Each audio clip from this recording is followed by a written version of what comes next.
Enough Stalks to two-shot the Void Ray down. Classic! And we see some Bio going to greet these units straight away here. Stalkers on the other side of the map already. The main story is that there's not going to be units left here from Fewer here, so MaxPax has to kind of, is forced into the fight. He can't cherry-pick what is a better moment or anything for him. Good flanker on the Prism. Saves the Colossus. That's massive. Bjorn's going to realize he needs to just pick up and get out of here. Storm available on the right-hand side of this. Bjorn sees it, hits the High Templar with the EMP, and he gets the Prism as well. This is not it so far. EMP's coming down. High Templar yet to find a single Storm of value. Forge just going down. Upgrades being denied. Probes are pulling through as herO looks to stop the 2-0. Probes are coming as Creator's going to walk up this ramp and try and take this fight. The Vikings doing what they can against the Colossus. They're going low, but they're not dying yet, but it will not matter. We can catch these disruptors. That's massive. We're going to move forward. The Prism low doesn't go down. Will go down in a second, though, as Fewer gets a lot of value here. Flanking is massive for him. No Guardian Shield, no Force Field. The probes will pull in from the other side to try and make the difference. Can herO capitalize and kind of push into position during this? Down to the bottom, all the Hydras are up top. We're going to blink on the Hydras. And you can see Shin supply just plummeted here. These Vikings get rid of the Colossus. The Bio Army might be okay against the Gateway forces. Oh, he's going to have Marines left. Like I said, we're going to have to land the Vikings. Not ideal against a lot of damage here. I mean, specifically just knocking through so many of these workers. Prism is going to get the warping off. What the Zealot's going to do? The Stalkers need to help because they are going to be a big part of the damage dealing in this.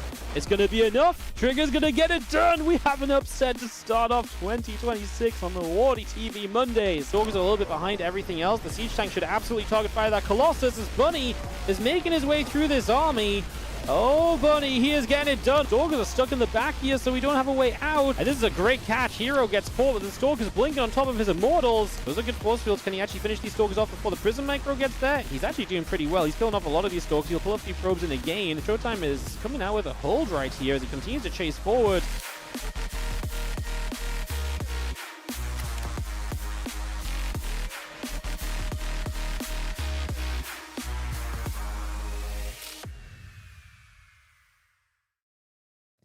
Beautiful.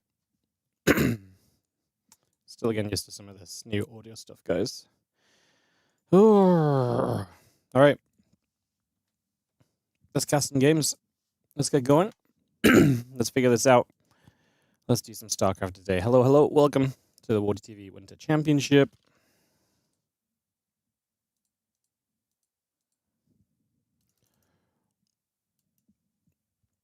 We are in-game. Let's jump into some PvP to start the day, as it's going to be Geralt versus herO to start us off, and we get this ready to go.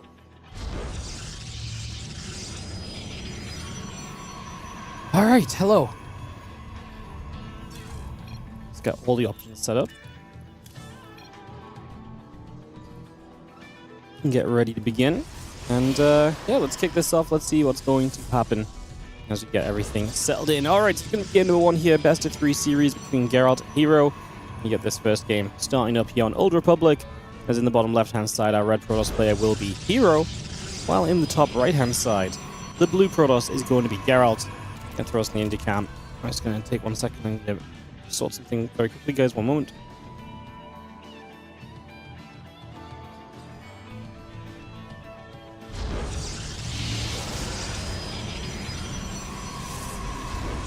Beautiful. How are we doing? Hello, everybody.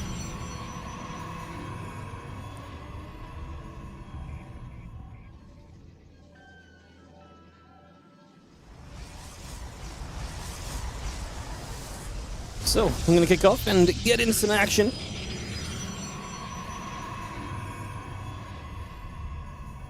And see what our PvP is going to give us to begin the day. So, we're going to get this started off. And try and see what will take place here between a couple of Protoss players. Sorry, guys, I've somehow started the stream and everything is falling apart. Yeah.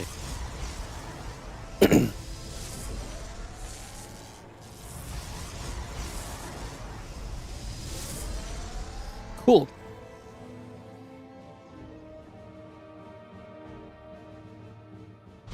So, a couple of Stalkers coming up on both sides of the map. Warpgate is coming through as we get settled in here for a couple of moments, and we just see where exactly this PvP is going to take us. Geralt has always been someone who's enjoyed double gates, no matter the kind of current meta and so on, so I'm intrigued to see what he will bring to the table here.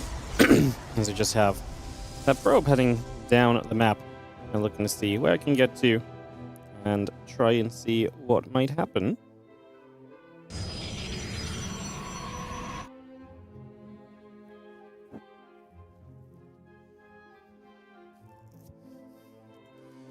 Probably going to scout through. So 2 gateways each, just to start us off, and you have the couple stalkers and the probes coming through as well, just for a little bit as well. So everything looking pretty reasonable there right now as we take a couple moments to set this all in. A couple of stalkers actually do get a bit of a jump onto some of the other stalkers here as well. We'll see a couple of those taking some damage as we push away, and Stargate coming through. Warp gate building up, add a couple of adepts on as well. And we've got a lot of good little bits and pieces coming through here initially. Just moving along, just going to see those couple stalkers continue to fight, continue to shoot, continue to get this on the go at the moment.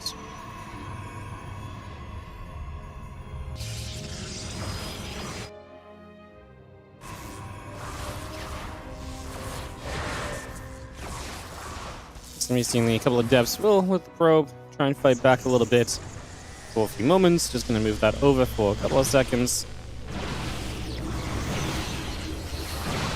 Just going to see the Stalker's going to fight. The Adept is going to be going down. So you're going to see the Adept are going to be picked away at. Stalker's going to fight. Adept taking some damage. It's going to be having ourselves the Oracle on the way through. Gerald is going to drop the recall home, and he is going to get himself Stalkers in position to deal with this Oracle, so can't do much with Oracle 1. I was going to say that's a very daring Oracle trying to move forward into so many units. It's not going to go well for you, so kind of good to see that we are able to pull back away from that and yeah,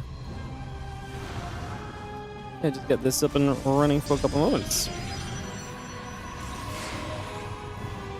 So we take a couple seconds here, just going to be seeing a couple of depths still moving around, a couple of sentries and stalkers continue to move about just for a moment, and we continue to have a couple of workers going down, but overall it's got to be pretty good for Geralt, right? He's deflected this early pressure nicely on his way to a nice fast blink. herO with a stalker here that should die. Stasis does not get popped either, so I actually wouldn't have minded him walking into the stasis to some extent, although then you wouldn't have anything to push back against these oracles. We're killing workers. herO still behind in probes from the first few moments of this, still trying to play a little bit of that recovery in the early stages.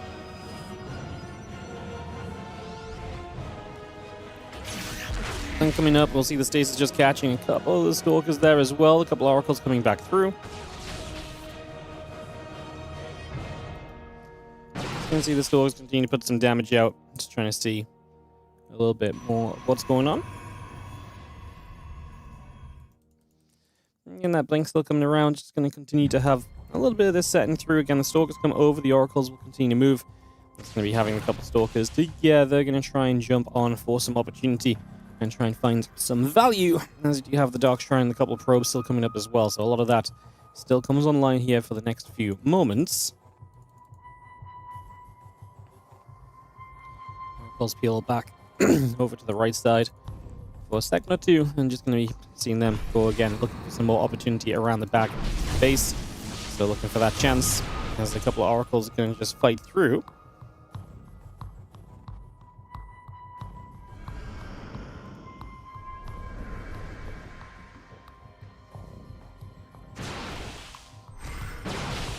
Going to come about. The Stalker's actually going to get rid of one Oracle, looking for another.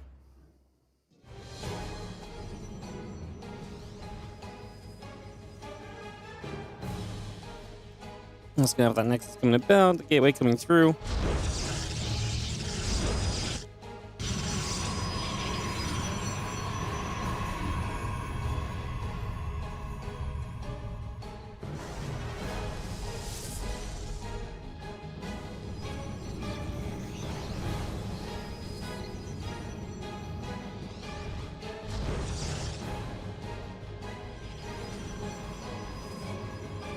Going to be seeing the Stalkers in the center pulling back through once again.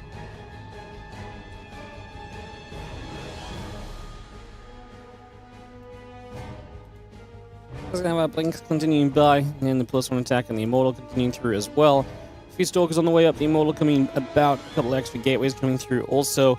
Just have our Stalkers relocating back around into the center for a few moments here, so just getting those all up and running. As you see a couple of sentries gathering together too. Stalker's going to start to fight for a little bit.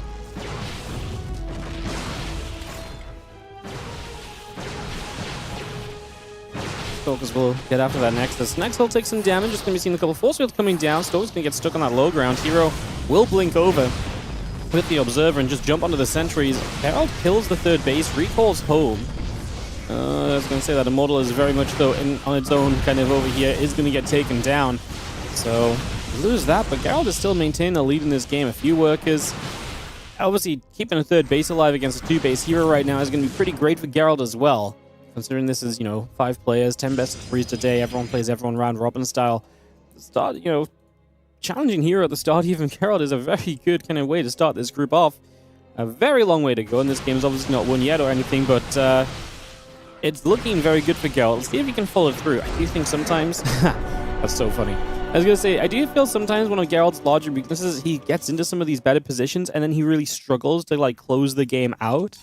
And then he was just like, GG, let's just go next. Don't have to close the game out if your opponent thinks it's over already. So, yeah, there you have it. It's going to be game number 1 going the way of Geralt. So herO falls behind in that PvP. Things just don't quite go his way on the opener. And we'll get into our game 2 here in just a second. Kick this off momentarily. Sorry, guys, I was a bit distracted at the start of that game, but we'll focus up and get going for this game 2. Appreciate you listening in while I was figuring things out, but we are all good now as GG, go, good luck, have fun, all being called, and we'll be ready to go. That may be the earliest GG you've ever seen from herO. Dude was not messing around, man. He was just like, yep, you nailed it. GG, I'm done. I'm out of here. He was out of there. Yeah, fun group, this one. herO, Percival, and Solar definitely the favorites. And then you have you have kind of Gerald and Shameless as these definite underdogs that can disrupt this group and cause upsets and take games. And even just losing a map could be a big deal. Obviously, losing the series would be a very big deal. So, excited to see how this match continues with Geralt up a game against herO, who will now be down a game in this BO3.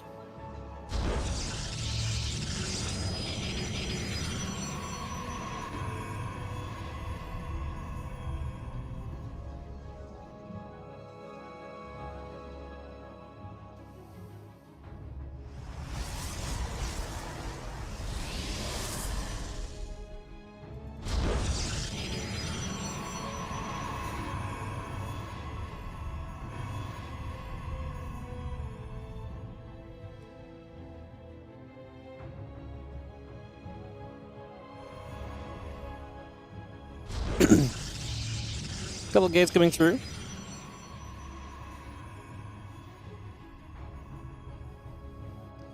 Just gonna see the gates and the assimilators coming through right now. Probes on the way. I'm just gonna be seeing a couple probes coming around for a couple of moments. Unfocused Warrior is much more fun. No. Sometimes unfocused Warrior. Usually unfocused Warrior when I'm yapping on a Twitch chat or something, but being distracted and so on is not exactly being distracted with other things that don't interact with you guys. It's not fun. So yeah, hello to the YouTube crowd as well. Good to see you guys. Thanks for popping in and saying hi as well. Appreciate you all. Hope you're having a wonderful start of your day. Let's just see this Proby moving through is looking for some opportunity here and just trying to scout around for a couple of moments.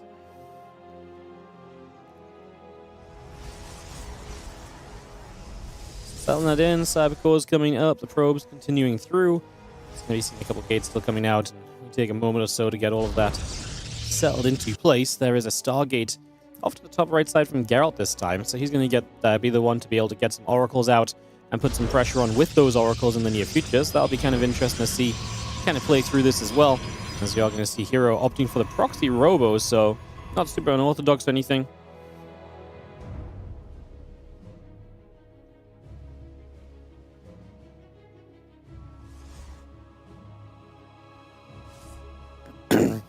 See the couple seconds of this setting up right now. Just going to be having the Stalkers coming through. Obviously, like I say, the single gate producing right now from Geralt, so maybe a little bit down in terms of production, but not too much.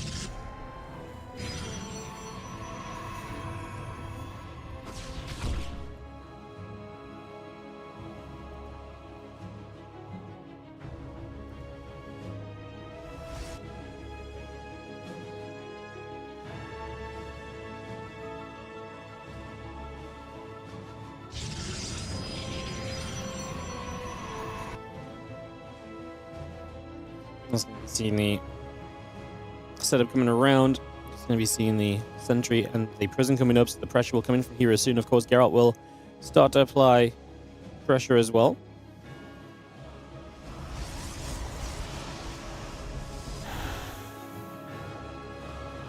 And Wolf Gate coming through, just going to be seeing that Prism dropping a few Stalkers down. Just going to be getting those going. Immortal and the Wolf Gate coming through. The Oracle activating for about 5-6 probes. Doing good damage to start with for Geralt. I wish he just committed with that Oracle. It was kind of clear he kind of left it too long to pull away.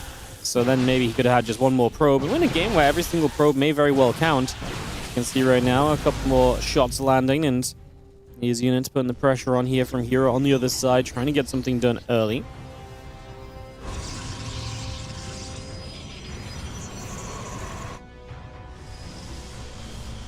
See the Stalkers, the Sentry, the Immortal continue to come through, just going to get up to the top. Pylon going to be getting jumped on for a couple moments as well. Going to see that Pylon going down. The Immortal will lift off and try and relocate, but the Prism goes down. That's very bad. We have the damage output to take advantage of this. We have to pull one Stalker back. We will kill the Immortal.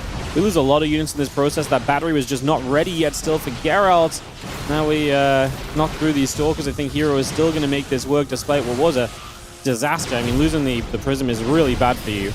But going to recover from this, we do see the probes continue to pull in. A couple of Stalkers on either side.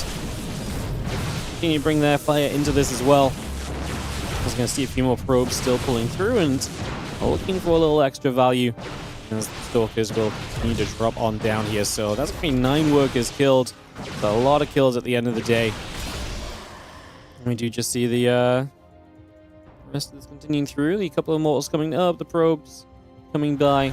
Need to get that on the go just for the moment. And yeah, the Prism going to sit tight. The couple of mortals still continuing up just for now. The Adept's going to shade back over to this corner actually, so they're going to hide away for a couple of seconds.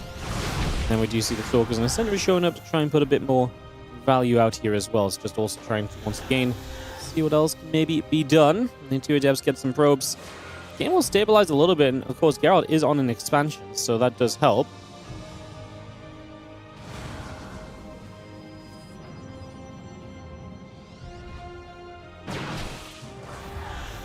Couple of Adepts coming through, just going to be going after the Prism.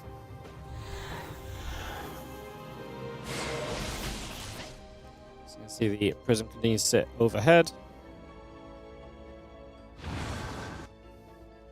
Again, Prism and the 2 Adepts moving about. Immortal still coming through as well.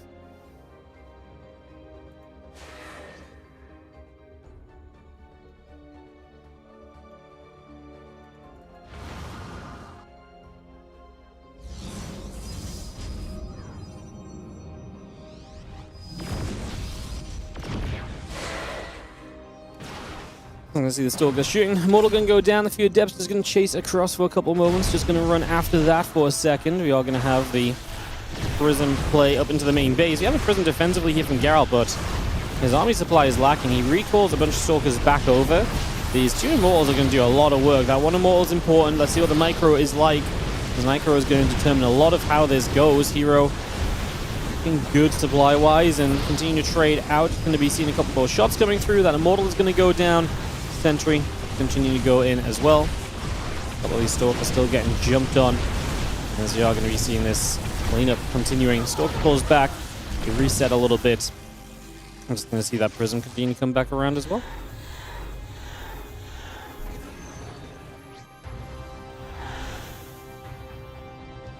Immortal just coming through on the Robo facility.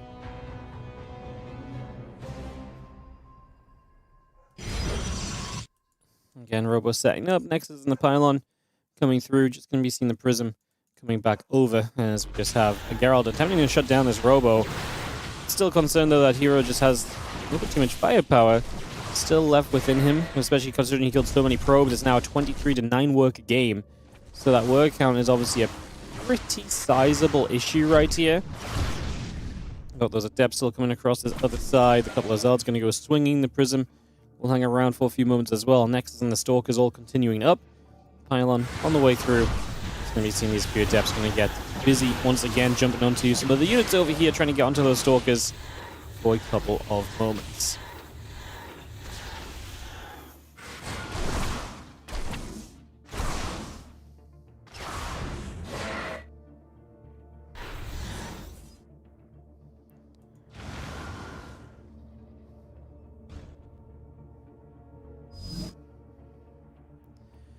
Just gonna see the again, Nexus coming through. The probe continue to come up for a couple of moments right now. Just gonna see the Oracle is gonna come by once again.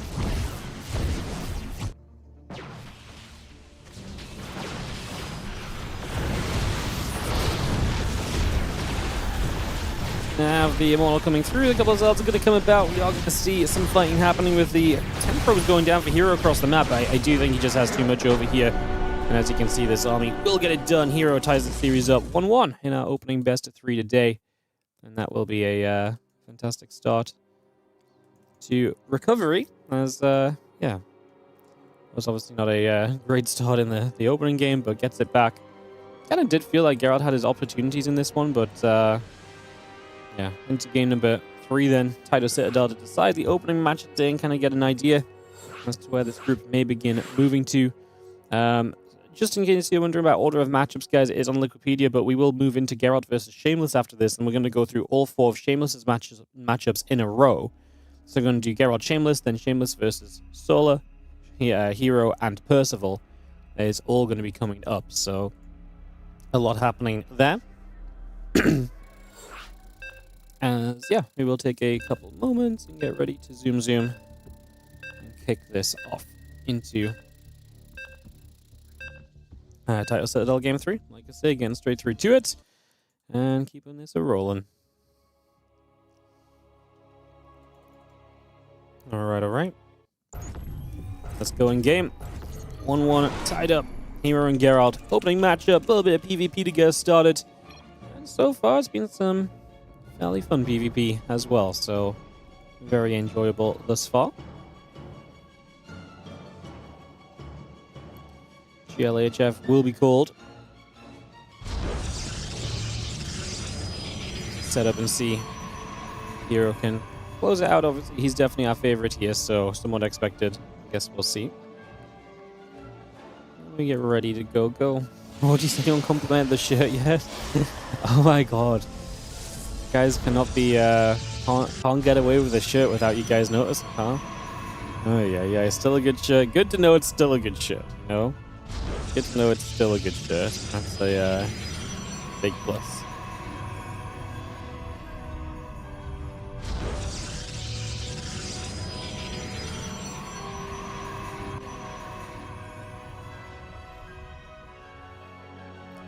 Big plus.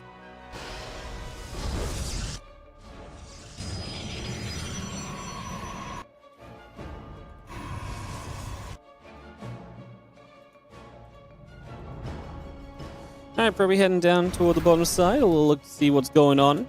Just gonna be seeing the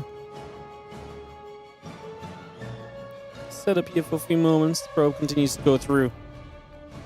Get rolling for a couple moments.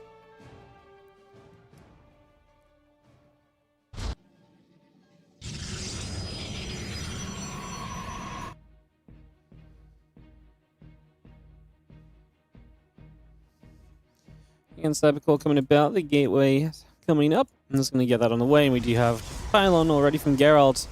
Trying to get a little suspicious at the start of this one, trying to see if we can get some work done in these early stages.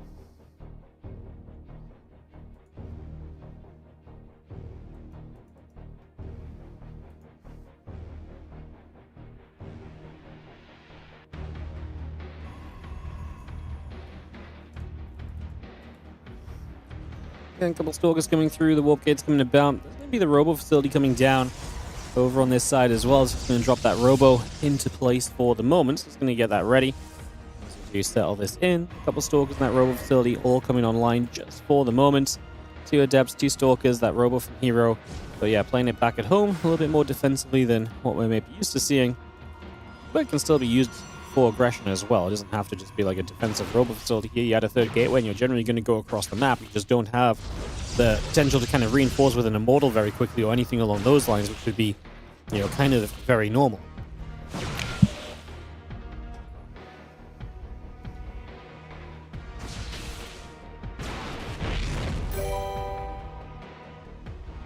Hey, thank you so much for the donation.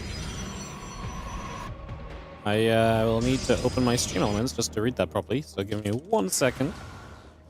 Get that open. Man, I feel like it's been a hot second since we had a donation on the stream.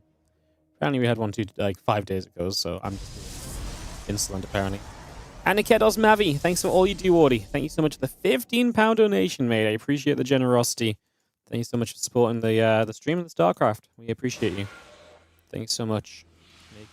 Making it possible with your support. Thank you so much. Appreciate you big time. See a couple of Debs going to get in. Sneaking through here. Prism is just going to be coming over. Only a couple of Debs will shade through. The couple of Debs and Stalkers together will continue to make a move for a few moments. Again, the gateway continue to come about as well. A couple of Stalkers will continue to fight. A Deb will still take some damage. A couple of Debs continue to do some damage for the moment. And we'll get that on the way initially.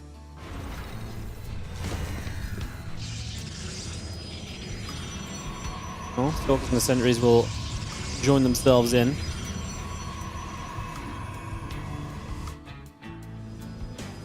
Mortal Stalker Sentry all coming up. Well, Force Field 2 going to come down, and that's just going to be herO lifting back off.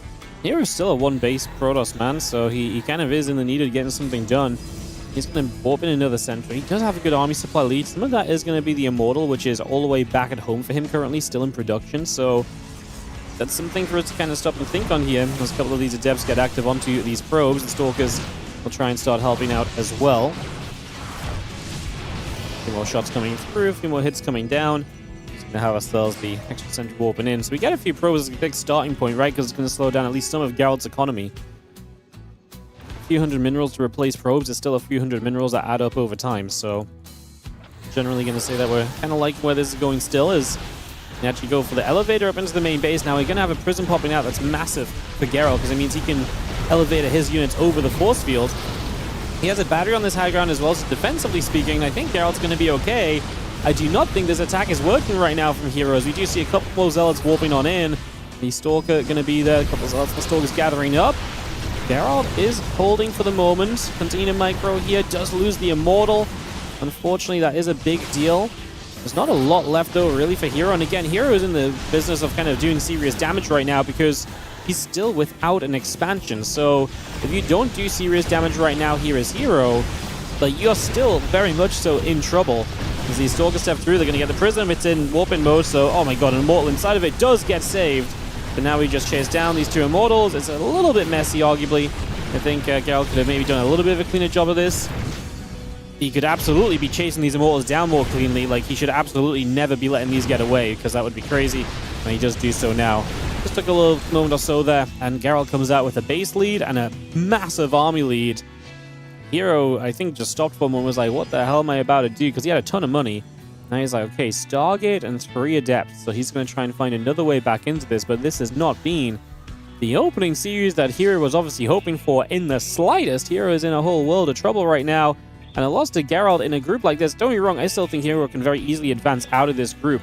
But this is not an easy group, right? And this is the exact kind of group where it's like, if you do lose a match early, it can have pretty big ramifications because there are other players who are very capable of capitalizing on your mistake in the group, right? And, you know, a loss to an underdog like Geralt, for someone like herO, will be seen as a mistake. That's an opportunity wasted. He's got tougher opponents to come today.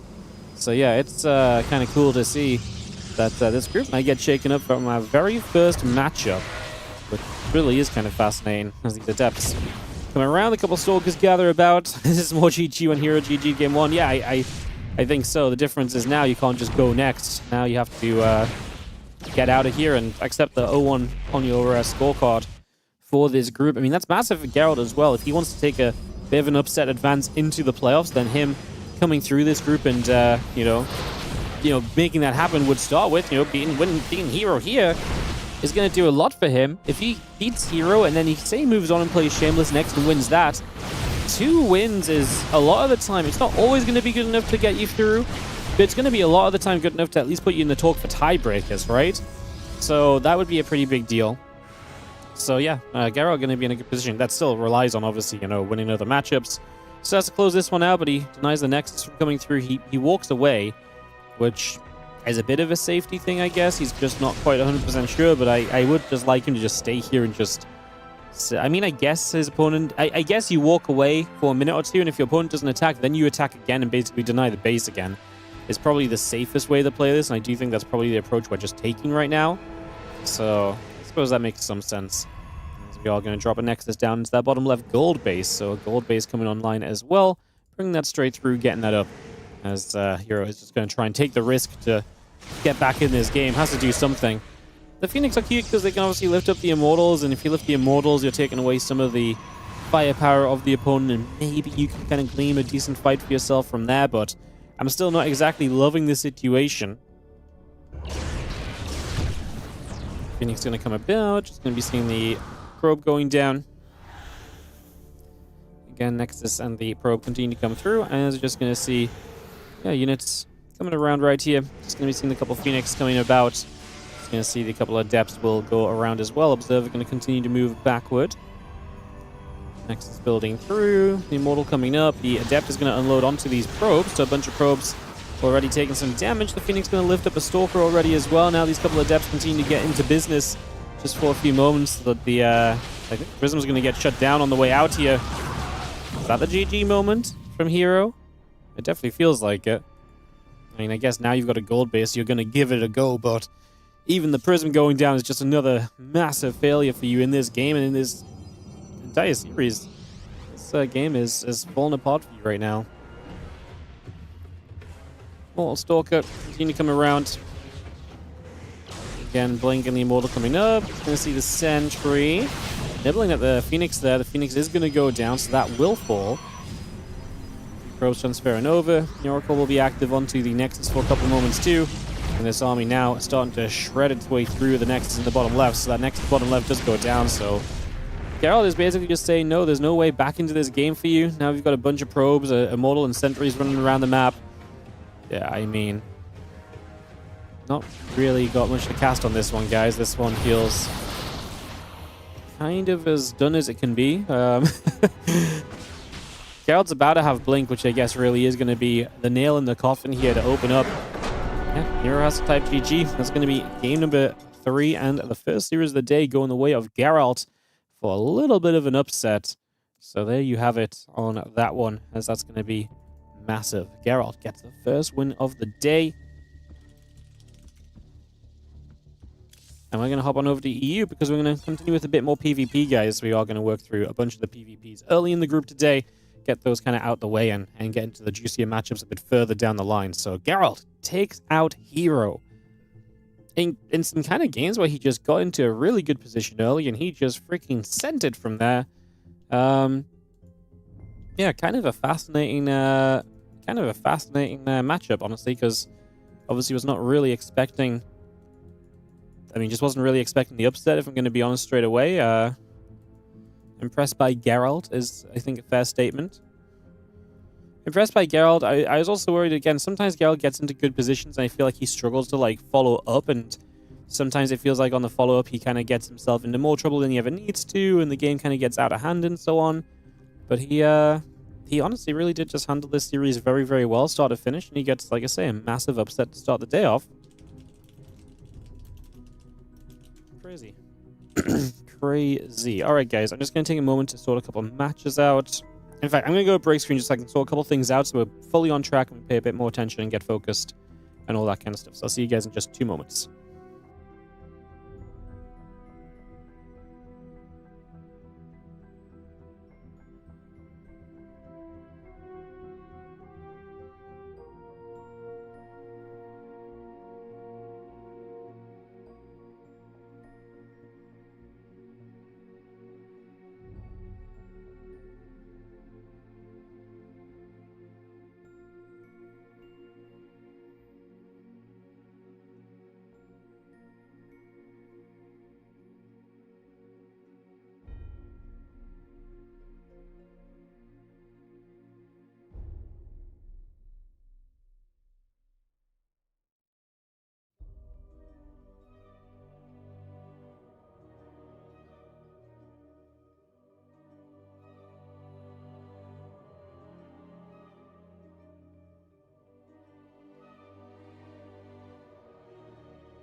Alrighty guys, as you can hear, game's getting started. So just getting a couple things sorted.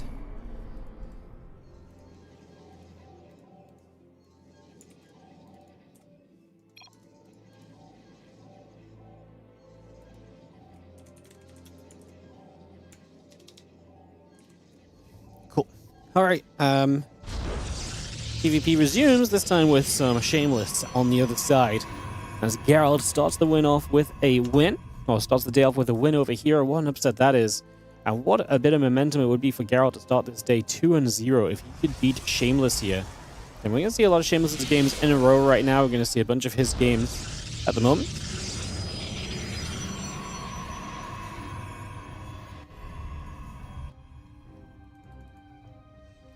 There's the gate in the simulator coming through. We get a lot of that underway. And just start to see what is going on.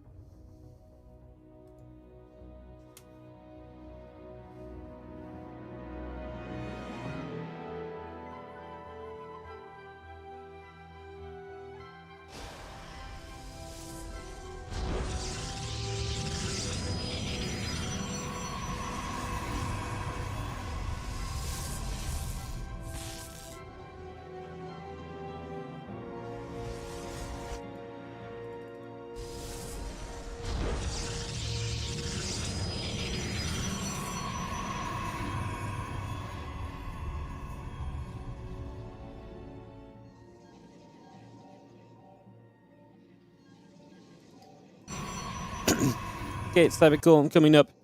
Just going to get settled here for a couple of moments as we do not have super crazy openings. Just going to have ourselves the starting point going to be pretty regular. There is a pylon bottom left from Geralt, but I don't think he's going to... yeah, I don't think he's going to actually do much with that pylon because he's abandoned it with the probe. So he's not keeping anything near there to proxy.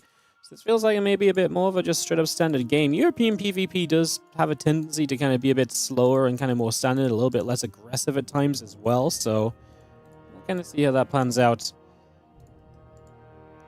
as we get ready to roll on that one. Sorry guys, still just adminning the other match off screen as well. Been a bit of a hectic morning. Apologies.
Alright, I'm just going to be seeing the hallucination going to hang around here for a couple of moments.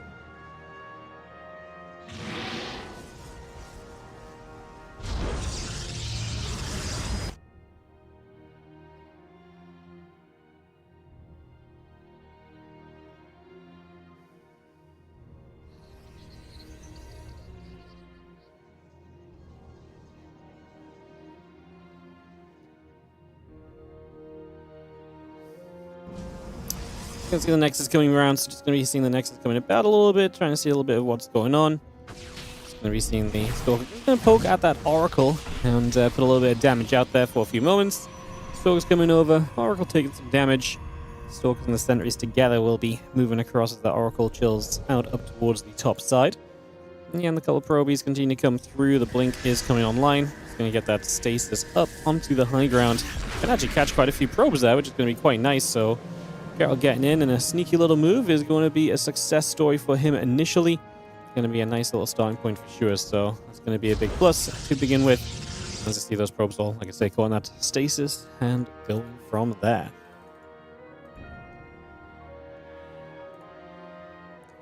Twilight Council building. Again, the blink is already halfway done from Geralt. So has the Oracle kind of to harass with. His opponent went Robo, but it's not going to be... is going to kind of go blink themselves, just much further behind. So... And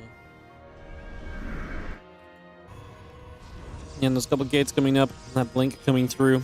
Continue to settle this down for a couple of moments at the moment. The Robo facility continue to come up as well, so just have Geralt kind of... They're both kind of catching up to what the other has been doing, just obviously they both open in a certain way, so they're both playing that catch-up. Kind of interesting that, you know, one guy's basic catch-up on blink, the other on Robo. Kind of like having the blink first, though, because the Robo keeps you very safe, but I just don't know if this is a situation where we need to be kept very safe as... Yeah, I don't know if this situation need to be kept very safe as Shameless, because I don't know if Geralt's really going to get that much done. Oh, if he's really trying to get much done. Like, he's just taking a third base, and that's why I like this, because the blink allows you to basically take another base already. Whereas, from Shameless's point of view, he's, looking to... Yeah, from Shameless's point of view, he's looking to, kind of play defensive, but if Geralt just expands, then that'd be good for him. Blinks in the main base again. A little bit of harassing. This is the thing. Like, moles are going to help you, sure, but maybe that to help you is... I think going after the Twilight Council is a very hopeful kind of idea. Don't think that ever really had much chance of really coming through and delivering much of anything, so not surprised to see the Twilight Council is going to be saved. Blink is still ticking along here as well, so we're bringing that up too, just for a couple moments. Bringing that straight online for now.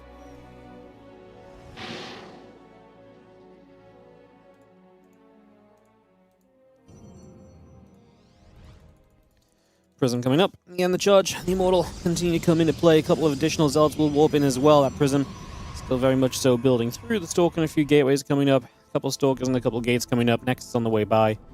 The Oracle will just peel up the left-hand side of the map. We'll be looking for a chance to maybe try and get something done. In we go. A couple of probes will begin to drop. 2, 3, 4 workers. Going down pretty quickly. The Stalkers get underneath and the Oracle still chased away. It's going to be 4 probes though, which is really not bad. I just see the Stalkers and the Immortals still stepping through from Gerald and just coming straight to the front here to initially get in position to try and get something done. Probes continue back along. Again, a few more shots coming in. Just going to see that Resonating Glaives coming up as well. The Observer, and the Gates, and the Probes continue to come through. So yeah, a lot of that just coming out right now. Bringing a lot of that up and running. Again, that Glaives coming online. Getting set here. Just going to be seeing the Templar Archives and a couple extra gateways coming through as well. Had that Prism into play, and we've got ourselves a really good setup right now. Very comfortable position here for... I like where both are going. I mean, I actually think... So, obviously, Shameless is getting into the Glaives, so he wants to be a bit aggressive, but then, for Geralt, he's actually getting the Templar Archives up, so if his plan is to just end up being, you know, more defensive here, then kind of fine with some Archons against those Adepts as well. He's actually moving onto the map, and I actually think that's a bad thing for Geralt if he fights when Glaives is done. If he hits before Glaives is done, it could be kind of massive for him. The hallucination going to see that the army is moving across there, so going to get that little bit of information to begin with. As the Archons still continue to come about, just going to be seeing again the Adepts continuing through, Resonating Glaives coming around. Just going to see the Battery and Stow coming up as well, as the Zealot Stalker Immortal coming through as well here. A few extra Stalkers just warping in. The Archons will gather together. But Adepts just going to be warping in alongside this and go back and forth a little bit with a few units just for a moment or so. The Stalkers are settling, trying to see what they can do. A few more shots coming out from them pretty much immediately. And the Stalker Adept force, for now at least, will hold off. Shameless' supply is good, 103 army to 92. I do just prefer Geralt's army for the later stage, especially because the Glaved Adepts really do need to find value sooner rather than later. The longer it goes, the less effective those Adepts are. They're not as good at tanking as Zealots are, for example. They're not as good at kind of getting up and in the way of things, so I do feel like that's a major negative to this game at the moment, is we have a few Stalkers and the Adepts still building about. Plus one attack, the Immortal coming through, Zealots and the Robo Bay coming online also. Bringing a bunch of this up for the moment. As yeah, the Stalkers will keep shooting. The Observer does go down, and that Observer, a nice pick. I mean, Shameless just attacking in. Like I say, we want to see these Adepts get something done. Blinking to the right side, that Maul's going to be caught. I mean, Geralt just does not position himself well to deal with this in the slightest. Like, he has just allowed this Protoss army just to walk in. I do not like the probe pull here at all, because the probe is just going to melt. Now, he does have a massive Zealot counterattack at the same time, so maybe the probe pull is just to ensure that he is going to be able to hold this, because he knows he's missing units. Like I say, you can see the Adepts kind of going down quickly to the Archons, but the Archons will not survive long necessarily against the Stalkers, and that's the issue right now, is Shameless just seems to have enough.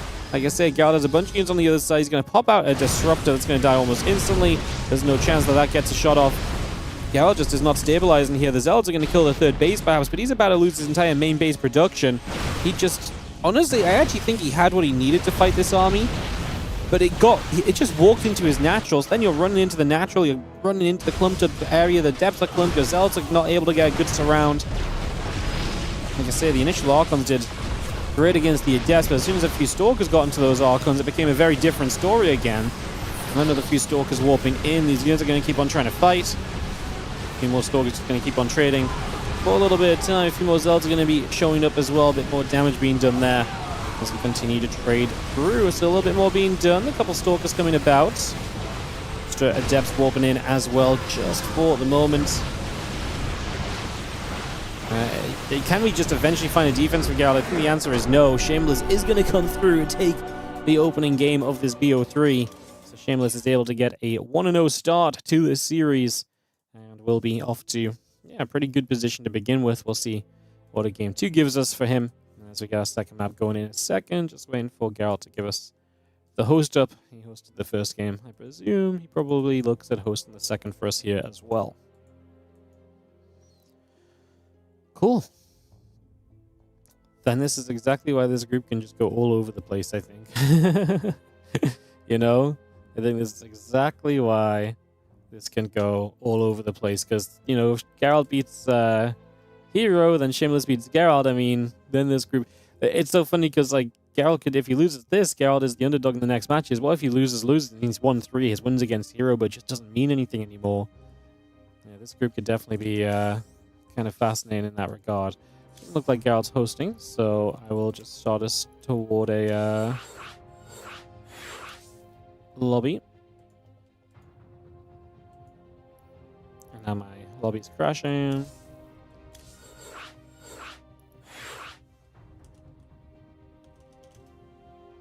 Alright, Tourmaline going to be map 2. Hosted it sooner, but like I say, the players hosted the first one. I thought they were going to host the second. They did not. And alas, here we are. Cool. Ready up. Go GLHF. Game 2 on the way. Shameless with a 1-0 lead in some PvP to start off this Group C of the WardiTV Winter Championship. Geralt, Solar, Shameless, Percival, herO. Then tomorrow, of course, we also have Group D of the competition, which is going to be Shin, Trigger, Bunny, Harstem, Zaun. Actually looking forward to that group. I think it's going to be very interesting as well. Should be another pretty fun set of games that we get to work through. So, yeah, looking forward to that tomorrow. But that is a day away. As for now, we'll head into more of this action. In the bottom left-hand side, our red Protoss player. This is Shameless.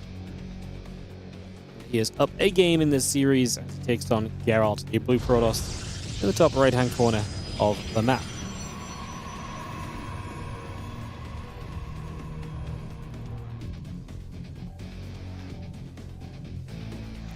Alright, so pylon coming through. We get set up for a couple of moments here. Just going to be seeing that Chrono Boost on at the Nexus for a little bit.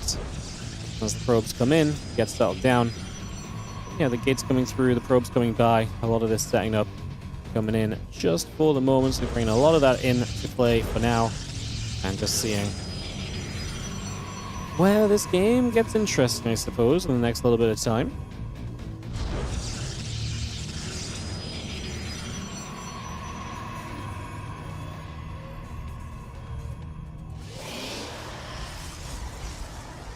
So he gets going to Chrono Boost onto the Nexus, a couple gates coming through, and he does the little intros on his own stream. And we continue by for a couple seconds here with the gates continuing the probes building. A lot of that setup continuing in just for now. Again, the probe comes for a couple of seconds, moving over, taking a few moments.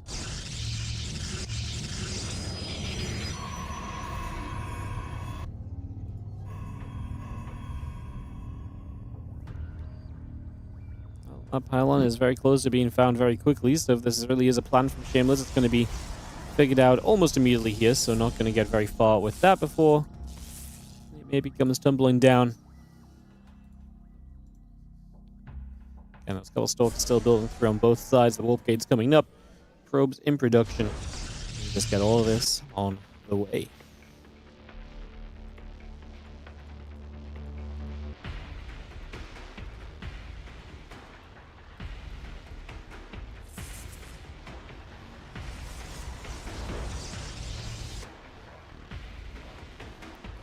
Alright, Stalkers coming up. That Warp Gate coming through. Take a couple of moments here. We have the sentry building. The couple Stalkers still coming up as well, so a lot of building for a couple of moments on this one. Let's just have the pylon found. Not really seem as though we're going to get much proxy action going, so probably continue in a pretty standard manner in that regard then for a couple of moments on this. See where this goes to as the Nexus, the sentry, and the Warp Gate all continue to build.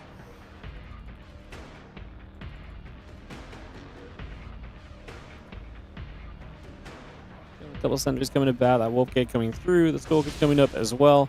And the two Stalkers going to get there, the probe gets taken down already, and the few Stalkers move their way to the upper right-hand side. From Shameless, Shameless going to move toward the upper right here just initially. Again, sentry and the Warp Gate coming through, the Twilight Council coming about as well.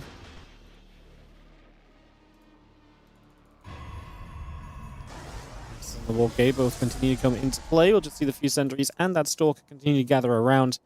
And just going to be seeing our Stalkers will step through for a little bit of pressure. So look for that opportunity right away. There are a few of those hits still coming into place. And good force fields from Geralt going to instantly give him a slight army supply lead early in this game. So taking advantage of that possibility there.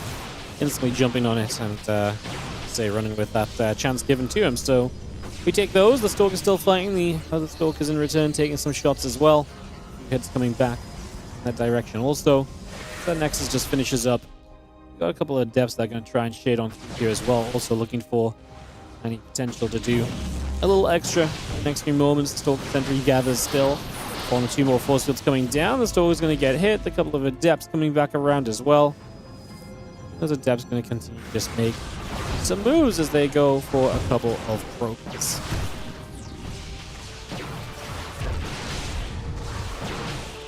A couple of workers keep on going down. 6 workers being picked off at the moment here. Stalker Sentry continue to build in as well, so we continue to get that going. Dark Shrine coming through also. Continue to bring that up just for the moment.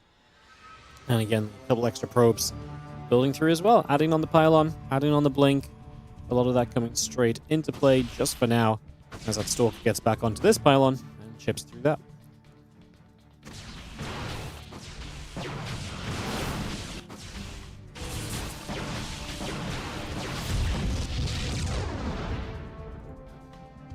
Stalker's cleaning up. There's the Dark Shrine. Currently about halfway done. The probe and the gateway is still coming about. Robo facility halfway done as well.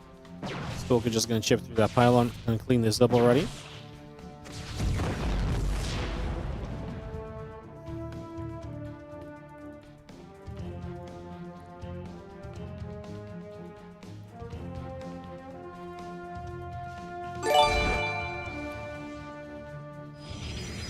Yo, what's up, Zora's This? Thank you so much for the 4-month resub on the Prime. Appreciate you. Thank you for priming us up. Thank you for the SC2 stream. No worries. Thank you so much for supporting it.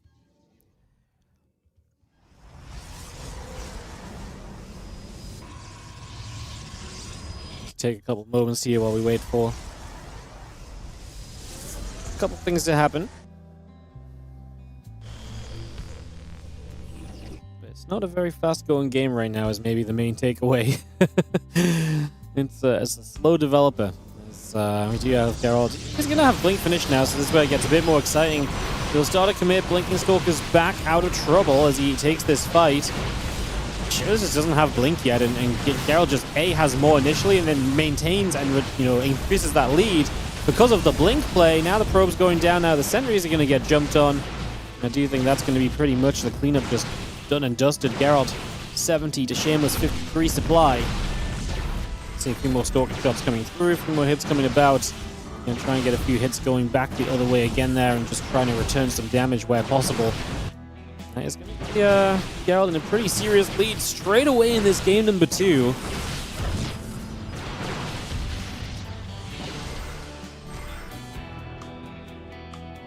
Not going to die straight away as Shameless. He's not in, like, leaving the game territory just yet, but it's obviously not exactly an ideal situation, to say the least either, so part of it definitely kind of remains intriguing. Let's just see the few Stalkers going to poke between each other right now. A few hits coming through. Stalkers trying to step up. A couple of those Stalkers begin to go down. The probes are still pulling in. Stalkers try and get after a couple of those as well. Now, clearing up a few extra as well. So again, decent damage being done. We're going to set forward again. Another Stalker goes down. Try and find whoever else is available here. Yeah, and Shameless is the one who's actually going to get a couple of kills kind of at the very tail end of this, so is able to push back and chase Geralt away again. Getting him out of here is the +1 on the charge, both building through. Extra gates coming up. I mean, charge is going to be done pretty quickly here for Geralt. We'll see if he can maybe hit a time with charge, although he doesn't have the extra gates up. Could take some good trades earlier, but I do feel like it kind of started to go the other way already, so yeah, lots of gates coming online, the charge coming through, Temple Archives, extra gates still producing. A couple more Stalkers will just warp in with the Zelt there as well, help out with this for the moment. 5 gateways will be absolutely done shortly as the third Stalker builds up. Charge is about to be done. Just a few Zealots warping in. Yeah, there's a couple of hallucinations still moving around for a moment or two. Trying to see what else is going on. Stalkers will be there. Hallucination gets picked off. Again, the extra gateway is still coming around. We have the +1 attack upgrade finishing on the Forge soon here from Geralt, so there's going to be a major upgrade lead. That's just an advantage that's going to be here in pretty much every single one of the fights from here on out, so that does seem like a pretty good deal. Having that available right now should definitely be a pretty major positive. See the Prism and the couple High Templars still coming through. There's an Archon morphing in. I just like a lot of where Geralt is at, but it's a good lead, but it's not like a lead where it's like, okay, well, this is guaranteed. What is it? Well, Shameless is just going to attack, though. If Shameless just attacks, then I like it a lot for Geralt, because I think defensively he's actually pretty okay, and he does have the Immortals, he's got an Archon, he's got the upgrade lead, so I do think if he's just sat defensively, it's hard for him to not just end up trading well, basically. So that's kind of where we're at right now. Shameless moves over to the forward kind of area of this 4th base, I guess, and he's already losing his pile in the gateway, so reinforcements are going to be stopped. We just need to deal with what is an absolute massive Zealots, which I think we should be able to do, because he's warping in more Zealots. Geralt, he's got the Archons. GG gets called. We go to a game 3 for the second time today, and PvP seems to keep on delivering game 3s, which is very fun. Definitely sets us up in an interesting position for potential tiebreakers down the line as well. I'm already thinking of those possibilities, so yeah. It's going to be Winter Madness for game 3 as well, guys. So we'll get Winter Madness started up for you guys in just a moment. Get this off and we'll get going. Drop that lobby link down.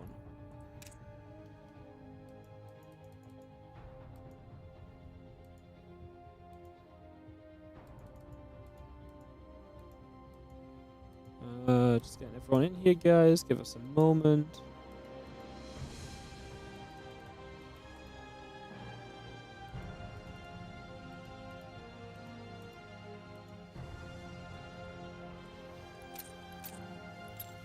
The ads run on YouTube as well. Again, if you're on the YouTube, guys, don't forget to take a moment to subscribe and like the video if you do not already. Helps us out massively. Does not take much, and it goes a long way. So appreciate it if you take a second for that one. Wait for Geralt to ready up here. Then we go to game 3. Geralt looking to get 2-0 in this group would be, like I say, a pretty darn decent start. So definitely could be an interesting group from here on out if he gets this victory. What will be interesting is that Geralt's not going to be in a good position when it comes to tiebreakers, though, because if you go to 2-2 and 2 tiebreakers, but both of your wins came from games where you excuse me, both wins come from games where you lose a map in the win, which would be the case for Geralt, then your tiebreaker is just a bit weak on map score. So that part maybe not so ideal, but hey, I mean, 2 wins might be enough to get through anyway. So, you know, it might not even come down to tiebreakers. So I'm just, you know, I just know how these groups go. I know what happens. We see tiebreakers so often, so I'm talking about them already, but it's probably a little bit too soon to actually start discussing them. Chill out a little bit, you know. Take it easy a moment, you know. Calm down, Wardy. It's not tiebreaker time just yet. We can breathe for a couple moments still. We can take a chance to breathe. Probes in the gateway coming through. No surprises. No one going to proxy in a game 3. What? No way. Everyone going to play fairly normal. Who would have guessed it? As we have the gates and the assimilers continue to come about, so we get those going as well. So bring a lot of that online. Trying to see where we can end up here.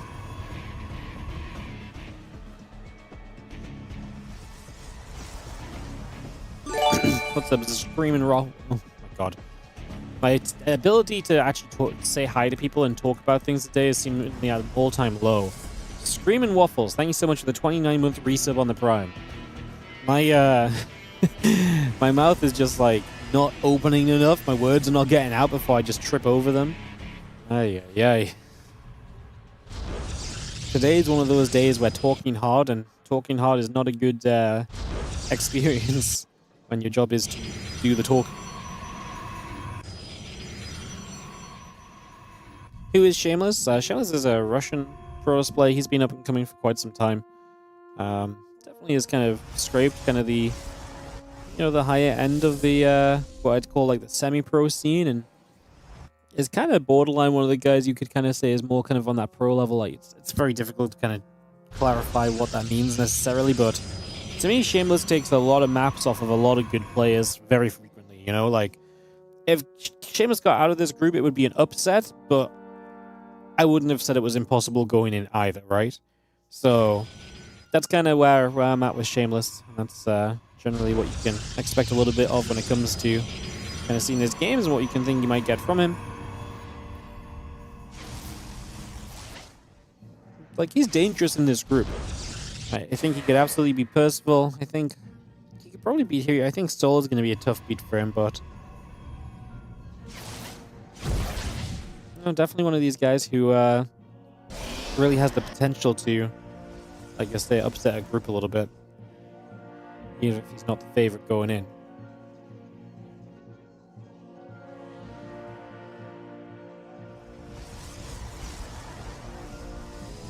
Sorry, just had to sneeze for a second. As Oracle is on the way up from Gerald, so we'll try and get some damage done with this early. It is coming from that bottom left-hand side, so it's going to arrive a little more quickly than it might usually be expected to. Some Adepts trying to harass as well.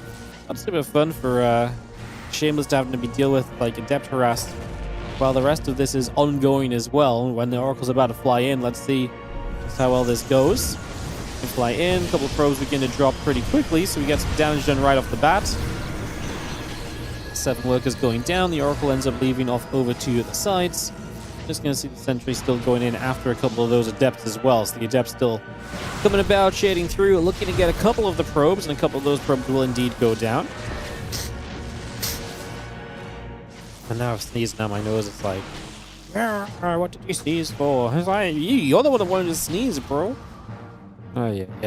Alright. A couple of Stalkers in the sentry still gathering about. Got the Oracle still moving around.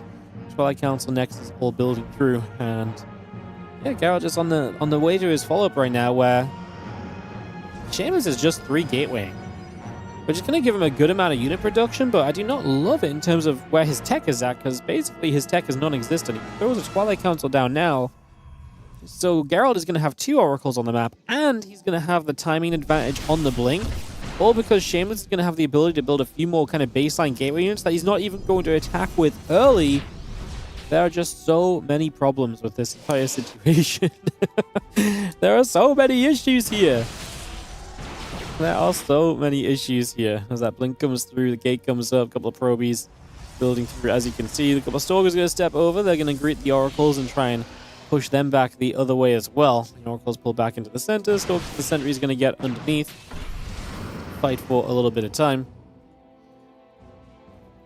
That hallucination keeping a bit more information gathering going as we just have the Oracle's flying back through. Hallucination is obviously going to take some of the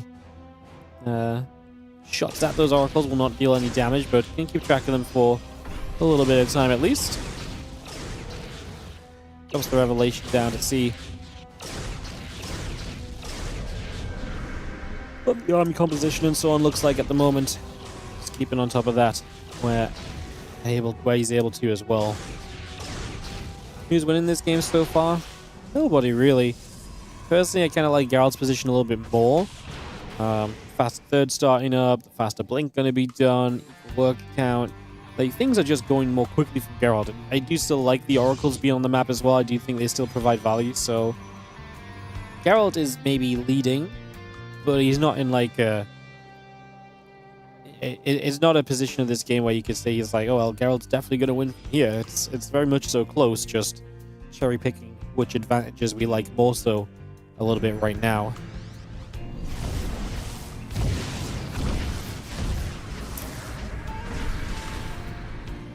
As the Oracle's actually showing up and doing some work.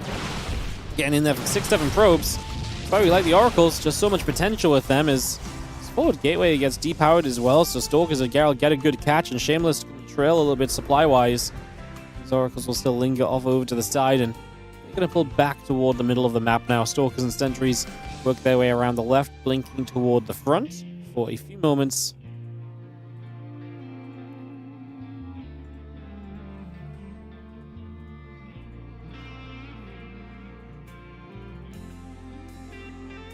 Well, again, now coming toward the main base, you're going to start seeing again the annoyance of these right now.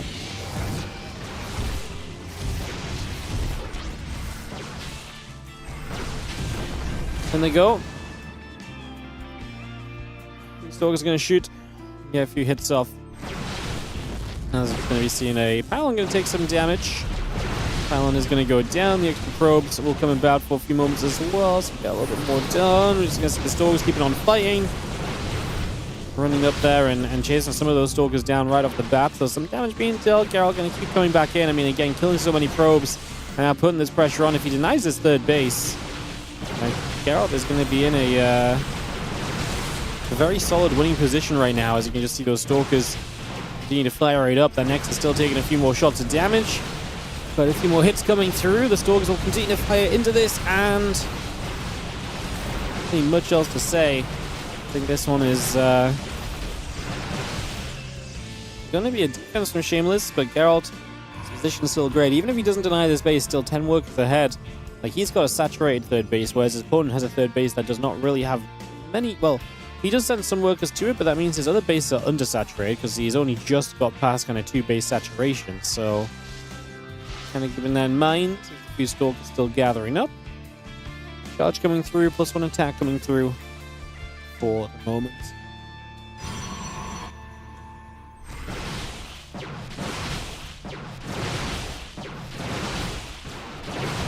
Stalkers back down the bottom. A little bit of movement over there once again as well. Continue to move about just for now. Have the Stalkers back up the left-hand side. Again, Temple Archives, the gateways, the charge, and the +1. All of that building through as well right here. The prism, the charge, and the +1 on the side of Geralt really will give him some power. And that charge just on the way from Shameless. He already has +1, so he does hold that kind of part of this in his favor. Again, the Nexus coming through. So we try and take a 4th base on the back of that 3rd. 4th is, I mean, that's going to catch you up a little bit as Shameless. I mean, considering the timing of his 3rd initially, you kind of look at Geralt's setup, he was definitely just kind of leading through and through. Now it's going to be that little bit closer for sure as we continue in with the rest of this. Stalkers, the Zealots gather up. Big push around that right-hand side, ready to aim at this Nexus here. Look to run into this straight away. And, I mean, the Nexus already taking some pretty heavy hits. Stalkers going to keep on fighting. The few Zealots going back the other way as well. Going to be seeing just too many Zealots, really. Zealot's good. Zealot's tanky, and if you have more tankiness and there's not a good way to get through those Zealots, then it's going to be a problem, and that's more or less what you're seeing being painted out of this game right now. GG called. Geralt will take the 2-1 victory and will be advancing to 2-0 in this group. We'll be seeing more of Geralt later on when he plays some of his future matchups, so we'll be seeing more Geralt later. For now, though, we're going to get into the Shameless, the rest of the Shameless games. So we're going to start with Shameless versus Solar, I believe, for some PvZ, and then move on through into all of those other matchups after that, which is going to be Shameless Solar, Shameless herO, Shameless versus Percival. And after that, we'll see where we're at and see what we want to do from there. Coolly. Oh, so we'll get that ready to start up, guys. We'll hop on over to NA and get everybody ready to go into this next match, which will be PvZ, Shameless versus Solar. Like I say, Shameless Solar, Shameless versus herO, and then Shameless versus Percival will be what rounds us out for the Shameless matches. So over the next few games, we can see all Shameless games. Then we're going to backtrack onto some of the other matchups. The Koreans playing each other, as well as the other couple of Geralt matchups, which obviously are very interesting now that he's 2-0 in the group. So the latter half of this group definitely looks to be very exciting. But it is currently Shameless's time to shine. So get his games ready to go. So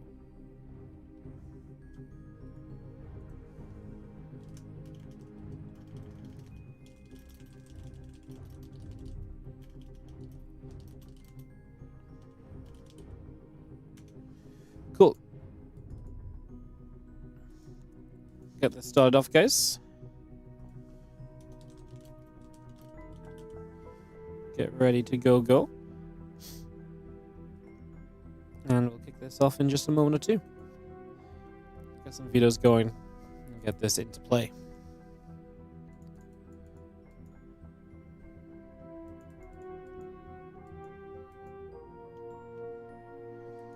Any SC2 player training 12 would be absolutely blown away by both players being on 4 base in a PvP at 9 minutes. Yeah, StarCraft 2 has definitely been through some changes, hasn't it? When you think back to what PvP used to look like. It's pretty crazy. Pretty crazy.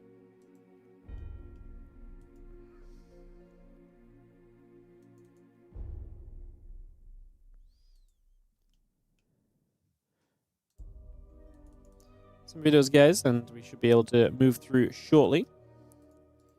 Like I say, we'll have the other matches done at the same time. Just going to try and micro that on my side.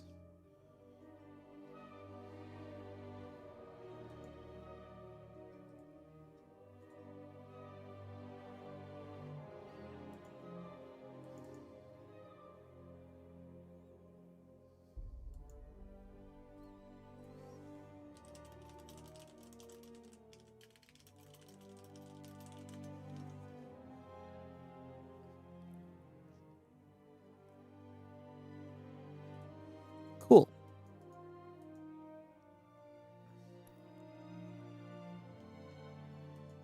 Cool. Cool.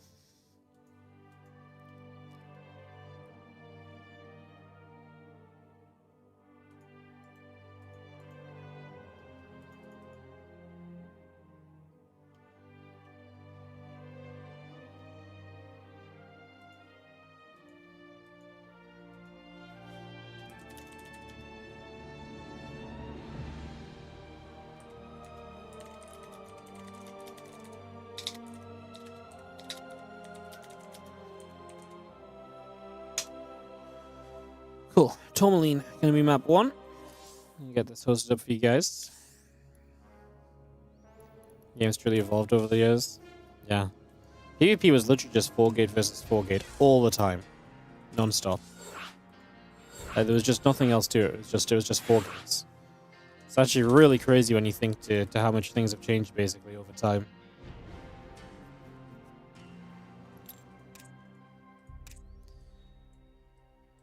I'm going to drag players around. Get Solar and Shameless ready to go. What's up, Gross Papa? How are you doing? Thank you so much for the 42-month resub. Appreciate you. Get this ready to start off.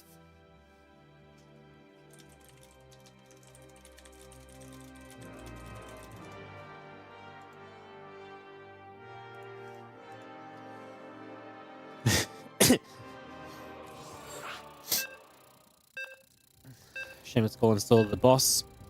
Solar calling Shameless the kid. Yeah. Alright. Fun. Alright, we got the Tourmaline, guys. Third series of the day. So continue our way through this WardiTV Winter Championship action. Appreciate you guys. Let's get resumed. Let's get back to it. Let's get this started up. Jump on in to the loading screen and beyond, because we're already past the loading screen, actually. In the top right-hand side, we're going to start things with our red Zerg player. This is going to be Solar. Taking on the blue Protoss in the bottom left, we have got Shameless.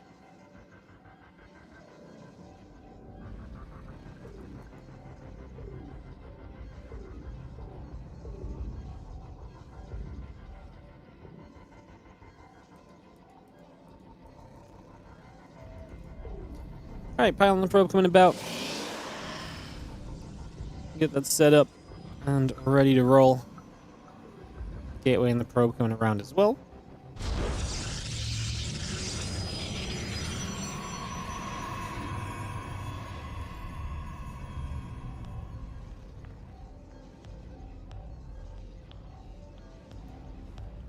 Let's see where we get to as we move. Across the map for a moment or two, probably heading towards the upper side. Getting into position for a little bit. Just moving over.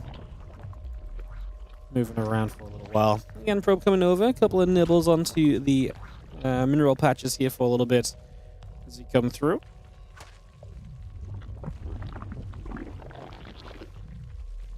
Just going to fire that around. Yeah, actually got some cool. We'll come in a couple of drones going about as well. Just going to see the drone chasing that probie. So, getting in position, getting that moving.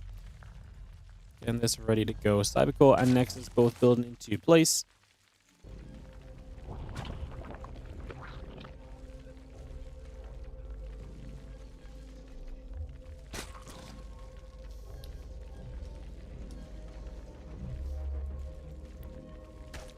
So obviously has been a very aggressive Zerg. He's been doing a lot of different things to kind of kill you early, and I think it's going to be a big question mark in this game of what do you do kind of in response to that as Shameless. Like, can you figure out what attack is coming your way? If you can figure out what's coming your way, can we kind of figure that out and kind of, go with things from there? I think those are all big question marks to kind of ask ourselves here. So, do you see a couple of Lings? It's going to go in after the probe for a couple of moments. It's going to get that set up.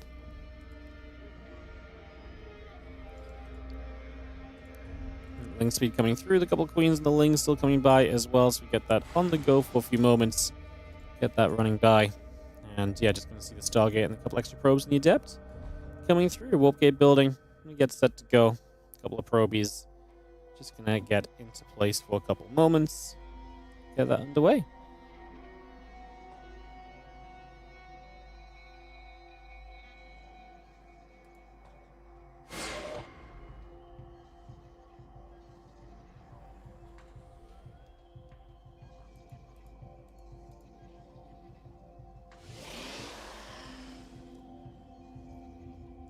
Well, the Oracle coming through, the Warp Gate coming about, gets settled in. Just see the startup is not too strange. But imagine Shameless wants to try and play into kind of this Oracle and just kind of control the game early and again look for info, and then you kind of basically build from there to see what else is going on.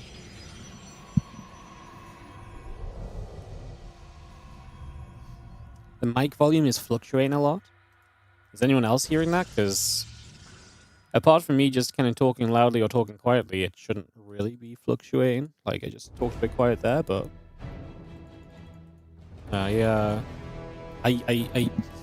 when I monitor it, I hear it kind of dropping off sometimes when I'm a bit quiet, but I think that's just my monitoring. It seems to come through when I've tested it on stream just fine. So yeah, it fluctuates for you as well. It's kind of semi-cutting out for you. Interesting. A couple of adepts go down. I actually wonder if I can I think maybe I can fix that. Oh, well, we can try. How about if I just lower the threshold for the noise gate? That should help. Maybe now you'll hear me a bit better, even though I'm quiet. We'll try that, guys. Let me know. and we can work on it. Like I say, I did change my audio setup recently, so I'm definitely in the business of making sure it's all set up nicely. Better. Yeah, I think the noise gate was just set too high, so I think it was just not catching me when I was a little bit quieter. So cool, all good. Thank you for pointing it out. Hopefully fix it. Please do continue to give me feedback. This is one of the few times where I actually want to hear feedback on the mic. Like, when the mic had been plugged in, we've been using the same mic setup for 3 years. When people complain about the microphone, I'm like, well, yeah, you know. But when we've had this plugged in for less than a week, I'm super happy to hear any feedback and to hear anything that could make it better, guys. So, yeah. Yeah, I think I know exactly what you guys mean, and I think if I just reduce the gate, it just is much easier for you guys to hear as well. Like, I think it's just not picking up on all of the quieter sounds sometimes, and that's just the noise gate being more sensitive than usual. So I think I've just edited it. It should be good. Like I say, please just let me know if it needs changing again. During that, obviously a bunch of Lings ran through. They got 15 probes, and we're still killing workers right now, so able to get a lot of work in there at the moment. Just gonna see the blink and the +1, both building through. The roach speed coming up as well. A few extra drones coming by. A couple of Lings coming about. The probes continue to deal some damage. So we just see ourselves a chance to get a little bit more value found for the moment as we just have the Lings. I mean, it's still getting through. I think this is just game. Not to be overly dramatic, but you take this amount of damage, then Solo's going to come in all in you on the follow-up. It does not exactly bode well for you as Shameless, right? Like, you've just taken so much damage you're not meant to take. These Lings are very expendable for the Zerg, especially when his all-in is coming next, and you've done so much success, seen so much success with the Lings. Like, hey, okay, you throw away, 30 Lings and you kill 10 probes. Yeah, maybe I'm not as worried. But you throw away 30 Lings for 25 probes, absolutely that's worthwhile. And you can see now the army supply is basically Shameless is trying to rebuild into what he's already had and lost. Solar is just building up on what he already has. And you see there, the Queen's able to grab one Oracle very comfortably there as well, so that's going to be a nice, easy catch. Roach Rav just still building up. The Ling's on the way through, the Drop Lord coming up as well. Missile upgrade and the Roach speed continue to build straight into play. And you have a Drop Lord with a few Queens inside, going to make their way across down to the bottom left-hand side of the map. So just going to be moving straight over for that as well for a couple of moments. Get that underway. I just don't see you holding this as Shameless. Blink Stalkers are good, but you just don't have enough. 26 army supply to 91 is too much of a difference. Some of your stack defense coming up is going to be helpful, but so much of it is going to go down so quickly as well here, and I think that's going to be... yeah. Like, even if you have a bunch of batteries here, I just don't actually think you have enough damage output because your Stalker count's just a bit too low. Like, if your opponents are like 95 army supply all in you, I feel like you need like 30 to 40, more than 20 to 30. You know, like that extra little bit of something to work with to begin with would be kind of massive. So, yeah, I think that would be kind of the takeaway from this one as we ready ourselves in for another game, guys. So it'll be game number 2 in a couple of moments. What's our map? Old Republic.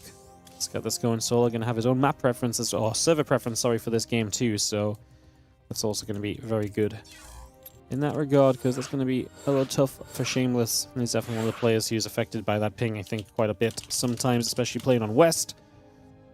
Man, you know what it is? I now realize that because I've changed the gate, I now have fixed my problem in my own ears of what I could hear, and now I'm realizing that you guys just didn't hear me properly. So thank you for saying it, because that actually makes so much more sense. It was kind of weird because it was like, it looked like it was picking it up, but it wasn't picking it up actually in full, because I guess just the way it works is like it says it hears it, but then it doesn't actually put it out to stream. That makes so much more sense now. This was driving me crazy, so good fix, guys. Good fix. High five. Good job, stream team. We are, day by day, making the stream better. Beautiful.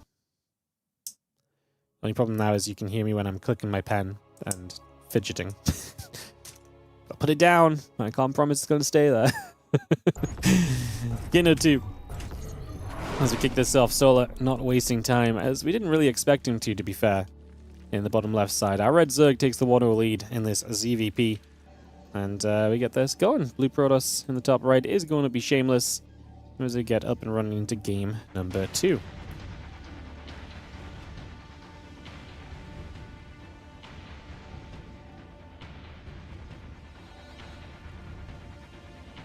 Yeah, what's up, sort of? Thank you so much for the raid. Welcome, everybody. Hope you're doing great today.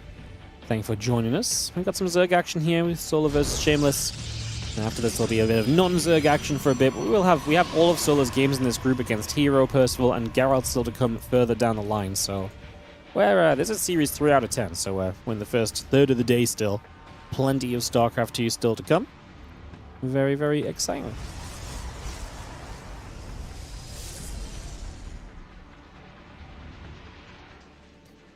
Very, very exciting as we take a couple seconds. Gate coming up, hatch coming through. Get ourselves settled down for a few moments here.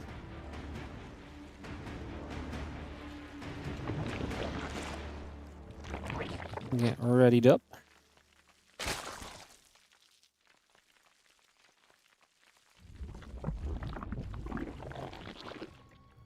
Extract coming through, so hatch gas pool currently on the way in. That's going to be the starting point of this at the moment. Just got that probe coming about for a couple seconds as well.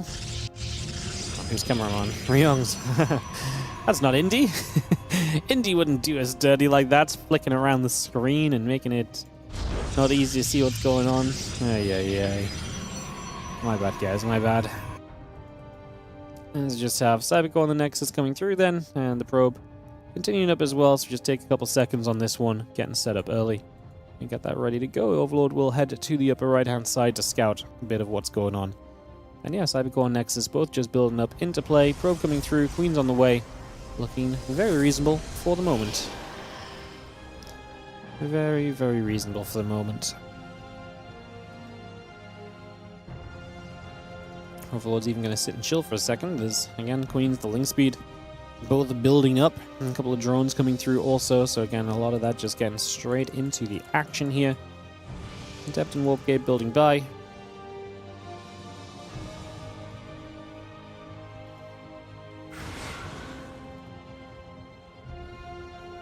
Adept is going to come across. Take a couple seconds, shade itself through for a few moments. Try and see if there's an opening or possibility of what's going on in this, but nothing really going to be found just yet. Still got that link speed, the Queen, a couple lings and so coming online, so again, a lot of that building up just for now. The Adept will try and shade, but will not honestly get too far. Unable to see too much success just yet, as that link speed and the rest continues to come through too.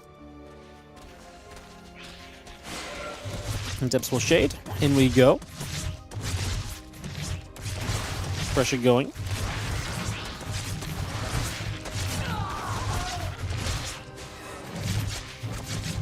Slings and the Queen will just fight. Actually, you can see the Queen is fighting the spawn pool now. Expert Zerg advice, guys.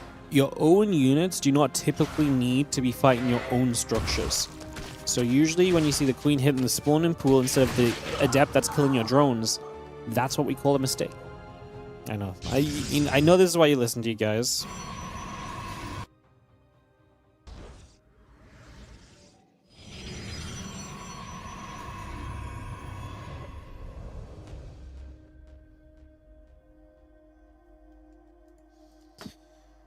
The following Backseat Game session was presented by WardiTV. Yeah.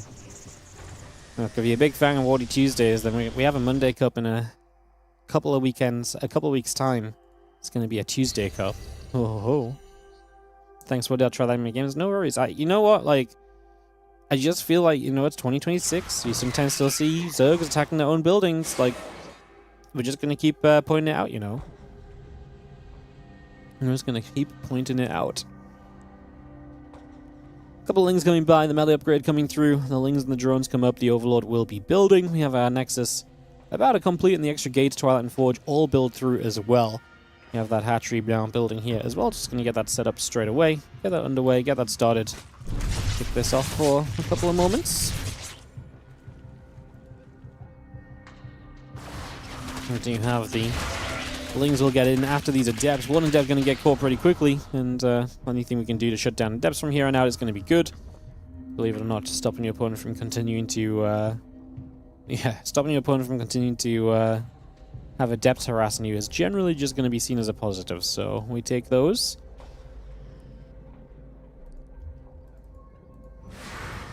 For a moment or two at least. Still just going to see the couple of oracles moving around. The lings are going to make their way forward. Going to see the couple of Adepts trying to move in as well. Also trying to get involved for a few seconds here. Try and see what we can do. The oracle's gathering up once again. Yeah, melee upgrade, all of that coming through. The Bane Nest is coming online as well. +1 and Blink will build from Shameless. Melee upgrade is nice though. Still up a game and now going to get away with going into melee.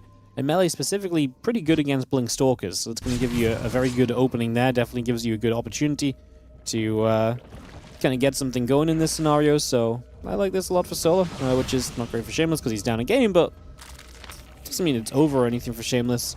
He's going to be playing against a more macro-y kind of game from Solar as well. Like, Solar's going to drone past 66 at least a little bit right now.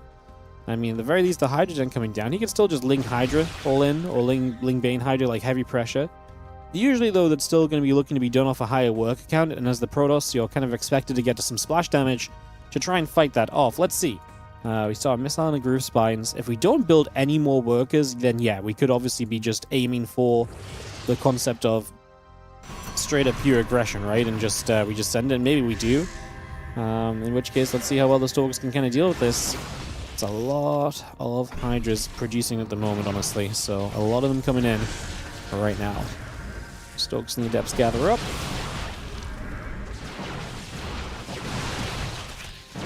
Stalker stepping over. Ling's going to run through. Stalker's getting jumped on. Little Stasis Wood popping off. Extra Stalkers warping in. I like what we're doing so far. The problem is that we're essentially kind of attacking into aggression, right? Like, Shameless is attacking into a Zerg player who is basically saying, hey, I'm ready to attack you. And let's sort of cut these drones specifically to deal with this attack. I mean, maybe that is the case, right? There's +1 Stalkers, there's a ton of gates, and there's not really much of a follow-up coming on anyway, so maybe that's kind of what Sola's gone into here. Maybe Sola is the one who just need to make this amount used defensively. Hydra can, as it grows, will deal well with these Stalkers. Having enough Hydras that can just shoot all at once and do a lot of work would be great, as the Ling's just going to run straight through here. A couple of those Stalkers going down, 5 probes being picked away at. And across the map, a couple of Banelings connecting through as well, as just taking a bit more damage. Still the Stalkers producing by, the charge coming up. So going to be seeing the Lings and the Hydras continue to come through. The couple of Queens going to come in here as well. Still going to see a couple more of these Stalkers being picked away at just for the moment. And yeah, these Stalkers continue to go for the Ling Hydra at the moment as well. Just continue to go straight through with this. Just going to be having the Hydras and the Queens continue to come back around. Just going to be seeing this fight continuing to go, go, go.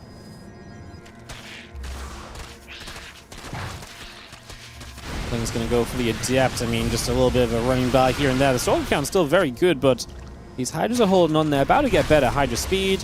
You know, the +1 missile upgrade is obviously going to be a big deal as well. These Hydras will just start to straight up do more damage as well. So, on the verge of these Hydras being even better than they have been before. And that obviously is going to be very, very good for you. So, we'll see how this turns out. Just going to see these Hydras continue to put some damage in for a moment or so.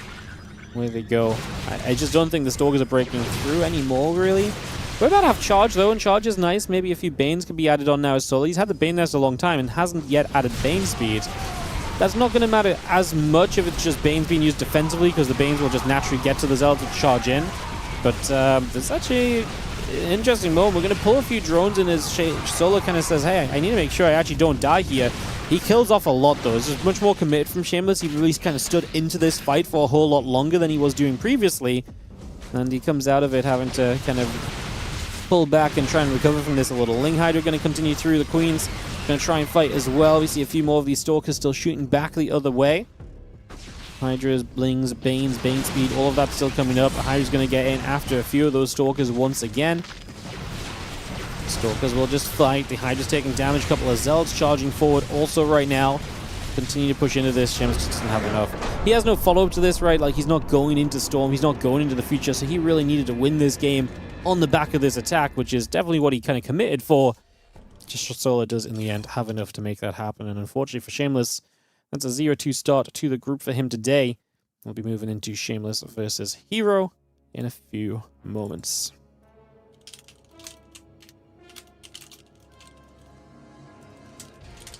Oh, you guys can hear my keyboard now as well, no? I've been typing. Oh, crazy. crazy. Clicky. Yeah, that's wild. You hear me click along? Unbelievable.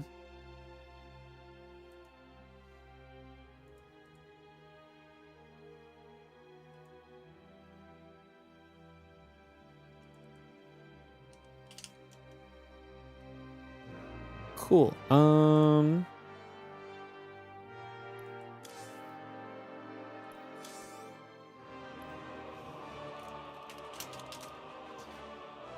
Cool. Just need Shameless to rejoin the chat channel. We can resume this, guys. Next up is going to be...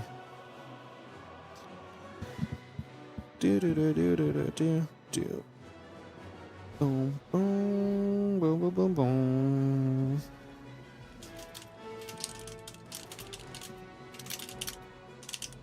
See, like, this is annoying me because I never picked up the keyboard before in my old setup, so surely there's a way for me to not get the keyboard to pick up.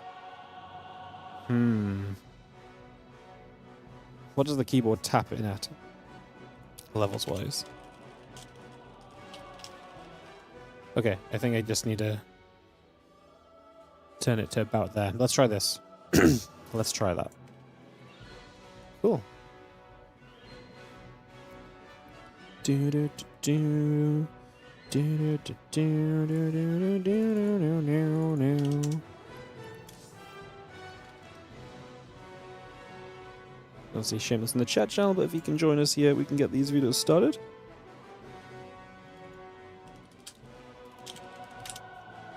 You guys can still hear the keyboard. I can't really do anything about it.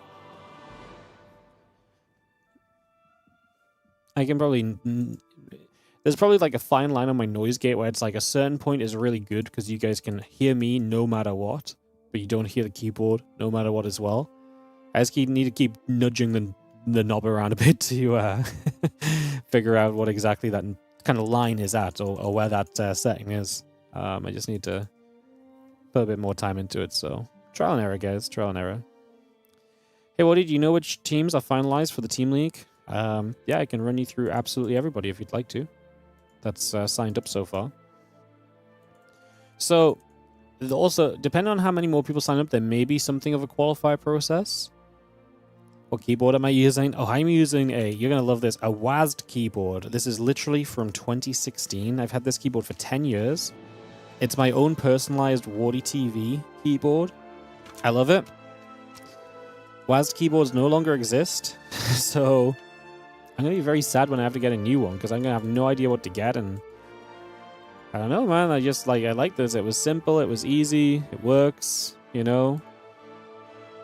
It works, so, yeah. WASD? W-A-S-D, yeah. I have a second WardiTV one. I actually don't know where that is. I don't use the other one for my second PC anymore because it has the full numpad, and I moved to like a no numpad keyboard for my second PC. Just so I have a bit more space on my desk. But I've used this thing for legitimately 10 years, and I'd actually be a little bit heartbroken if it broke, because yeah, I'd be very sad.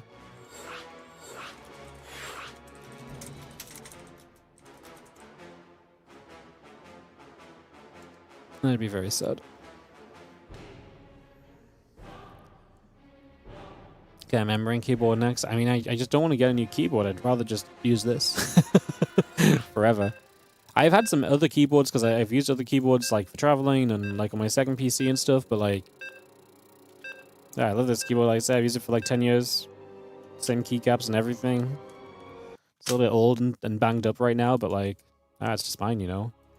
I was so proud of this thing when I got it. I know it's 10 years old as well because I got it like... It might not be 10 years old yet, but it'll be 10 years old like this year because WardiTV is 10 years old this year. But I have an Instagram post from when I got it.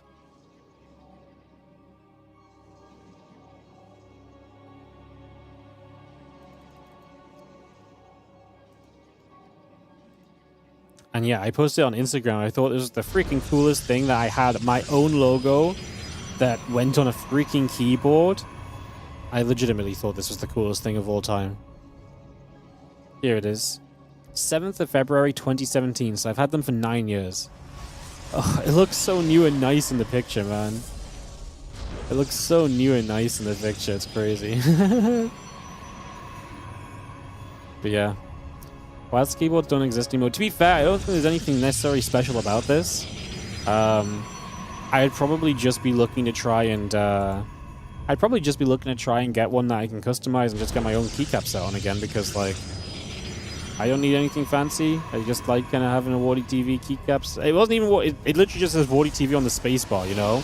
And then I have like slightly alternating colors. It's like black and gray on the keycaps. I thought it was very cool. So, yeah. But yeah, it's kind of a treasure of mine, really.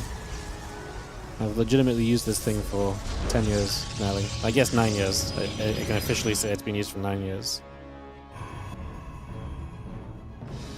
Wow, really wild.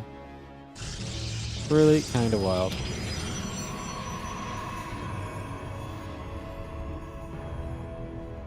Now you see it? I mean, I just held it up on camera. Look, I mean, I'm not going to give you the close-up because honestly it could do with a little bit of a clean if I'm going to be honest. But if you want to scroll through my Instagram and go to the post 9 years ago, you'll find this picture of my keyboard.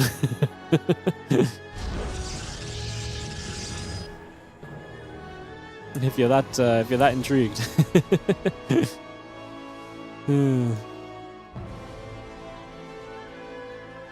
Probably gonna go moving through for a couple of seconds. Just gonna move around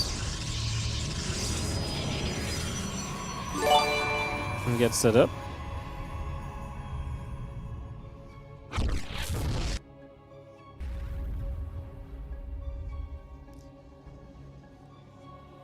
Gonna move around a little bit. We get settled in here. Just gonna see the couple of depths gonna shade out onto this map. So there's gonna be a 2-gate opening here from Shameless. herO is gonna be proxying the robot. We are back to PvP here for this 4th matchup of the day. So noteworthy as we get settled.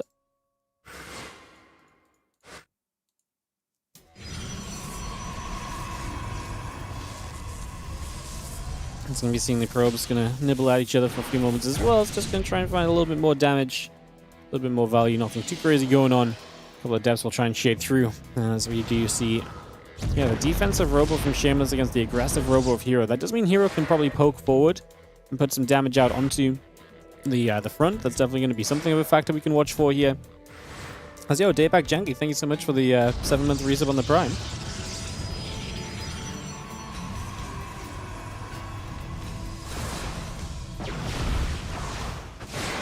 A couple stalkers will take a moment to fight, so we got a bit of damage done on the start of this.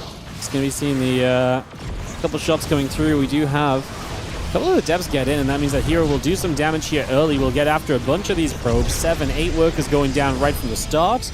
One of the gateways gets depowered, actually, so it's not even going to get a warping off there, and that's going to be bad for Shameless continuing to deal with the aggression of this. That definitely feels like a bit of a problem as the Stalker Sentry gathers up. The Immortal and the Prism kind of get pushed back the other way for a few moments as well. I'm just going to see that Immortal dropping back down, getting back into place. And yeah, those Immortals continue through for the moment. Stalkers and the Sentries come about. The Immortal's still setting up here.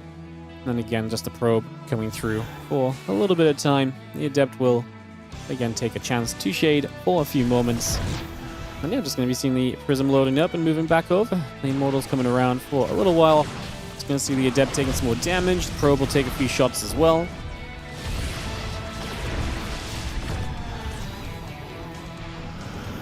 And yeah, Hallucination is going to pop through. Going to keep an eye on the Prism. Just going to be seeing the 2 Immortals dropping straight in. The Stalker's going to take some shots. The Immortal's taking some damage in return. You're going to see that Hallucination still going after the Prism here. I'm just going to be having the gateway is going to need to be repowered as Hallucination keeping track of everything. It does not feel like a good start from Shameless. Feels like herO is going to have a bit of a lead already, and we'll see what he can do to maybe extend on this lead in the coming moments. Definitely feels very good for herO early, though. Kind of like the direction this goes in for him.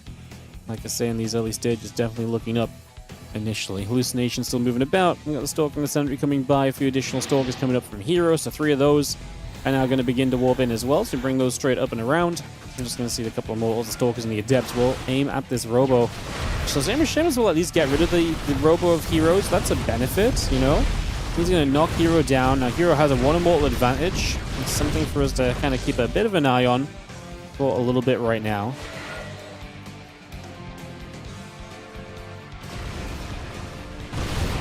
Couple units going to move through. Actually see some force fields dropping down into place as well.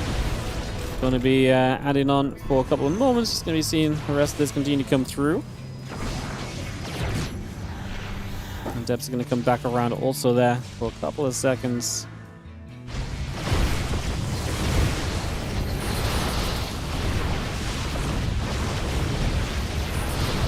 Going to be seeing the Immortal's still going to try and fight. herO does just have a lot kind of committing into this initially, so bringing this around.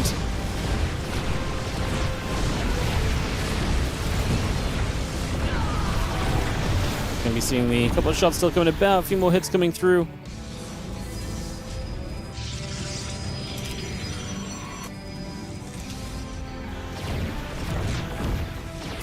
One more shot. Shots coming in again. Just going to be seeing the Immortal still shooting. A couple of gates still going down. That's coming in. Gates falling. Just going to be having ourselves the Stargate and Adepts coming up behind this. Stargate will give you a way to kind of clean this game up a little bit and obviously give you a lot of control potentially there. So it's kind of interesting also.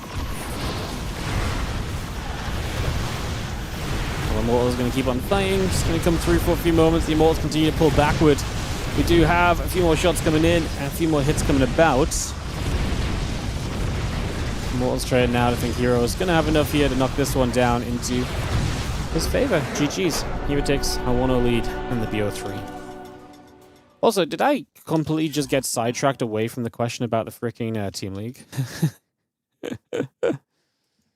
How did this even happen? Oh, because I started talking about the keyboard again. I'm so sorry. Yeah, the Team League is 100% coming up and looking good. We've got some very cool teams so far,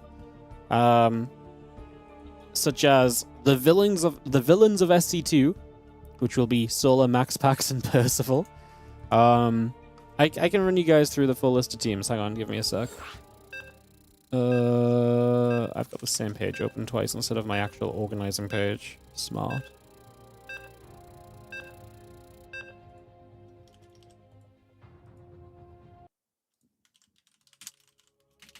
So, the teams that have signed up so far for the Team League are the villains of SC2, which is Solar, Percival, and Max Pax. This one makes me laugh. CJ Entus, which is herO, Shin, and Bunny. There's a team that has not picked their name yet, which is SOS, Rogue, and Creator. Then there's Team Liquid, Basilisk, Onside, which is Maru, Zhao, Ryung, and Christiana. Platinum Heroes, Stalny Balls, which is Yakov, Machine, GG Machine, Shameless, and Nicorakt, I believe. BBEX, and Shopify.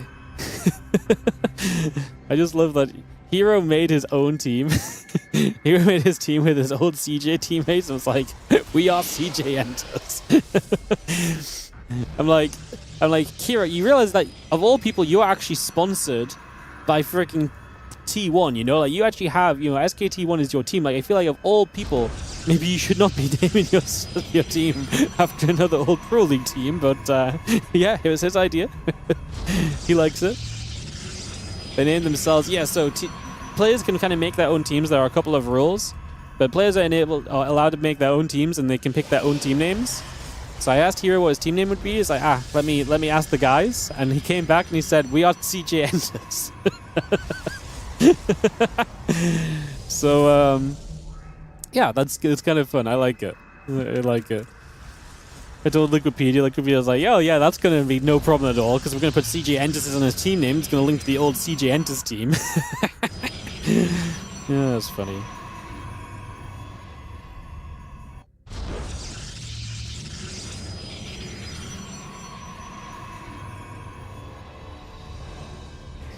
Alright, well, we just have ourselves the Cybercore and the Net Gateway coming up.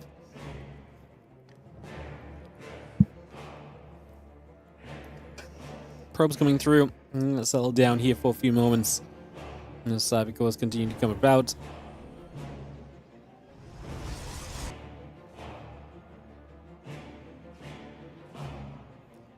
You can see the probie Continues to move through for a few moments. Wildcat coming around, a couple of Stalkers, the Stalker and the Sentry coming up as well. Seem to take a little bit of time to see all of this developing and getting into place just for the moment. I'm glad you guys like the team. I think Team League's going to be really fun, guys. I was looking through and I was like, man, pretty much every top player is taking part right now, apart from, like, I think Classic. There's a couple of people who are not signed up. I think Classic is, like, one of the few guys that's not signed up with the team. Everyone else is signed up, and it's actually looking kind of sick. It's been a hot second since we had it. I mean, obviously it's not like... Obviously, it's a team league in the sense of, like, there's teams, but, like, it's, you know, some teams will play as their official teams. There's not a lot of official teams in StarCraft 2 that can enter a team league right now, so makes a lot of sense to see, you know, to allow people to kind of make their own teams and join in for the fun. I still think it creates a fun dynamic for us while giving us great games. So that's going to be a Stalker getting caught. Second Stalker. Now he goes down. herO with a good catch early. He's going to be faster on the expansion as well, as we are playing an expansion-based PvP now.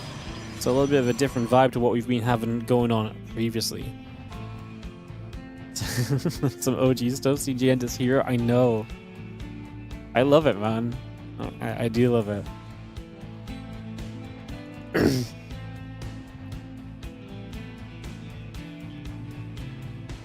Reminiscing the good old days. I'm sure we're going to have a lot of fun conversations about that stuff when we get into the Team League. Team League will be starting in a couple of weeks, guys. Signups close this weekend. So signups close this weekend, and I'll have more information for you guys ASAP, basically. I just need to get that sorted out, as we are going to see herO aggressively pacing in this game. Shameless is going to come down this ramp, though. This was looking good for herO until these units came down the ramp. The Immortal especially packs quite the punch, as you can see. And he's getting some very good damage done at first. Immortal and a couple extra probes still coming through. There's one more sentry warps in. And we keep this going. Couple probes and assimilator coming about. The Immortal still being brought through. Prism is on its way up as well, so we get that all coming in right now. And it's going to be seeing a couple of units heading down to the center. And we'll, just look to see if there's anything more for them to kind of do for a couple of moments. Not really. A couple of Adepts still going to shade about. And the Immortal and the Sentry coming through at the moment, and we just get a lot of that continuing into place at the moment, so a lot more just kind of setting up and getting things rolling. The couple of Adepts will move around as well.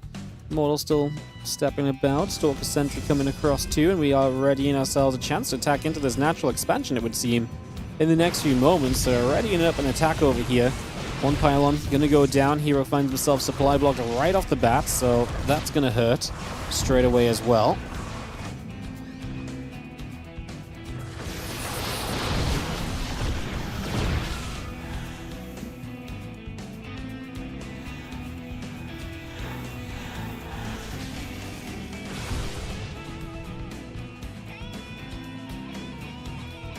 Going to be seeing the Prism loading up. Just going to be seeing a few probes going down. Nice little starting point as well at the moment. Just going to continue to see what else we can do with this. Is just have the Immortals coming around, getting that into place. A couple of Stalkers dropping off and going to try and get after the Immortals as well. The two Stalkers, the Sentry and the Adept, will chase for the Prism.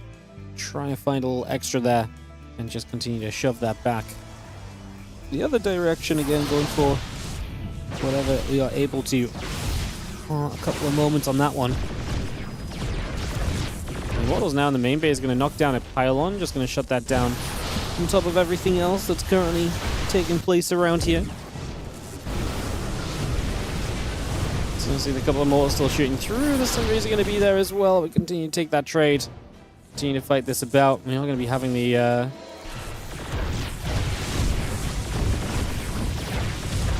couple extra shots coming through again, so a few more hits coming in straight off the bat. Damage being dealt.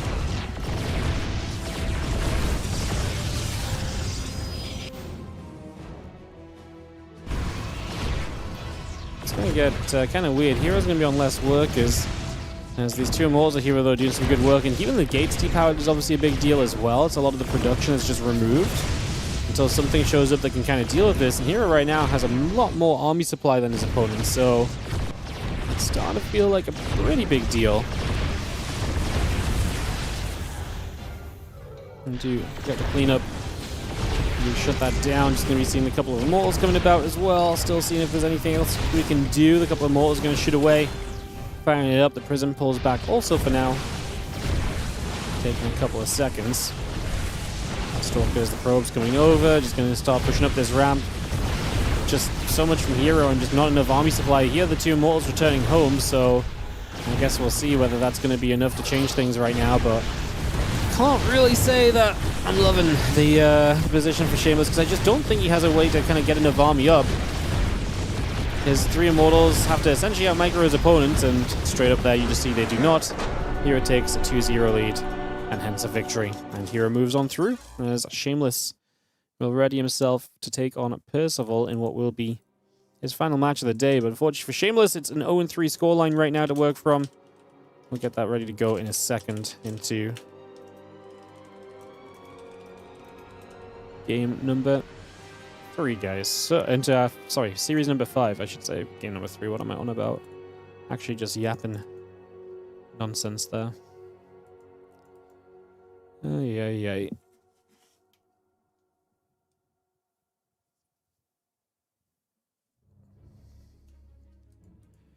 Alright, just waiting for Shameless to come out the replay, and we'll get this ready to go. Who is streaming solo versus Geralt? Nobody. All matches will be shown here when it is time for them. We will go in order of the Wikipedia in the replay matches as well. So everything will be shown here. Tell you what, guys, I'm going to be a moment or two. I'll throw you guys into the Winter Championship vid. I'll come back in a second or two, and we can yeah, we'll go into this, and I'll come back. I might not be back when it finishes, but if I'm not, that's all good. I'll be back ASAP. BRB. Welcome to the WardiTV Winter Championship, our first WardiTV major in the 2026 series. We're super excited to let the event begin, but first let's have a look at how some of the players got to qualify for this year's Winter Championship. Gonna step through. Classic aggressively going for it. Gets a Void Ray so early. Well, maybe not, because these Stalkers dive in again. It's enough Stalkers to two-shot the Void Ray down. Classic! And we see some fire. Gonna greet these units straight away here. Stalkers on the other side of the map already. The main story is that there's not going to be units left here from Fewer here, so MaxPax has to kind of, is forced into the fight. He can't cherry-pick what is a better moment or anything for him. Good flanker on the Prism. Saves the Colossus. That's massive. Bjorn's going to realize he needs to just pick up and get out of here. Storm available on the right-hand side of this. Bjorn sees it, hits the High Templar with the EMP, and he gets the Prism as well. This is not it so far. EMP's coming down. High Templar yet to find a single Storm of value. Forge is going down. Upgrades being denied. Probes are pulling through as herO looks to stop the 2-0. Probes are coming as Creator's going to walk up this ramp and try and take this fight. The Vikings doing what they can against the Colossus. They're going low, but they're not dying yet, but it will not matter. We can catch these Disruptors. That's massive. We're going to move forward. The Prism low doesn't go down. Will go down in a second, though, as Fewer gets a lot of value here. Flanking is massive for him. No Guardian Shield, no Force Field. The probes will pull in from the other side to try and make the difference. Can herO capitalize and kind of push into position during this? Down to the bottom, all the Hydras are up top. We're going to blink on the Hydras. And you can see Shin's supply just plummeted here. These Vikings get rid of the Colossus. The Bio Army might be okay against the Gateway forces. Oh, he's going to have Marines left. Like I said, we're going to have to land the Vikings. Not ideal against a lot of damage here. I mean, specifically just knocking through so many of these workers. Prism is going to get the warping off. What the Zealot's going to do? The Stalkers need to help, because they are going to be a big part of the damage dealing in this. It's going to be enough. Trigger's going to get it done. We have an upset to start off 2026 on the WardiTV Mondays. Stalkers are a little bit behind everything else. The Siege Tank should absolutely target fire that Colossus, as Bunny is making his way through this army. Oh, Bunny, he is getting it done. Stalkers are stuck in the back here, so we don't have a way out. And this is a great catch. herO gets forward. The Stalkers blinking on top of his Immortals. Those are good force fields. Can he actually finish these Stalkers off before the Prism Micro gets there? He's actually doing pretty well. He's killing off a lot of these Stalkers. He'll pull up a few probes in the gain. Showtime is coming out with a hold right here as he continues to chase forward.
Hello guys, sorry for that.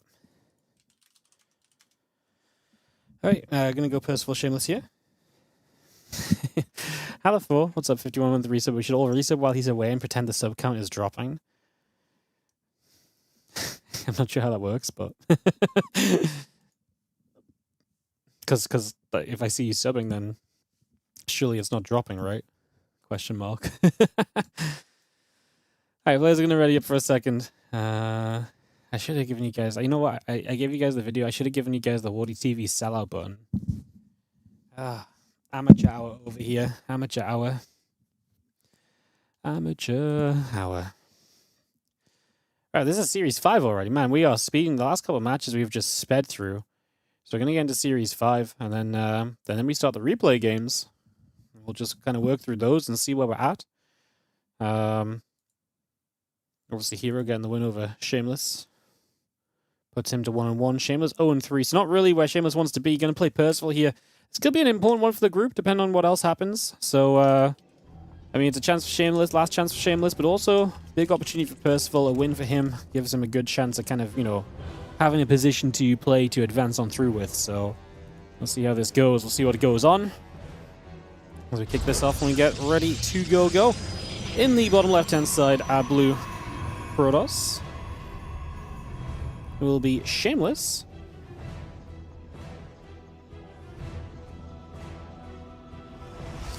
And in the top right, our red Terran is going to be Percival.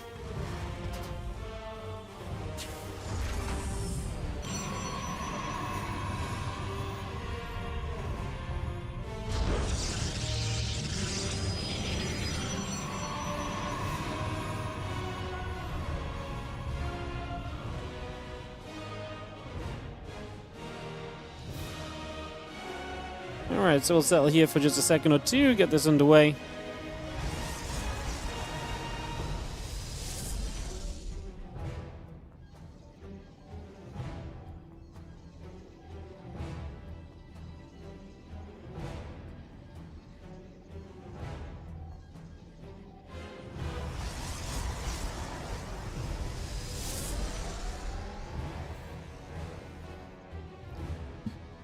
We see where players are going to take us. Indies having a little break at the start of this game, apparently. Unbelievable.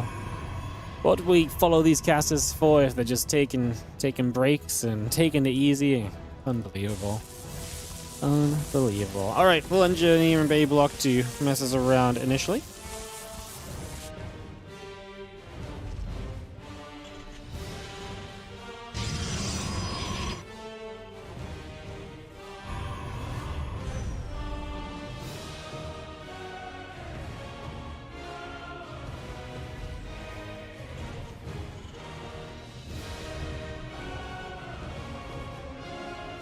So just gonna get going. Stalker on the way through, the Walk Gate coming about.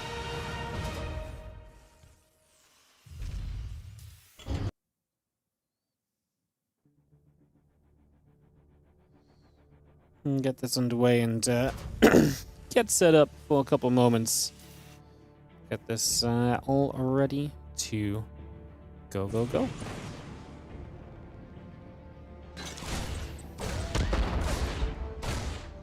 You can see the Reaper going to fight into a couple of the probes here, so just going for a bit of work right off the very get-go on this one. Just going to see a few of those probes taking some damage. So a few shots coming through. Reaper going to turn around and start going back the other way. Stalkers will make their way around as well. And just get this up and running and try to see where we can go to for a couple of moments. Get this underway.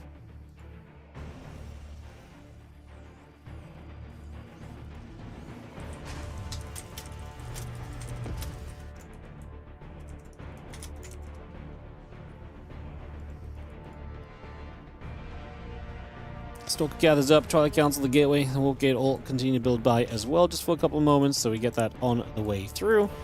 And just get this on the way. Get this setting for the moment. Seeing what's going on.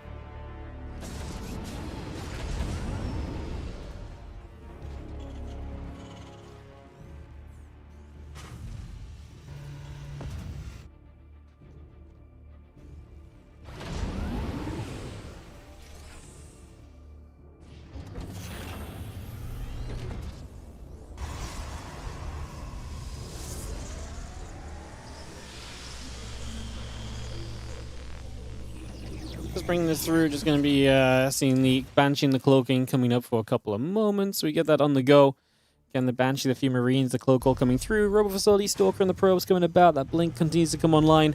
So we get a lot of this up and running just for these early stages. And we see where things will go here for a little bit of time. So we've got a couple of mines ready to move on in.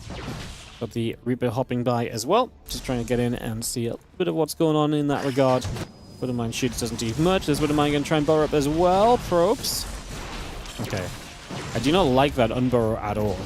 Because I do not like this at all. I don't like that unburrow at all because you just had a chance to at least get a probe and you see the Stalkers nearby, and I think that's a judgment call you can make that's like, hey, that's probably not going to end well for me if I try and make this happen.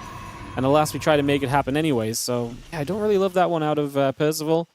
Especially because I know Percival can make better decisions than that, so I do think that's a bit of a shame on that one. Let's just see Robo Bay, that Blink all continuing through. The Observer coming up, next is on the way in.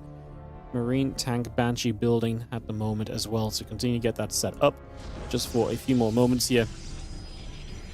Feels like a misclick. I feel like it's just like a brain lag. It's like, oh yeah, this is fine, and then it's not fine, you know? Like, it seems like it's going to be all okay, and then it just really isn't all okay afterwards, so I feel like it was a bit like that. I'm not going to see this Banshee opening up onto a few probes already at the moment. Just going to put some more damage out once again. We see the Stalkers trying to come in and get after the Banshee for a little bit more time too. I'm just going to be seeing the Stalkers keeping things back at bay for the moment. So yeah, a few probes going down.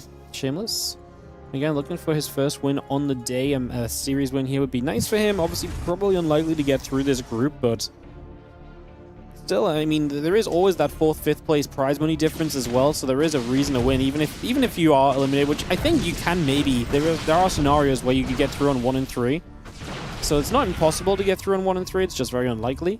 But even if you don't, there's still the fact that if you win, you maybe end up 4th place instead of 5th place in this group, and if you end up 4th place, it's a much better situation for you starting out, basically. So yeah, that's generally the kind of the consensus and the way that this pans out and everything. Let's now see those few Marines gathering, the couple tanks setting up, Siege Tank, Marauders on the way, Stimpack and Combat Shield both building on in. Coming across for a few moments, the Temple Archives building as well. Just got a few extra gates still coming up. Stun Thermal Lance coming through, Charge producing. That charge will finish up in a few moments' time, so just going to get that done. As yeah, Stimpack, Combat Shield, and the +1 coming through. Marine, Marauder, Medevac all building in. And we just have a bit of a push maybe readying up from Percival here. Percival, at first I always felt like Percival in this matchup was very much so kind of like a let's end it early kind of guy. Like these early tank pushes and so are just kind of what we aim to do. But I do think kind of over time that he's also very happy kind of playing the later stage of the game too. Obviously in this case he's 5 racks 2 basing, but it's interesting kind of when he decides to kind of pull out a build like this over a build like I say, like a build, you know, instead of a build such as just kind of heading into the later stage of the game. Set this up and running. Just going to be seeing that bio pushing downward. And like I say, the tank's going to support this as well as we get this underway. There's some shells, Marine Marauder coming through. There's a lot of tanks. I do not love the lack of protection for these Colossus. What I do love are the Marines sitting in the back. So the Colossus are only hitting Marauders right now. You want to keep these Marines alive. They are your damage output against the Zealots. And obviously you can't afford for this kind of fight to go wrong because you're very committed on 2 bases here to make this work. So, Percival, I like what he does initially, protect those Marines and to give himself a bit of a better chance in this game from the very beginning. Again, that up and running Zealots are going to come charging through. We're just going to see those Marines keep on fighting. A bunch of the Zealots keep going down. Just going to see the Colossus keep firing away. The tanks will continue to set up as well. We'll see a few more of these Marines continue to push forward. Just see the Stalks continue to come through. That's going to be seeing the Colossus coming about as well for the moment.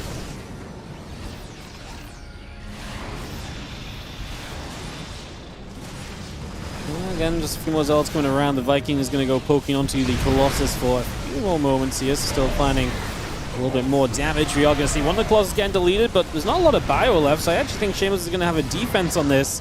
As you see, the army of Percival does end up being chased away. Stalkers get underneath. That Viking will go down. And yeah, Shameless looking good at the moment here in this game number 1. Actually looking very good at the moment. SCV moves back through. Again, the Marines and the Marauders continue to come about for a little while. Continue to get that on the go.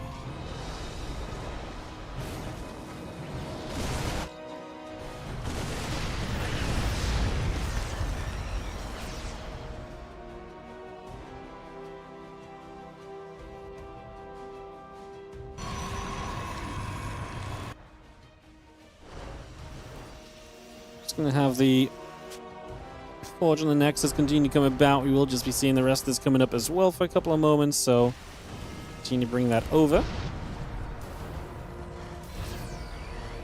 Continue to set this up. Just going to see Marine Marauder continue to come through. Continue to get a lot of that on the way at the moment.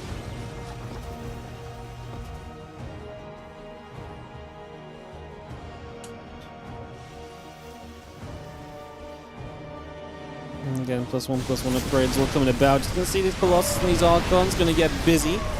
In we go as the Archons are just going to start fighting for a little bit. This is going to be an army which I don't think Percival can really put up against. So many Vikings are now useless against the Archons, and so they're going to land just to try and do what they can. But okay, well, you know, I'll hold my judgment, because actually they are going to fight through this. Way better outcome for Percival than I expected. I thought this was maybe a GG kind of fight, but he will stay alive. 20 army supply in the lead. He's going to give himself a chance to go one more time across the map. Army supply is going to catch up quickly from Percival with Warpins, but maybe if Percival can just get a bit of momentum. What I will say is that I think a lot of the better units have died, right?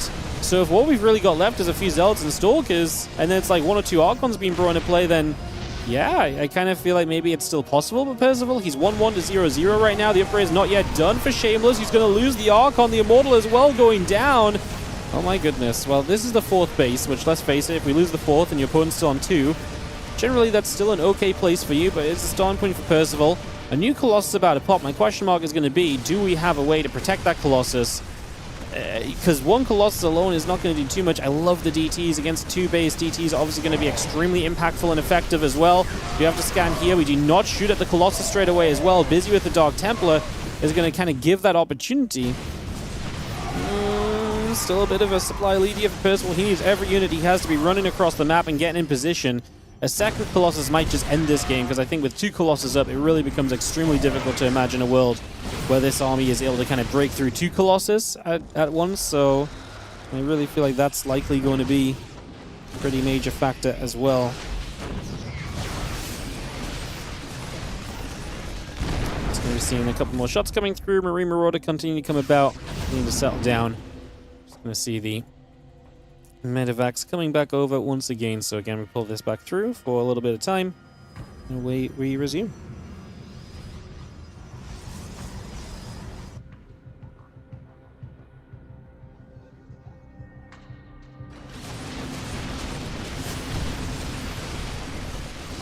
Fire just going to fight. Going to see a little bit more damage being dealt still. Pylons going down. The Stalkers still coming up. A couple Colossus will continue by as well. Again, 2 upgrades on the way. Colossus being added on. A lot of these little bits and pieces coming through at the moment. Just going to see a few more Zealots. A couple High Templar coming about. The probes will transfer over to the 4th base. And yeah, just going to have that Archon coming through. All those upgrades still coming by. The Bioforce with those tanks very much so continuing up at the moment. 2-2 coming about as well. So we continue in with this. And yeah, so Colossus continues to come through. The DT is going to get in after a few of the SCVs.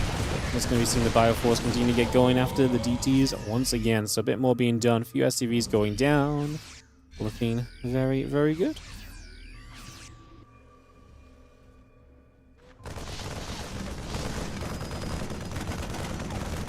Marine will fight. Azelt will charge in.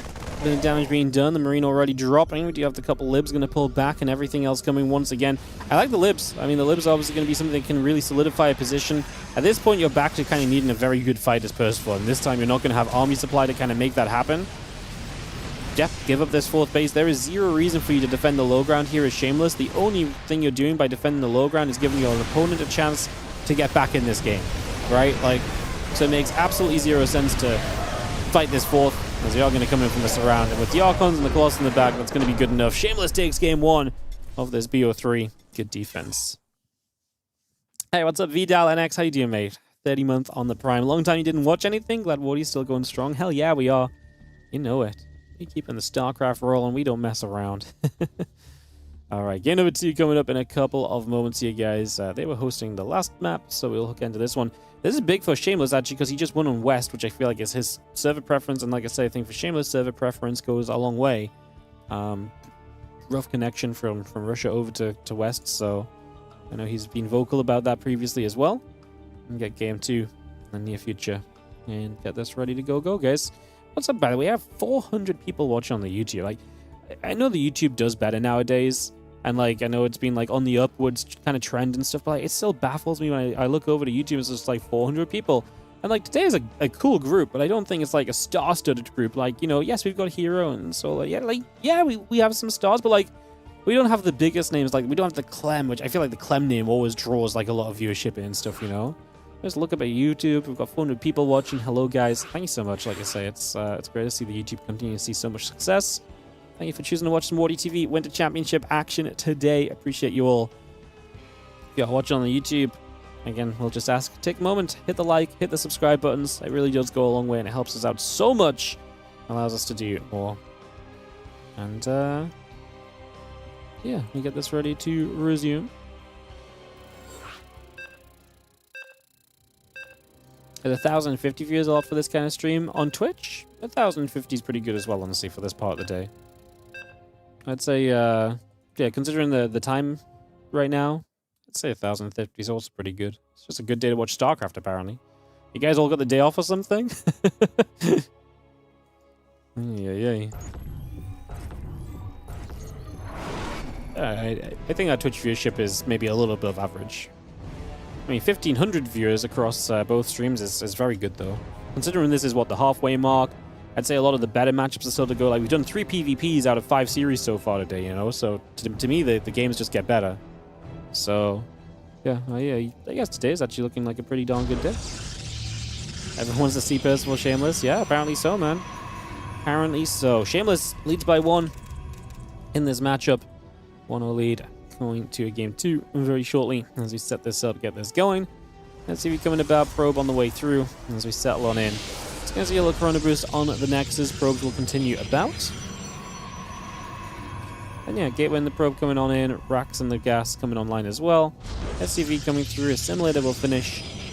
Just going to be getting this rolling. I'm at work, but you have your StarCraft activist hat on.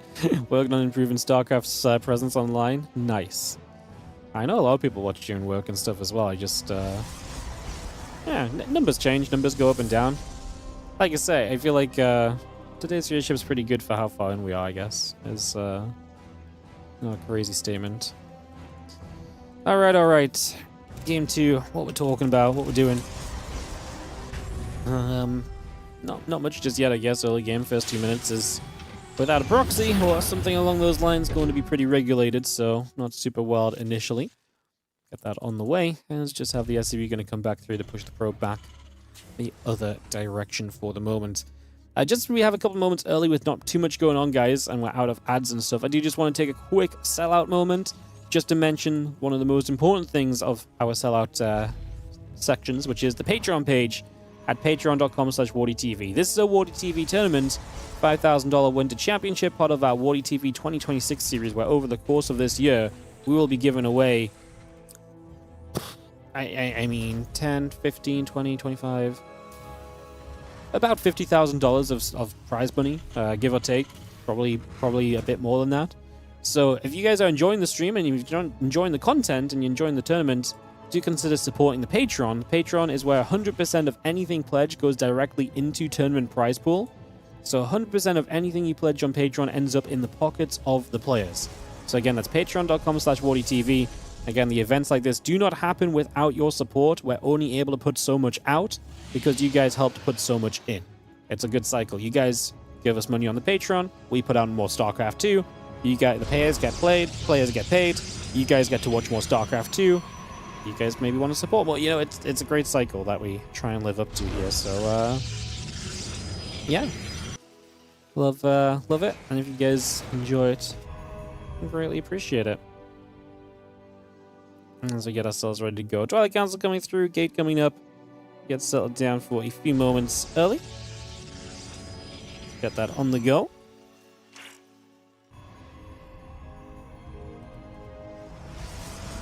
Gonna see the hallucination popping battery coming through for a couple of moments here. Get that on the way.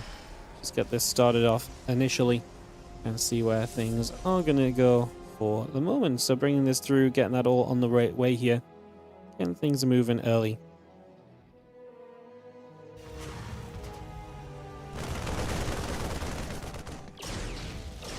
We'll have our hallucination gonna be there to kind of poke a little bit, get a bit of work done.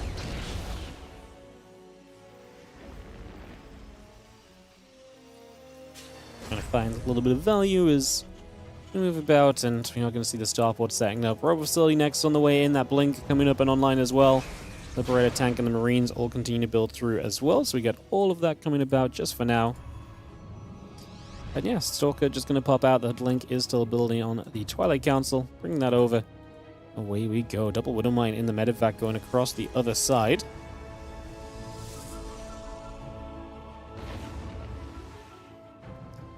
Medevac looking to boost straight through.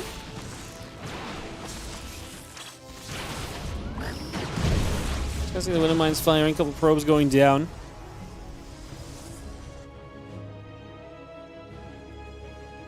Again, Lib Tank and the Marines still just building up there for a few moments. The Marines are going to gather, so they're going to settle in for just a few moments. The Lib will continue to come through for a little bit. The Tank and the Marines still coming about. SCVs and the barracks building through. Percival was set up to kind of poke forward a little bit here, but we'll kind of lie a little bit short of that point right now. We'll see what happens as the Marines and the rest continue to come through.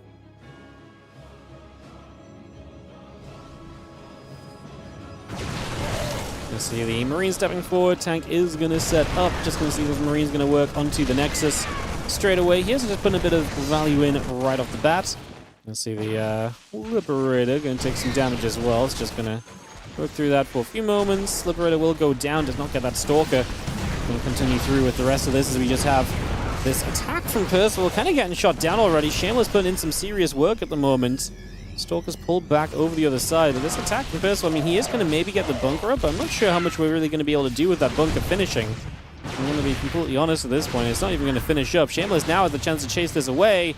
Percival not ending in a pretty situation at all here. Actually ending up in quite a bit of trouble at the end of this. He's going to try and turn and fight with the high ground. He really needs some extra units to show up. The Stalkers step in for the medevac, and the Marines get left behind. So Percival just bleeds out in this early game attack. The offense is shut down, and Shameless shoves it backward now. Percival on his way to stim combat and +1. We'll likely have to deal with some aggressive Stalkers in the near future because, well, no doubt they're going to be making their moves over the next little bit of time. Going to be having stim combat shield and +1 all coming up. Stalker's going to step over. Just going to see the tank there, the bunker coming through. Just going to see the Marine Marauder and the, well, rest coming through. Like I say, we really need these upgrades to finish for Percival to feel okay about this at any extent. He does load up a medevac, which I kind of don't hate. I feel like he's in a bit of a troubling position, so a little bit of drop damage could actually maybe help to bring things a bit back on track for him. It's risky because the Stalkers are on the map, but he has successfully gotten away with that medevac to the other side, so it does feel like we're going to get away with that move. Like I say, it's the kind of move we might just need right now to help put Percival back on track a step or two in this game. Fire drops. I'll see a couple of probe hits coming through as well, so a few shots coming toward that right away.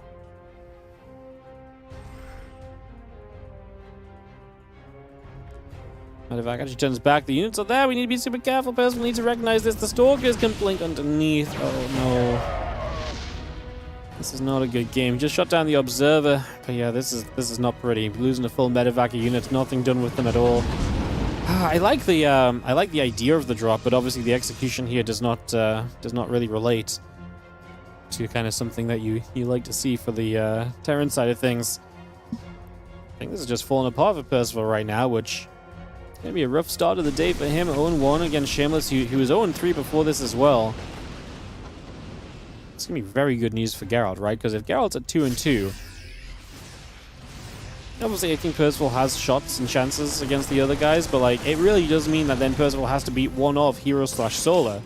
If he beats herO, then that would be good for Gerald as well. So like, it really feels like Gerald being a 2-0 right now is loving a result like this where, yeah, Shameless is able to get a win while also kind of being unable to overtake himself, unable to overtake Geralt because of the score already in this group. So Yeah, this feels really good for Geralt.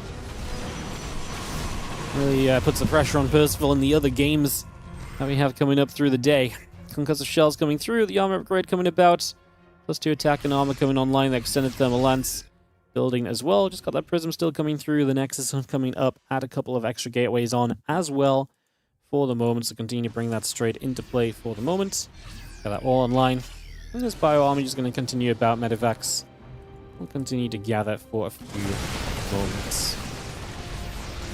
And get after a few stalkers. Going to find a few of those for a moment or two. The medevacs are going to be loading up and pulling back along once again. Just going to be seeing the rest of the Zealot Stalker Colossus force still coming down the left-hand side.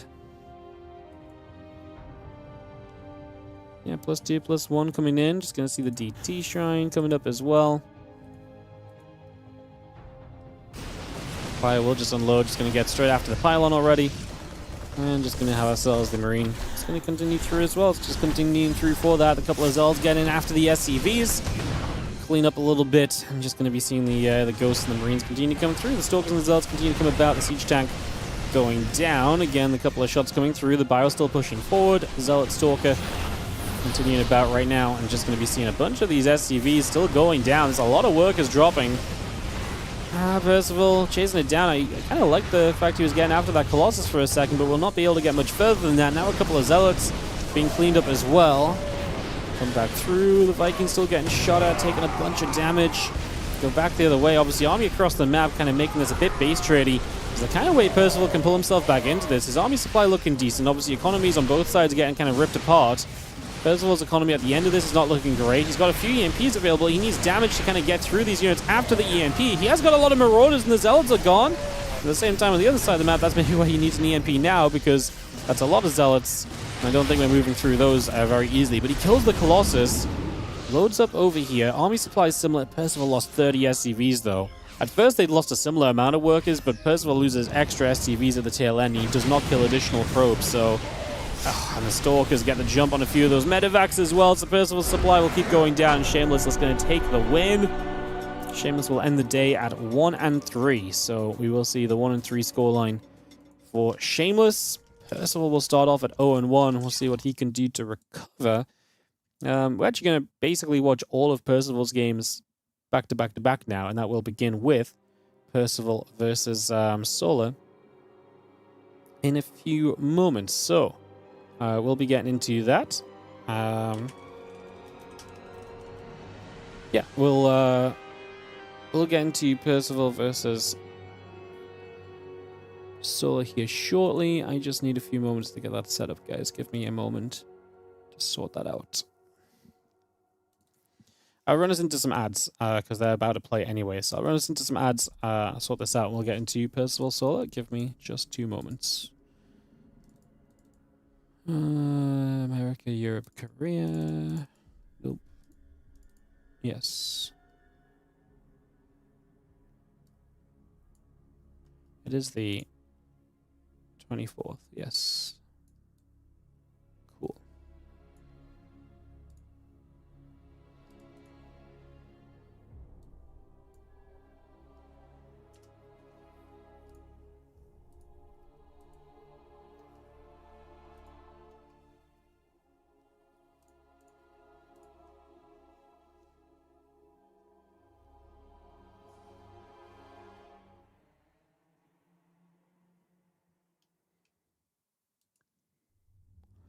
All right.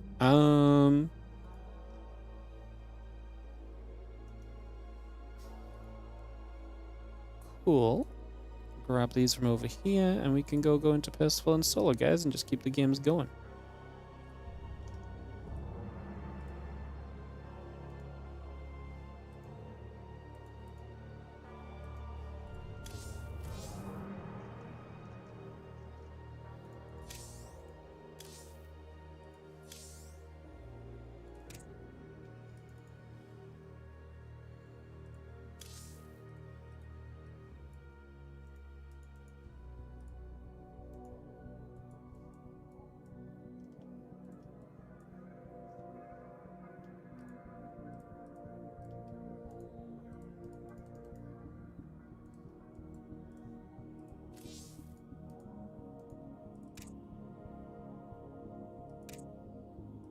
Perfect.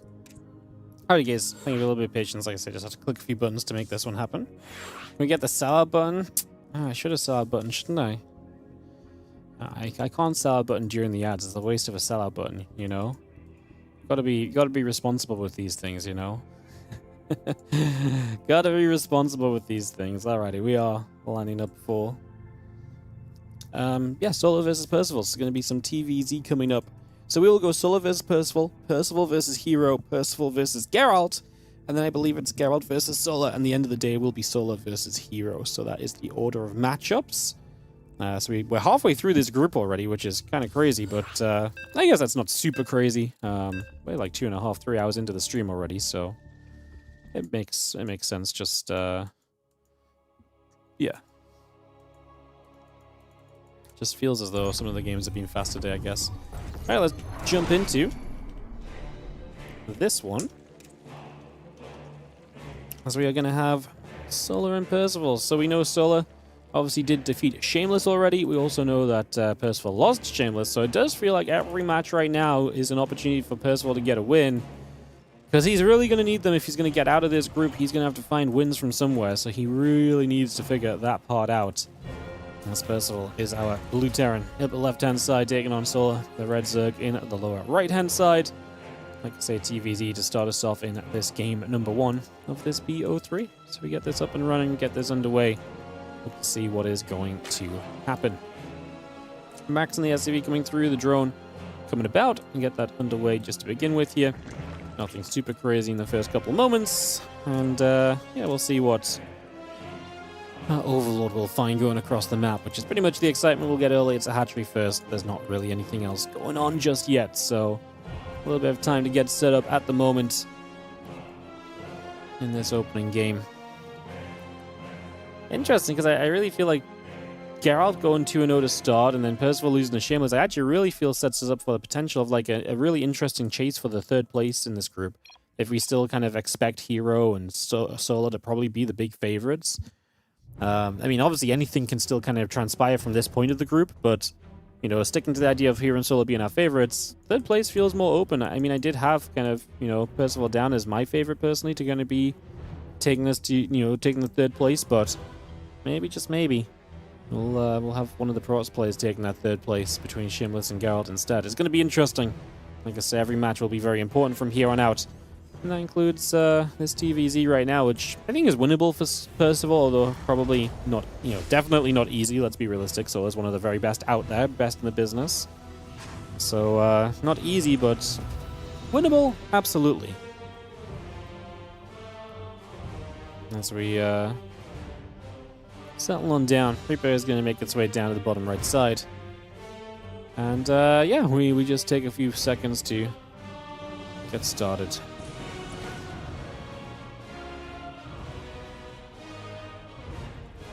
Get it down to the bottom. Again, Ling's get a couple of queens coming through. The hatch going to be there. Reaper going to shoot at a couple of those Lings already. Lings will take some damage. A few shots coming through. Again, factoring a couple commands in is building up. There is going to be the queen there to keep the Reaper back at bay and to stop that from doing much else. And the Reaper is indeed held pretty much back at bay for the moment. Can't do much else. So not much from the Reaper. Just going to hang back. Again, we gather back around. Command center of the factory continues to build up as well. Going to see the queen very narrowly able to get the Reaper, not quite completely able to in the end. Reaper just about escaping away. Again, out of there for the moment. Again, the heli and the SCV, command center and the barracks all coming up. A bunch of additional Lings and the Zergling speed continue to come through as well. The Reaper back around that right-hand side. Lings and queens just gathering together. And we just take a few moments as the Reaper heads into the main base to try and see a little bit of what's going on. Queen gonna shoot, Reaper will take a few more shots of damage. Lings, queens gathering back over. And yeah, that Zergling speed is about to be done on the side of Solo here in a couple of moments. So, getting that rounded out. It's gonna see the Lings actually still chasing this Reaper down. The Reaper does have to hop up to the high ground just for a moment or two, so escaping away. A couple of seconds, getting out of there, sneaking out. Lings will try and fight against the couple of Hellions out here. They're going to try and find some damage as well. And they put some Lings into the bin. They didn't lose the Reaper at least, but yeah, the Lings will go down. However, Lings across the map are actually going to find an opportunity. In they go, and this is actually going to be a major opportunity for damage. Lings swing back around. Marines immediately in some trouble as well. So 8 SCVs full. Hellions on the map have to come back home, but that really was a great dive in. A massive opportunity taken by Solar. And 8 SCVs going down early does not exactly paint a pretty picture for Percival in this game. It already puts him kind of on the back foot. Being on the back foot against one of the best Zergs in the world does not feel like a great position to be in, because typically the Terrans want to be the one that are applying that pressure and control in this game. That gets stripped away from you if you just can't have enough units to be doing that from an early stage. And in this case, you're going to be 8 SCVs away from the economy you want to play with. And okay, Solar made a bunch of Lings to make this happen. You know, you look at what was lost, it was 26 Lings, so you could argue maybe Solar could have had 13 more drones instead. I still like it because I feel like you get those Lings, you keep the Hellions back during this as well.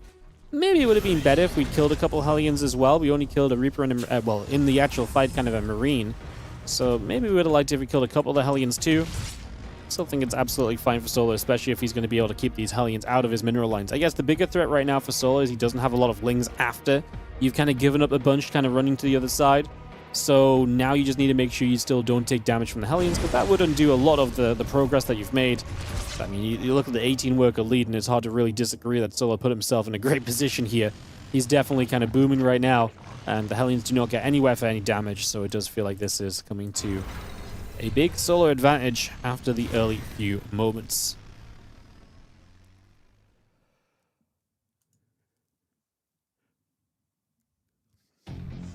Hellions will come back across. Combat Shield, Drilling Claws all coming up. Marines, Factory, and a couple of Engineering Bays coming through as well. A couple of SCVs all setting up there.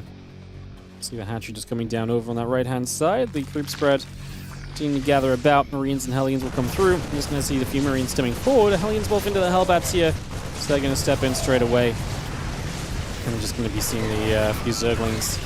It's going to go down. A couple of these Queens going to get picked away. A couple more Lings going down as well. We get rid of a couple of drones out down to the bottom side. 5, 6, 7, 8 workers going down initially. A couple of Banes will be trying to get forward as well. Just going to load up a few of those Marines. The Hellbats just about peeling away. I'm just going to be seeing the Medevac unloading a few more Marines back over to the left side as well. This was not bad in terms of a follow-up attack. I mean, Percival needs to step back in this game. That definitely helps you to do it. 8 workers going down is no joke. So definitely kind of putting you into a bit of a better direction there. Resetting you into a bit of a better place at this point in time. 1-1 upgrades, Drilling Claws, all of that still being brought through. Melee upgrades, Baneling Speed, add a Hydra Den on as well. We've got a bunch of extra creep tumors coming up too right now, so a lot of that creep coming online. Lings up top, going to be hanging about and waiting to make their way forward in the next couple of seconds. Just keeping some eyes on things. Could morph into some Banes maybe, but there's no Bane. Oh, no, sorry, there is Bane speed already. I'm silly. Yeah, you could run a few Banes over, but until the Terran's really out on the map, I don't expect a handful of Banes just to roll in and do damage, so I don't think these Lings are necessarily set up to do much just yet, and it looks as though Percival might just glimpse them with the movement of this Medevac. He steps over, he stims, he will kill. Only 2 out of 4. Quick reaction from Solar to save the other 2. Hey, what's up, Dagon? Thank you so much for the 30-month resub on the Prime as well. Thank you for priming us up. Thank you for supporting. Thank you for resubscribing. Much appreciated. Thank you very much. As the Widowmine drop over here with the Drilling Claws. Gets off, but it's into Queens, and Queens can obviously transfuse each other up. They don't get one-shot by the Widowmine, so it's pretty cozy. Over here, we actually see a bit more success, and we are going to see 8 drones go down in total. So Percival are doing another decent job of kind of slowing down some of the drone count, some of the economy of Solar. Another Widowmine drop loads up, so 4 more mines going across the map once again here. As Percival also has a little bit of a Marine Medevac poke, looking to get to the front and maybe looking to take down a hatch or so. Get rid of some creep tumors. Gonna be Queen that we get for free pickings right there, as well as it steps through and gets caught straight away. Now the rest of the Marines coming over. A couple of those Queens going down immediately. I'm just going to be seeing a bunch of those continuing to drop. So Queen's getting cleaned away at. Just going to be seeing the, again, Lings in the Infestation Pit coming up as well at the moment. 2-2 upgrades and multiple Organs continue to come into place. And these Marines stim one more time. They load back up. Lings running back through. The Medevacs evacuate away. Just going to have a couple of Widowmines will bower up and around as well. Just going to be seeing the Infestation Pit. The drones, the Hydras continue to come through. Another Widowmine shot going off. 9 workers killed. Now a Widowmine into the back of this main. Going to go off for just a couple more drones. Man, we are absolutely slaughtering workers. What I don't love is obviously all of this is costing you Widowmines, and all of this is basically your splash damage for the future being cleaned out. So yeah, you're killing drones, but Solar is probably just able to hold down the drone key because he's at least cleaning up a good amount during this, and there's not another kind of scary push coming at any point here that's really going to capitalize on this entire situation. So in that regard, I kind of do still like this quite a bit for Solar, and I don't think he's in any sort of immediate trouble or anything like that. You see a little bit of the Hydra Bane pulling back over. 2-2 upgrades on both sides coming through. Again, the Hydra Bane still building up. Solar currently sitting about 170 supplied to the 170, so he's down a little bit.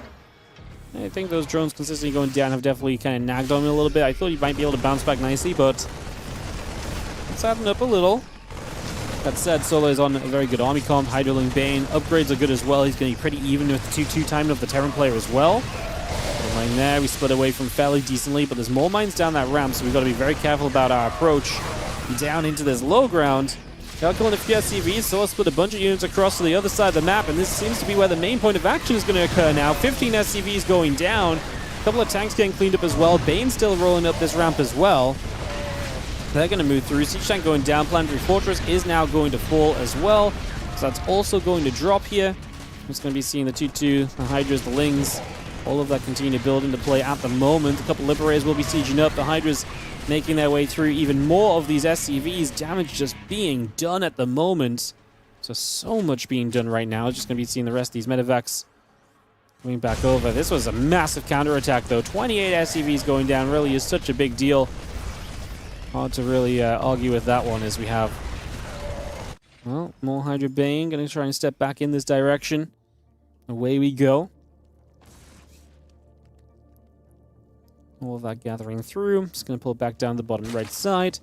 Look, Den, Hive, continue to produce for a few more moments. Of course, Solar, if you are not familiar with my casting of Solar, I will always say he is one of the absolute best Zergs with Lurkers. And oftentimes, Solar has to scrap and fight and just survive to get to Lurkers, but when he gets there, he's an absolute different beast. In this game, currently up 70 supply, he's not going to really have to fight and scrap and get to the Lurkers like that and hang on in there. Which really is just terrifying because it means that Solar's going to get to Lurkers very freely. And if Percival's not been able to control the game before now, I do not think he controls the game once Lurkers come out. So, definitely think that is on the verge of being...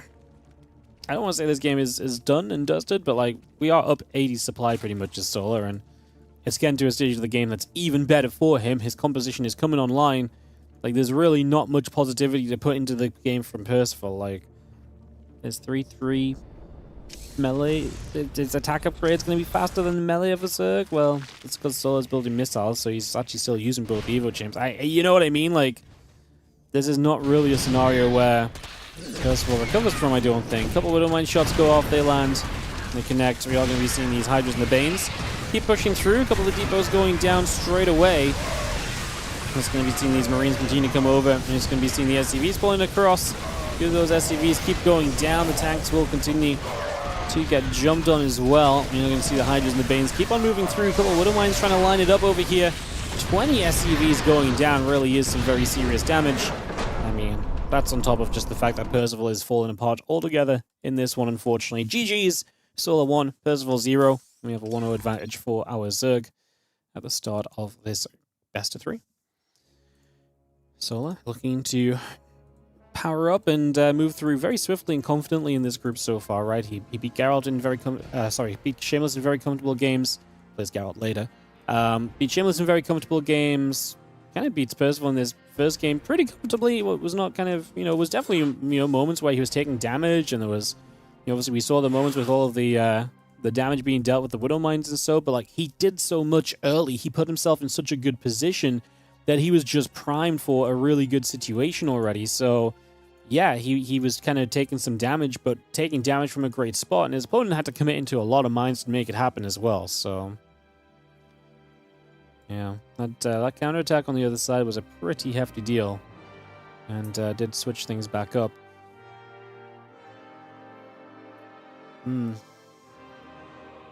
Alright guys, we'll give it 15-20 seconds. Jump into game 2 and get this back up and rolling.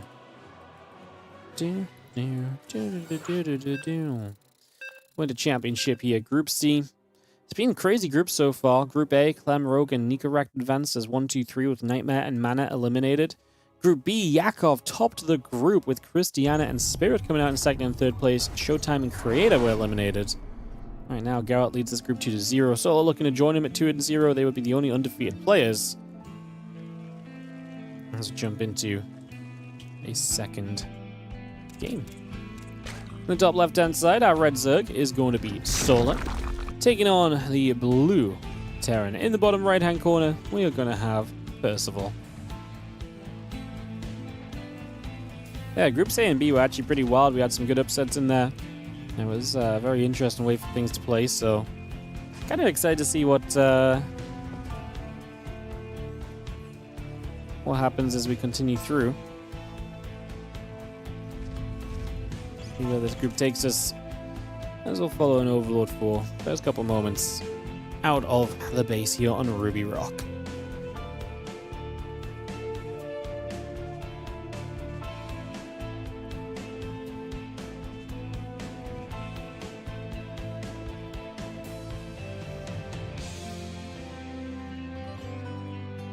So Overlord takes a step down to the bottom right-hand side.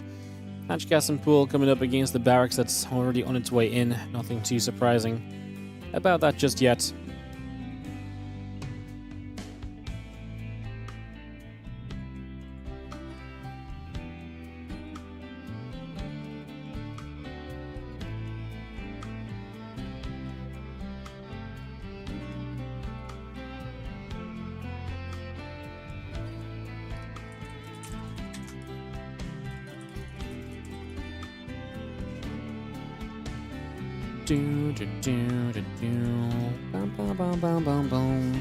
Overlord heads down that bottom right side, just trying to see a bit of what's going on. A little bit of scouting being done. Again, Hatch Gas Bull coming up, Reaper and the Command Center coming through, SCV on the way. And do go for a fair bit right here, see what's happening. Queens, the Lings coming online. Bringing a bunch of that through for a couple of moments, so we get that underway.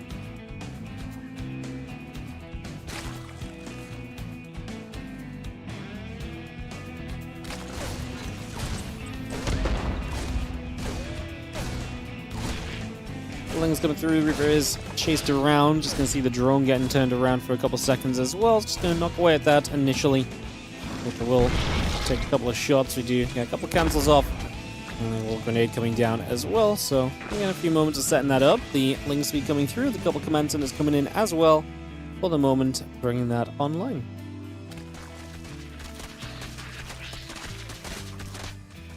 Ling's coming over. Gonna see the Overlord, the Queen, and the drones coming online as well. Just gonna keep that coming through at the moment. A couple Lings gonna gather up. The Queen is gonna settle in. Just take a few moments at the right there to settle this down. Again, the Queen, the Ling speed, and the drones continue through. The hatchery still building up. There's extra drones coming into place. Queen's just stepping over and looking to get a couple shots off where possible.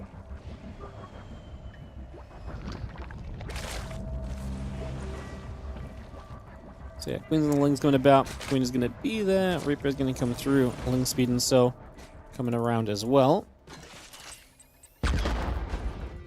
And there's a couple of Hellions coming about. Command Center and the SCV is coming through and online as well. Get that up and running.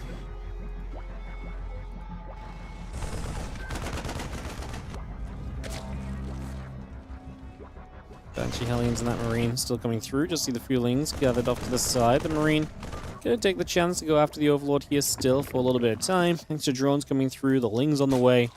Queen still building. First few minutes really do look pretty cozy without anything too crazy going on just for now.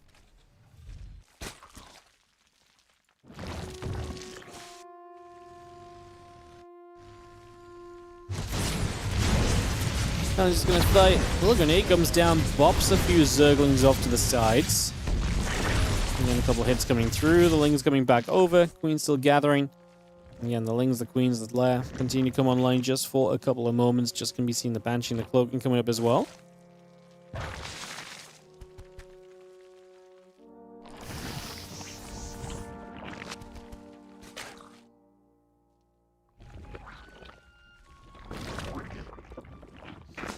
I see a little bit more coming through. A couple of the spores getting set up. The barracks still coming in.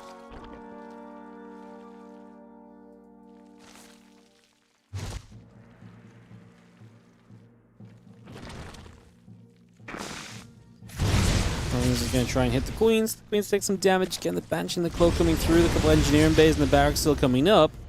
Aliens will shoot. Queens will take some more damage already. The drones, the Evos, continue to build into place right now. The queens step over to the right-hand side. The Hellions will settle in as well.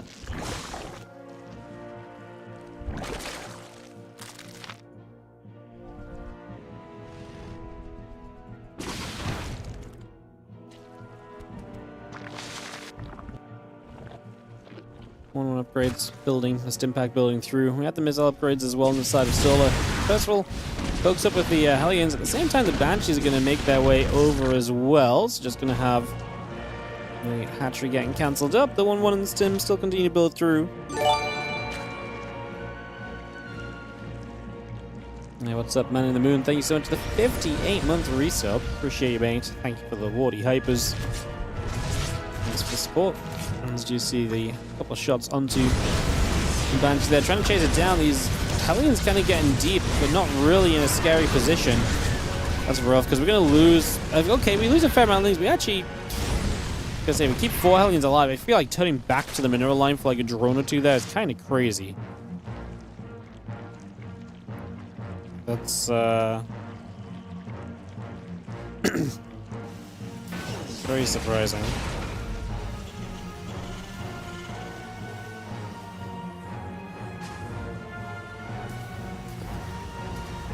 I'm just going to be seeing the Marines, the tank gathering, Hellions join up. PSCVs are going to be there to do some repairing as well.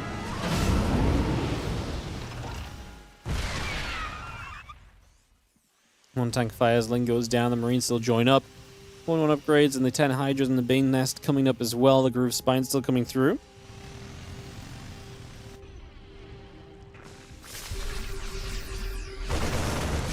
Marines stem forward, a couple creep teamers going down. The Queens and the Hydras still stepping through as well. Continue to bring that across. Still got those Hydras coming in, that Bane Nest coming through. Again, 1-1 upgrades and the Combat Shield building at the moment as the Marines take the stem back through the center over to that right side. For the moment, there's going to be Lings and Hydras here waiting to greet this. As we all see, the Medivacs for the moment at least just going to lift up and get away, so Percival will not find the chance to move through for more. So let's just continue to head in towards the Hydra speed and the Bane speed. He is on missile upgrades already in this game, which is a little interesting, because instead of being on the...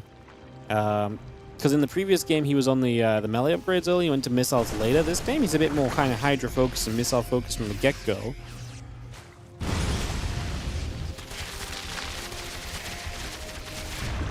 Hydras will knock down the rocks, open up that space.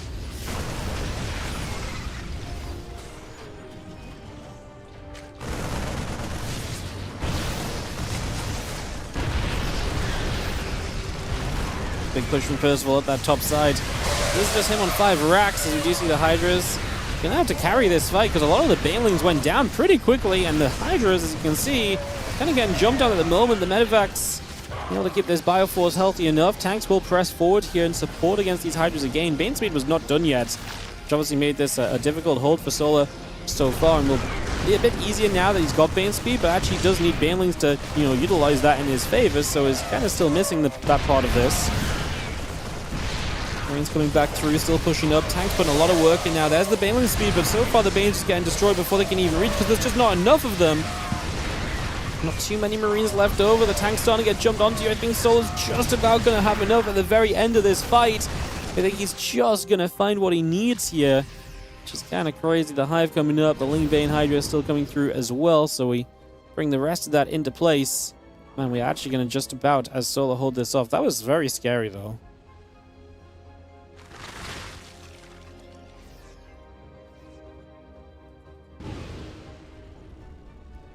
Lurker down on the way from Solar, so we do see his intentions here to get to Lurkers. Hydra Bang is going to move through once again. The couple of Medivacs going to go boosting across and escaping out of there.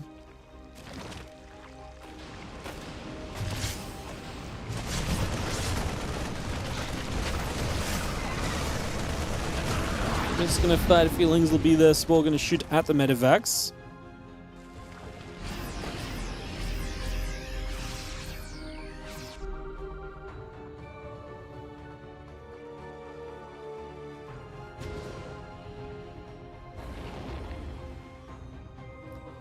Again, having the lurk den still building through, so continue to bring that up. The Marine tank up to the top side as well, looking to push forward. It's going to stem initially, tank sieging. The Lings, the Banes looking to step forward there. One Baneling going down initially. 3-3 upgrade still building through from Percival. The +1 vehicle weapons part of that as well. And stepping forward, just going to have our Ling Bane still chasing forward. A couple of Liberators doing what they can. The tanks trying to help, but you can see the Banes getting toward those Marines. We need to get rid of those Banelings before they connect on that right side. That's getting very close and very dangerous. In the end, Percival just pulls it back. Solar, like I say, is taking his way towards the lurkers. The moment they are out, that's going to feel so good.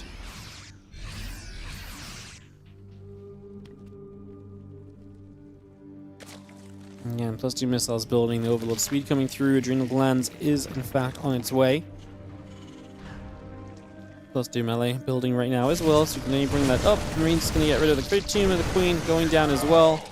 Hydras and the Bane still stepping forward and continue to push through a couple of moments here.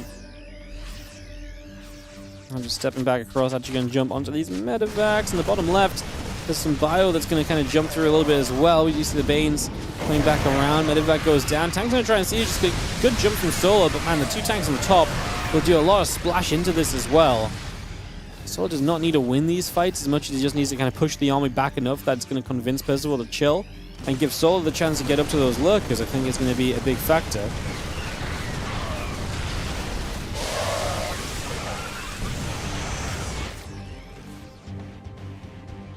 Scan up top. Hydra still gather around.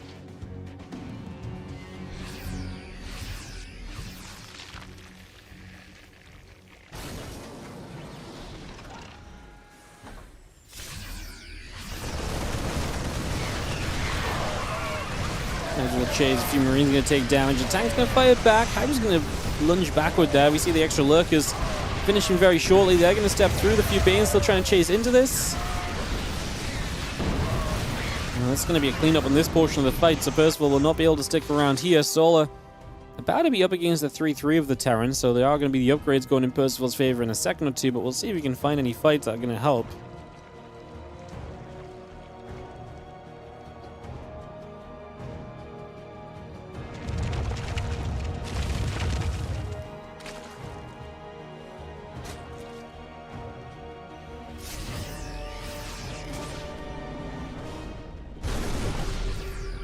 Well, Bane's going to pull back. The Bioforce still pushing through. +2 vehicle weapons coming in. The Liberators and the Mines continue to produce as well. So a lot of that's still coming online. Get a lot of that set up in the next couple of moments. See exactly how this plays. 3-3 for now. Finally starting from Solar as well. So when we get towards those final upgrades for the melee units, obviously no missiles just yet for him, but we'll keep our eyes on that. Lips the tanks all coming through. The medevac's going to load up once again. Pull back down to the bottom. A couple of lurkers are going to get to work. Get busy straight away. Medevac going to be there to support this, and the rest of the bio for the moment or two still just moving about here to see what else is going on.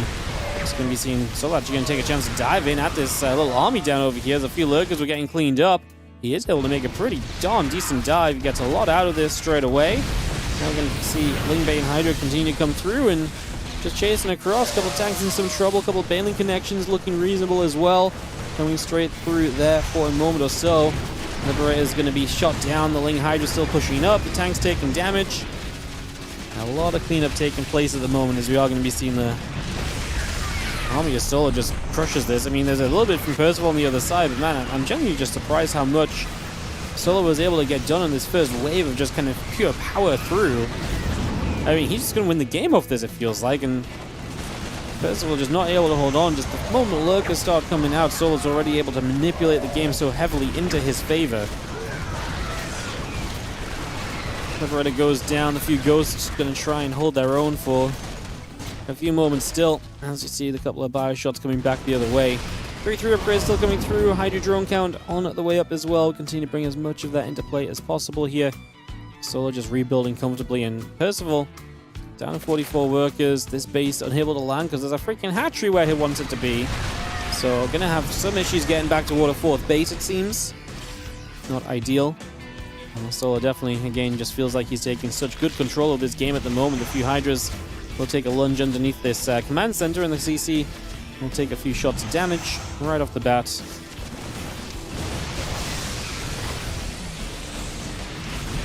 Fire chasing. Oh, a couple of Hydras going down. The Bane's thinking about maybe turning back into this army. Command center being chased away. A couple of drones still coming through. The Lings wanting to go and jump after some SCVs as well. I'm going to try and chase onto that orbital on that bottom side. A tank getting caught straight away. The rest of these SCVs also being jumped on just for the moment. See a lot of that taking place right away. Lots of Lings coming through. +3 missile upgrade in production as well. Now we run around this right-hand side. Ling Hydra Viper going to take a chance to chase onto this army. Parasitic Bomb hits a bunch of the medevacs. They're going to have to peel away from this. Viper's still continuing to chase. The SCVs and the tank continue through.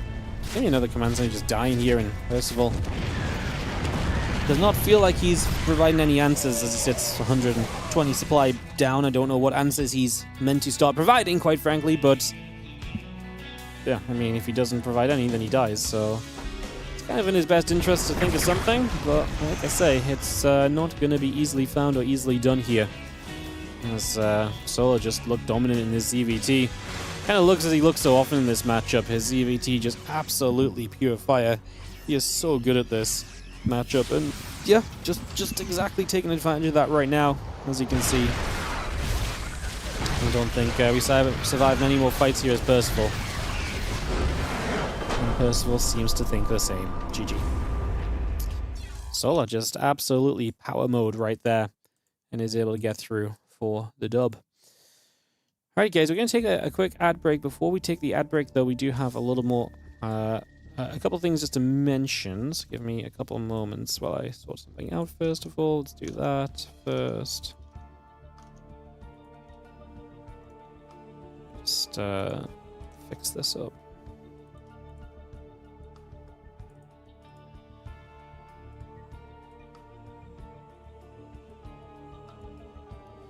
Cool, so yeah, obviously we usually mention ways to support. We do have a sponsor on the stream right now that's going to be active for the next week and a bit, which is going to be Foundation Final Galactic. This game name confuses me every freaking time, I swear. Foundation Galactic Frontier. You can check it out with an exclamation mark Galactic in the Twitch chat. Basically, the TLDR is as usual with kind of sponsors like this, where, you know, TLDR, if you guys download the game, instantly we get paid for you downloading the game. If you guys get to level 4, we get paid for you getting to level 4, level 8, level 12, and so on and so forth. So basically, if you download the game, we get paid. So even if you just do that and nothing else, we still appreciate it. And if you do check it out and get a few levels, you're going to support the stream and the content even further. So you can check that out with exclamation mark Galactic in the Twitch chat. We will be playing it on stream probably next week. I'm thinking Monday next week we probably play it on stream. So we'll be playing it on stream. Does the tracker work? The tracker should be working, yeah. But yeah, we'll be playing on stream later next week. But if you guys want to download it already, play it already, we've got basically like 15 days right now from here on out, like 2 weeks basically, to basically just generate downloads and everything. So that is that's what's going on. That's what's happening. And yeah, that's what's kind of taking place. So if you want to support the stream for free, it's a great way to do so. Just download it, install it, and play it a little bit. Like I say, that directly supports the stream. We get paid cold hard cash for every single download and level 4 and so on and so forth. So super easy, super great way to, like I say, support. Yeah, it's one of those ones where, like I say, the more people, there's not really a cap on it. So the more people that support, the more money we get out of the sponsorship, and the more we can put in to StarCraft 2. Thank you for listening to a little sellout, and thank you so much if you decide to check it out. If you're not interested in it, you don't feel like it, do not feel pressured. This is very much so a case of if you feel like it's interesting to you, you want to support the stream for free, etc., you're comfortable with it, then go ahead and check it out. Like I said, I'll be checking out on stream myself next week.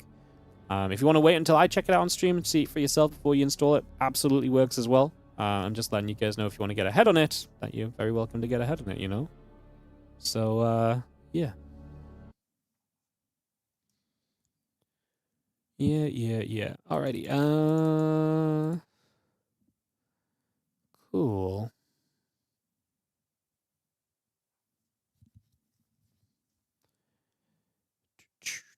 Do.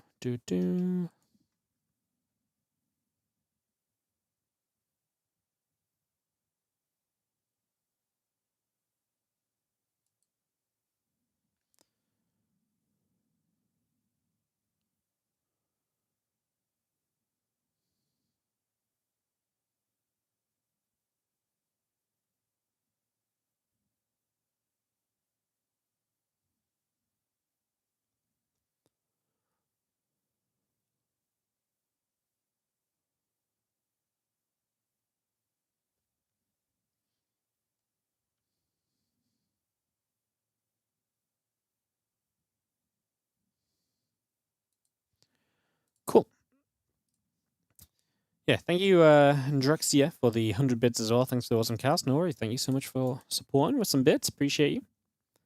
Thank you very much indeed. Thank you, thank you, thank you.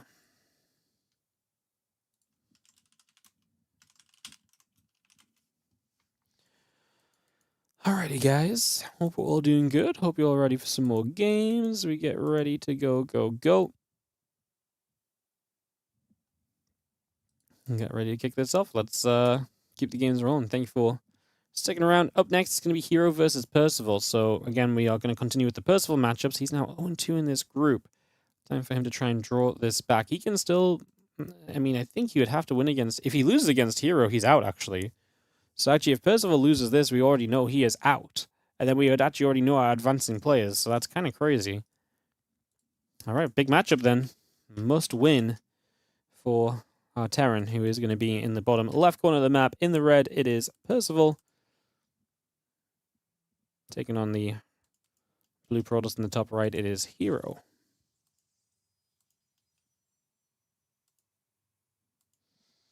Game one of this best of three. Let me get this started up and ready to go. So we kick this off, get underway, and see what's going to happen as we get this ready to party. Probably coming across the map just initially to start us off, get things rolling over here.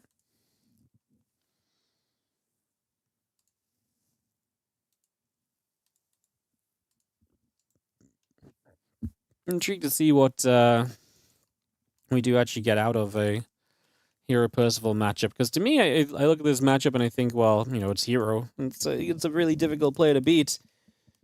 Percival can be tricksy. I always felt like at times his TVP could kind of see success in some of those trickier builds. It's just, do trickier builds work out when we're talking about someone like freaking herO, you know? And then I'm like, well, yeah, probably not. That's usually where I end up at the end of my my thought process about it. So yeah, I think this is going to be a bit of a tough one. We'll see what Percival can do. And like I say, it's a must-win matchup, because if he loses this, he's 0-3. He can't get to 2 wins, and then Geralt, Solar, and herO would all be on 2 wins. So then we're really just scrapping over the top of this group. So, well, like I say, we'll see what happens, see what takes place. Rough day for Percival. Yeah, no game sound, thank you.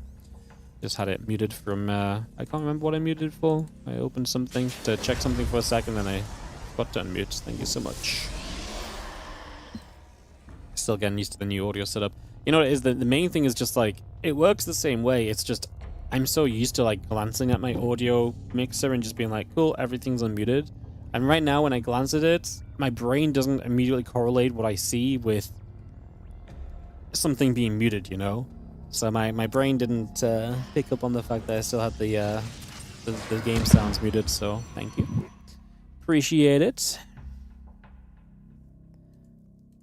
Nexus, Stargate coming through, the Warp Gate building up as well. Starport continues to come online. We're just going to be seeing a couple of units, a couple more structures gathering together here. Sapcore in the main is building that Warp Gate up, but most importantly, again, to that Stargate here from herO. Obviously, Stargate is not the norm. You know, this is already something a little bit crazier from herO, something that we do not usually see, so he's going to play into a bit of a weirder build, something a little bit offbeat. I'm really interested to see what that actually ends up meaning for us here, because yeah, I do think that, I mean, is this just going to be like an Oracle Interblink, or are we going to build like a whole ton of Phoenix or something? Right now, it's just going to be the Oracle, but yeah, definitely a bit different from herO. Obviously, a Widowmine drop will be caught nicely if you do end up building some Phoenix, but it's Oracle first for now. Like I say, we'll see where we take this over the next few moments as the few probes get back to mining for a little bit as well. So just going to get those back on track over there. Get that started, and away we are going. Oracle pops, again, the Phoenix and the Warp Gate all coming through. Heading on the gateway, heading on the couple batteries. Bringing those up for the moment.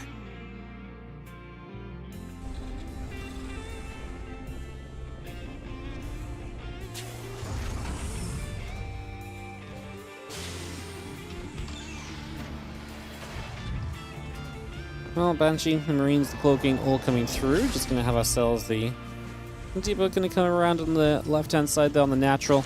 Just going to get that settled in. Just going to see the Adepts I'm going to get bopped around by the Reaper for a little bit. So the Reaper bops around. We do have the Widow Mine going to go for and get the probes. The probe is going to be grabbed. The other Widow Mine still coming up.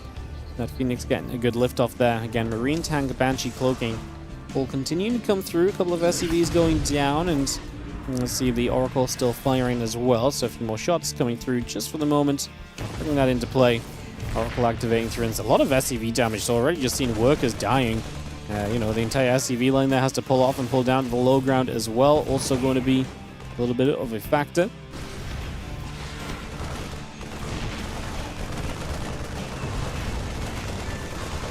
Depth's just getting to work. 9 SCVs killed so far. Going to see the Marines be able to get rid of one of the Adepts already. Cyclone still building through.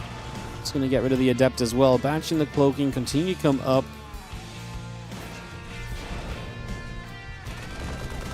Marines will get there one more time. Just going to go pushing straight toward the Oracle and get in position to find as much as we possibly can do. Well, Phoenix is on route as well, just moving around a little bit here, so just also a little bit of a journey, trying to see again what's going on as we do have the Phoenix gathering together.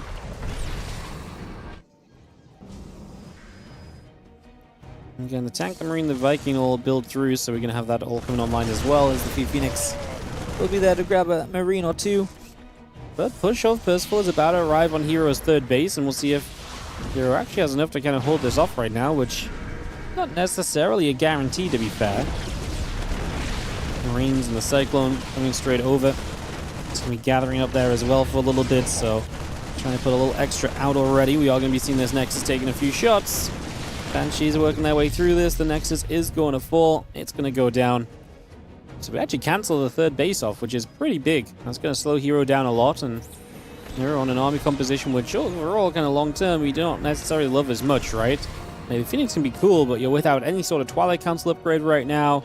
Love these Banshees going to get in the back, and it looks as though they have snuck by. So while the Phoenix are flying up top, Banshees get in. They're not going to get much done, though. 3, 4 workers. 5. 5 is okay, but it's not crazy, and the Banshee's now gone, so that's just straight up that attack dealt with.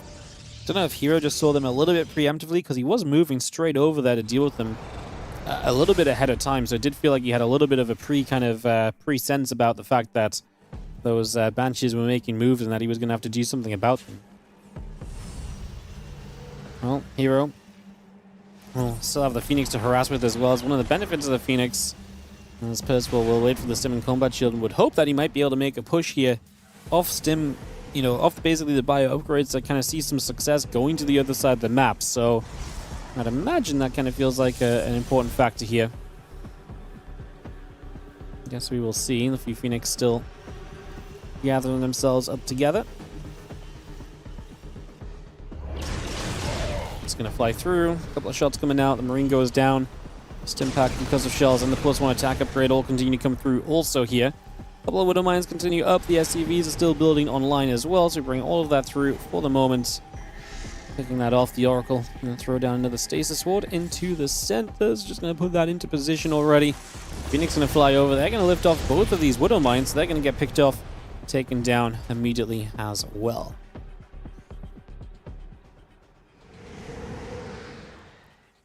Phoenix pull back through. +1 attack. The concussive shells on the way. Add a couple of medevacs in as well. So we continue to bring a lot of this into play right now. Bringing a lot of that up and online.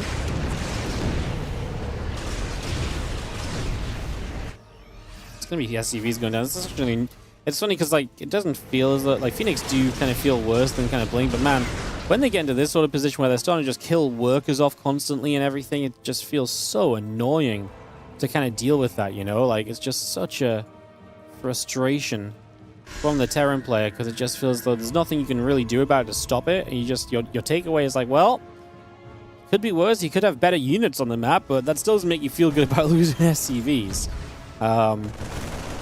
Yeah, obviously that does not make you feel good about losing SCVs in the freaking slightest, obviously, so really not ideal over there. As we continue through for a little bit, I'm just going to be seeing these Marines getting after those Phoenix for a couple seconds. Phoenix will be turned away. They're going to get shut down pretty swiftly, so Phoenix get turned back up the right-hand side just for a few moments. We got Vikings, we got Ghosts all coming through, so good combination of tech units on the way. But of course, at this point, herO is well on his way to turn his army away from what has been this Phoenix-based opener into everything else we need to see during this game, basically. So all of that now on the way through, coming up as we speak.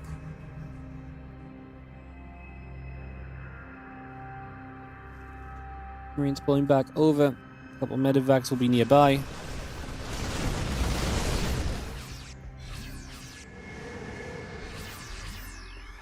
See the Phoenix coming through, and the Marines will take a couple of seconds to gather up right there. Just gonna see the Marines trying to fight.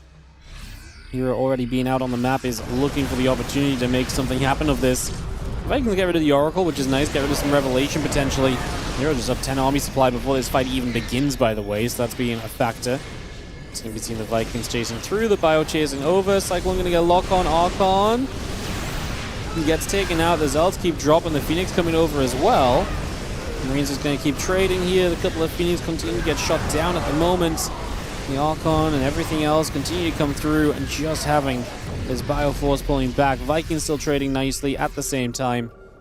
We do have, again, +2 attack. Colossus on the way up. Viking, Marine, Ghost coming by as well. More Stalkers settling down right here. We do have the army still pushing down to the bottom side.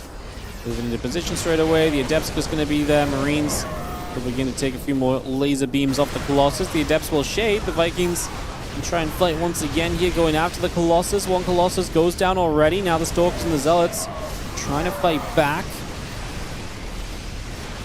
13 SCVs already dead, man. I mean, this is not pretty for Percival. Even if you kind of hold this off at this point, where you really at, right? Like, work count has been going down for you. Like, that obviously is not good. Puts you in a very rough position continuing on in this game.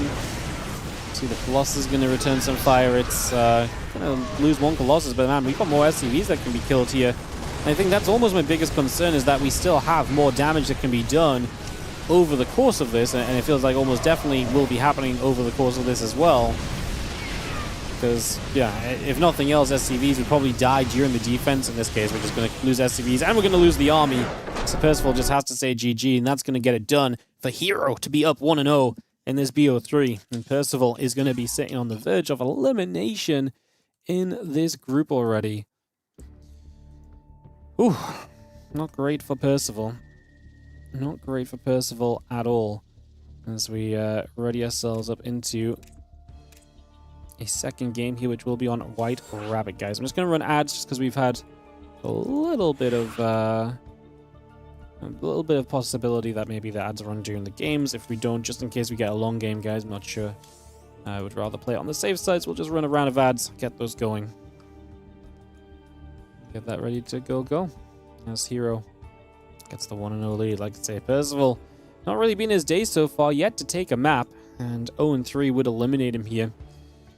Be kind of interesting, because if Percival gets eliminated, the last match we'll see is Percival will be Percival versus Geralt, which will kind of then set the stage for kind of solo Geralt and herO. It's funny the way that it's playing out. If Percival loses this, we've basically casted all the games of the guys that have lost early, and then we're going to move into all the games against the top guys playing against each other still, more or less. So yeah, it's kind of lining up to be a good schedule for the day. Completely accidental, though. I did not know, obviously, how this was going to play out.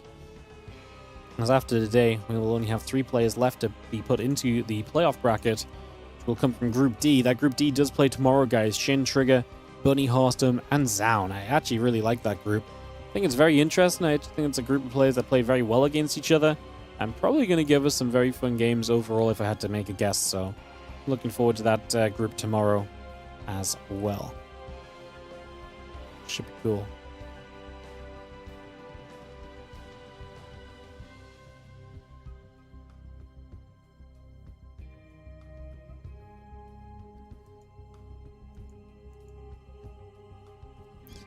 Sick.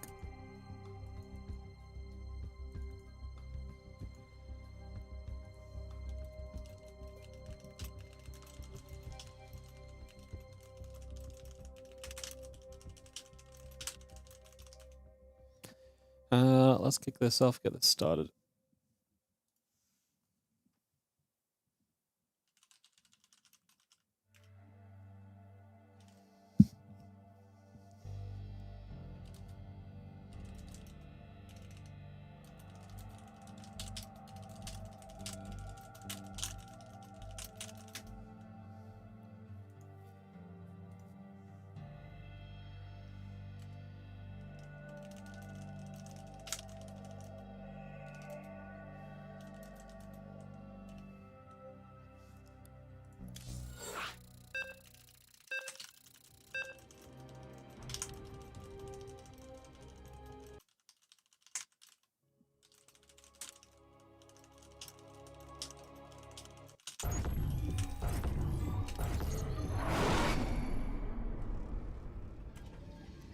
Cool. Let's jump in. Let's kick this off as we're going to go into game number 1 of this BO3.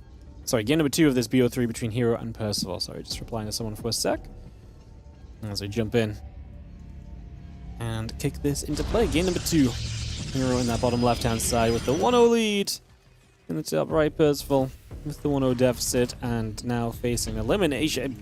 Always brutal when you're facing like elimination on like the in this game right now, right? That's like always feels so bad, but alas, that is where we stand right here in this group, and we'll just have to see how it goes. What's up, Juvia? Good afternoon to you. Hope you have a great day as well. Oh, she has the best ad game on Twitch, yeah? I feel like I'm the only person that actually tries to run ads on Twitch, to be honest. The best ad game basically equals the only guy that actually tries to run ads on the platform. A little awkward, but yeah.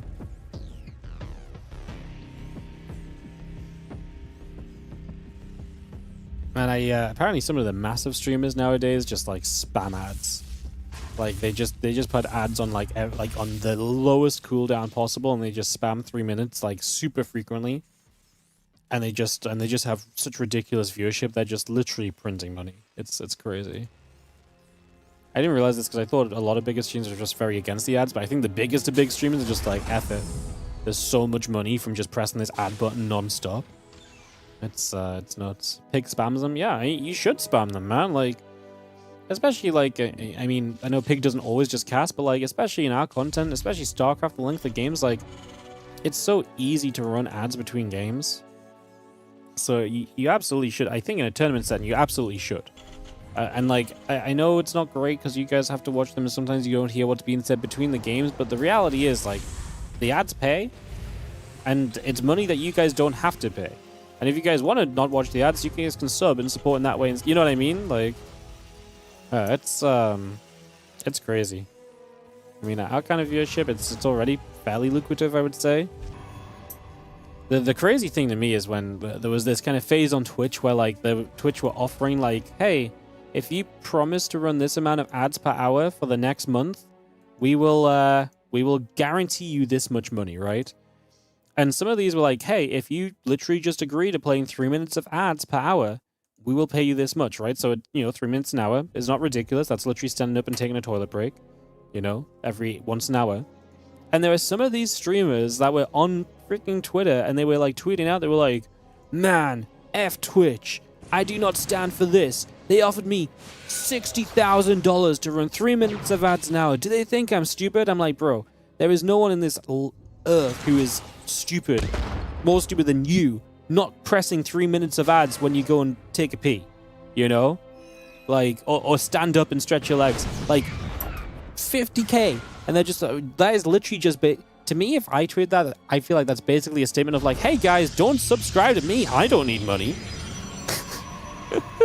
Like, I don't need money, like, it's one thing to maybe like not agree with it or like whatever.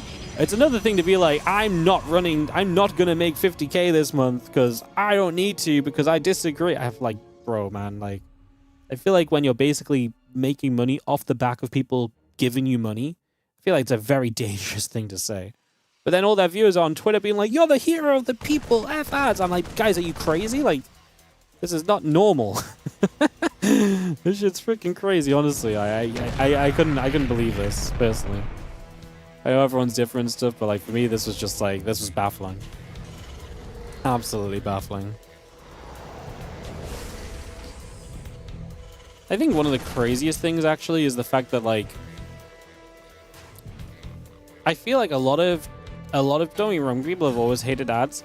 I feel a lot of the ad hate on Twitch is literally because streamers have always spammed about hating ads.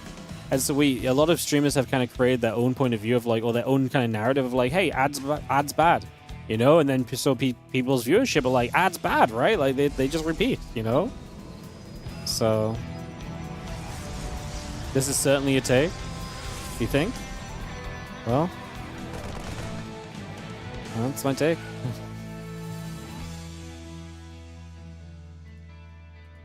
I don't know, man. Ads should be skippable after 5 seconds.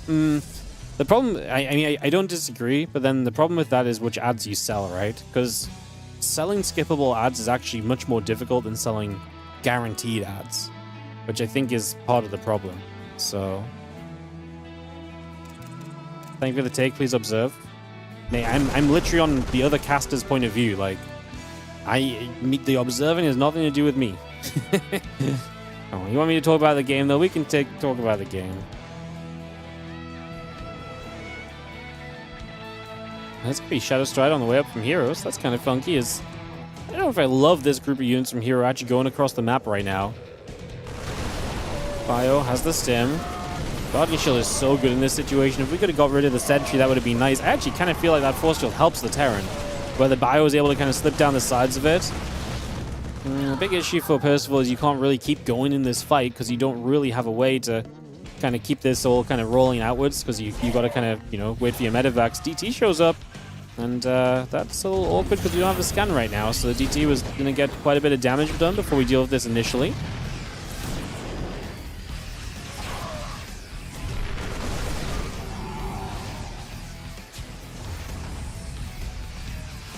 I just gather those 5 SCVs do go down.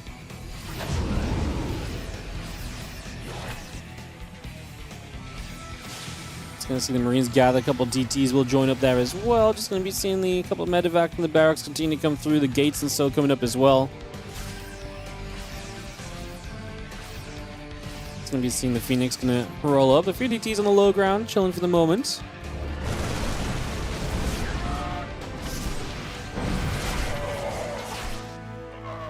We've seen the DTs gonna swipe. Just gonna see the Marines, the medevac still join. The Zealots gathering.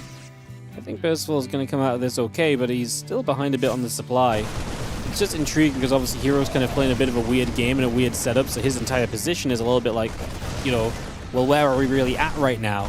And kind of asking that question. And you see the Stalkers, and the Phoenix should just kill this medevac, so that will go down. Unfortunately, Percival, the lift off there is not going to aid him. Yeah, herO going to get back to kind of Phoenix here. Kind of not super quick Phoenix, but now he's actually going to build a few. I wonder if he's just afraid of not having kind of anti-S, so the Phoenix kind of help him against the drops right now. It's interesting.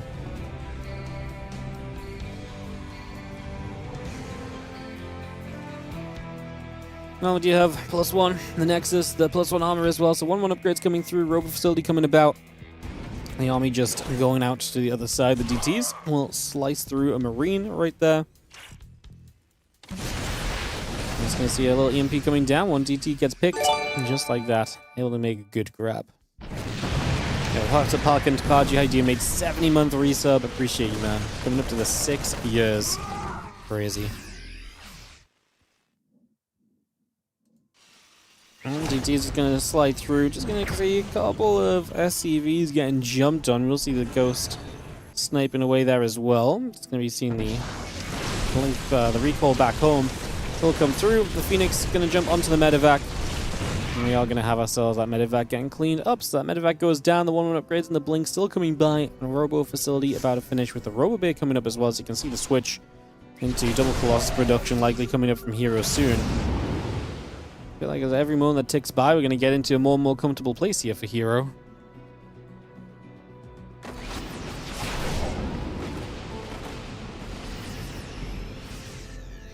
Again, 1-1 coming about, blink coming through.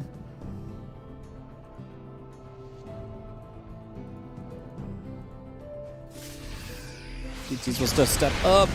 One DT goes down straight away, so that DT gets caught. That is going to be a good catch, as we are just going to be seeing the Bio continue to chase. The DT's getting chased again, trying to snipe through onto those DTs for a moment or so.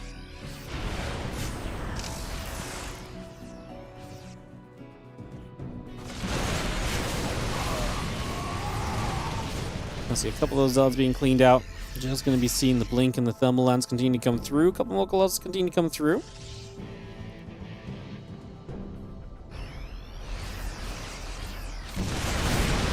And DTs will just get jumped on again. Snipe. Good for another one. I like it from Percival, right? DTs are not cheap, so clearing them up. It's annoying, but we're making it work. We're going to find this one as well. Just a clean EMP straight onto it, just to shut that down instantly. No problems there.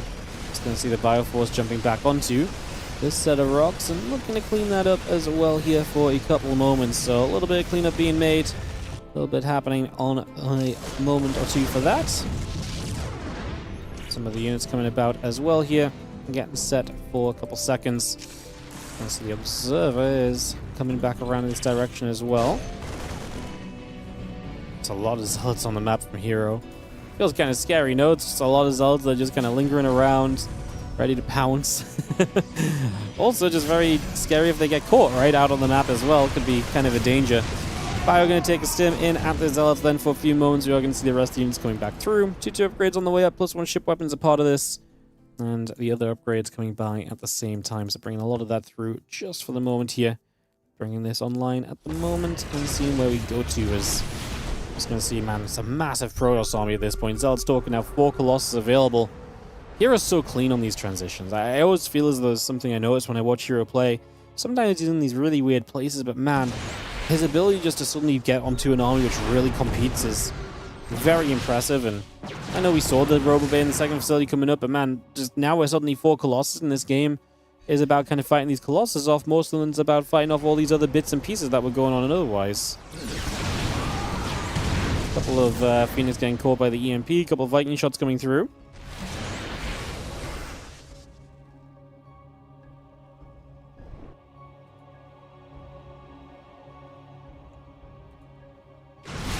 Plus two coming about. Fleet Beacon coming online. We do see the gates being added on still, as you just see herO kind of posturing in the middle of the map, man. He's setting up behind this. He's going to get the double prism into the main. A little bit of style points there, as we are going to hit this forward base. Well, the prism gets to work. 8 SCVs already going down. DTs. Oh, the Warping actually is going to take a scan to deal with this as well. Percival pulls a lot of units back. That gives you a lot more space to work with over here at the same time. That does seem to be the idea from herO. He's going to set up the double prism for the next Warping as well. Although then he decides just to load one prism up and he's going to leave the other behind.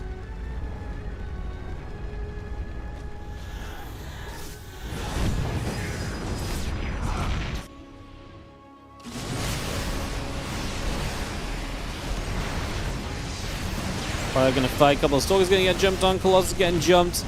Do see a few Zealots coming through as well. Just going to see that Colossus going down. There's the bio coming around. The DT is going to slip onto the depots for a couple more moments.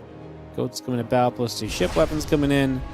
So it's a couple Colossus in the Sentry building as well. We can bring a lot of that online right now. Army back to the center of the map here. A little EMP will come down for a few moments.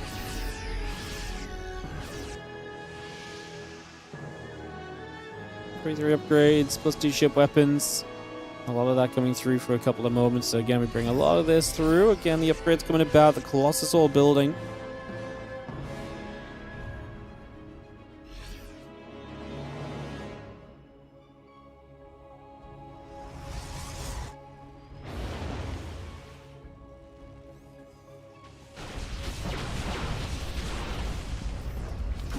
See a couple of EMPs looking to get through, aiming for a couple of moments, trying to get something done here.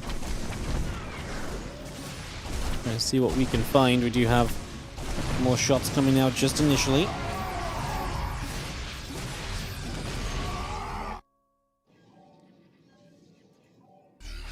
Again, 3-3 coming about. Libera and the Viking all building through as well. Continue to get that on the go right now. So we'll see a couple of Disruptors still building through as well, so get those Disruptors out, get those into play. Those upgrades are not far from here. I mean, the upgrades actually even across the board at the moment. Ship weapons actually very nice from Percival too to help against the Colossus. I also just look at herO building three Nexus at a time though, and I'm like, oh, does Percival have any control over this game at the moment?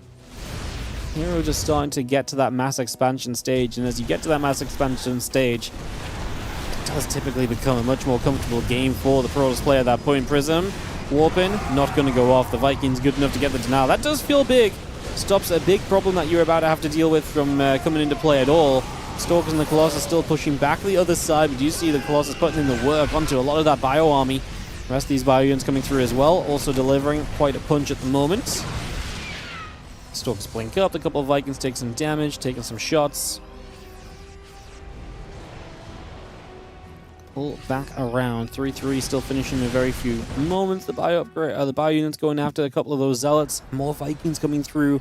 The SCVs and the missile turret coming up as well. The command center and a missile turret will play on that right side. Army on, or expanding on both sides, like I say, from herO. So his nexus are going to be everywhere. And there's Percival down in supply and not looking pretty. Remember, he's down a game and he's down 0-2 in this group. Losing this match is going to eliminate him from winter championship contention, unfortunately. And I feel like we're very close to that being the case because herO is powering through pretty much any army that Percival puts up right here. herO with the 30 to 40 army supply lead. And it is just Zealot, Stalker, Disruptor, but it's kind of getting the job done. These Disruptors going to aim toward the bio. Honestly, a little bit messy. Maybe could have aimed a bit better. And herO loses a lot in this fight, but Percival has been losing economy as well, and the rebuild is going to be so tough for him. And herO is still going with units toward the tail end of this also. More Zealot and Stalker continue to build up. Marauders and Ghosts all building through. Just going to be some extra Zealots coming around again. The Disruptors coming over one more time. Aiming shot after shot. Percival has to say GG. And that is going to be herO able to take game number 2. And hence this series. And that guarantees us already what is going on. Because now we know that Percival and Shameless are both out. I think Percival, it doesn't even matter what happens here. Even if he wins this next match against Geralt, he didn't know this at the time, but even winning this next match against Geralt does not really do anything for him. It doesn't get him 4th place in this group even, so yeah, I think that's unfortunate, meaning that this is not going to do too much.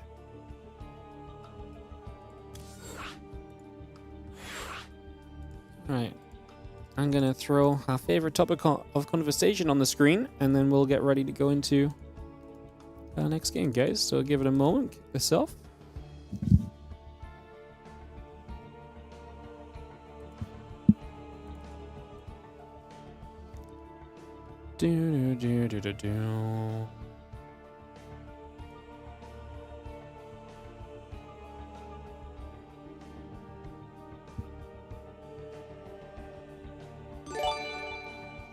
What's up, Porf 2020? Thank you so much for the 29 of the resub. Appreciate you.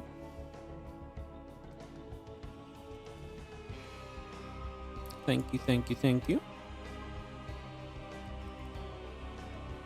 We'll give it about a minute, guys. We'll go into this Geralt versus Percival series and get this underway. It's going to be the plan of action.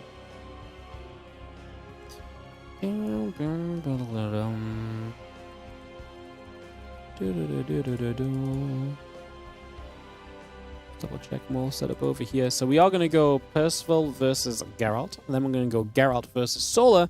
We're going to round things out today with Solar versus herO. So that is where we go in the next couple matches. Let's click watch. Let's do this, guys. Let's send it in game. StarCraft's happening right now. 10,000 feet coming on through.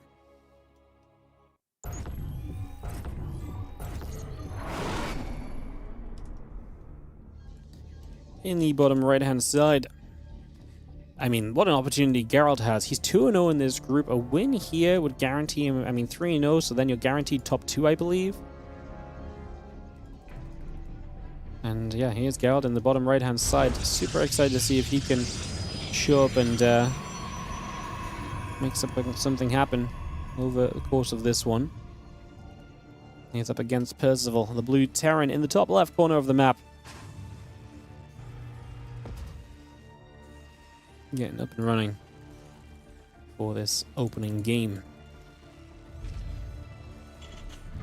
Bring this about. Just going to see a refinery coming down. Get this started. Best way to watch Wardy?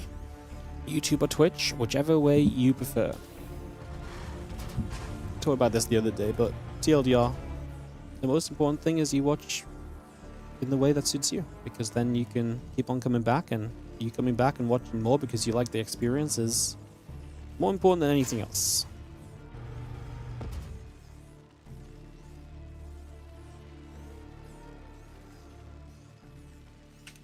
So take your pick of platform of choice as a probe. Gonna move for a couple moments here. We move around a little bit.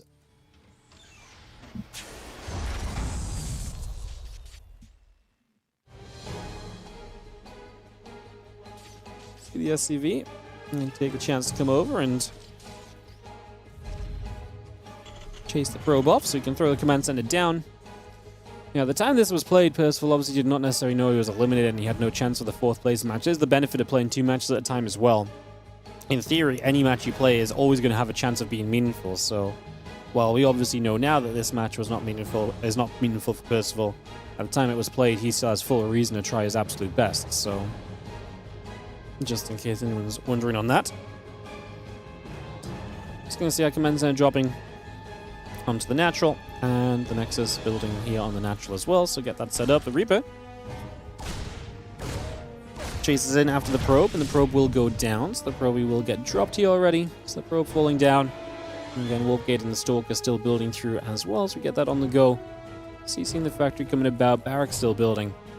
And I'm just going to see this Reaper continue to move for a few moments, so scouting around, taking some map control, join up with a couple of Marines that are over on this natural.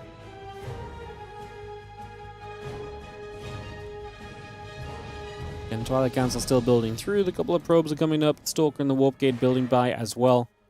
And bring a lot of that online just for the moment as the Reaper holds back over the Adept. Take a couple shots of damage. A few Marines able to nibble through onto the Adept for a little bit. The Reaper going to be there to fight back the other way once again. So looking very reasonable there so far. As we do just see the couple of the units continue to move around.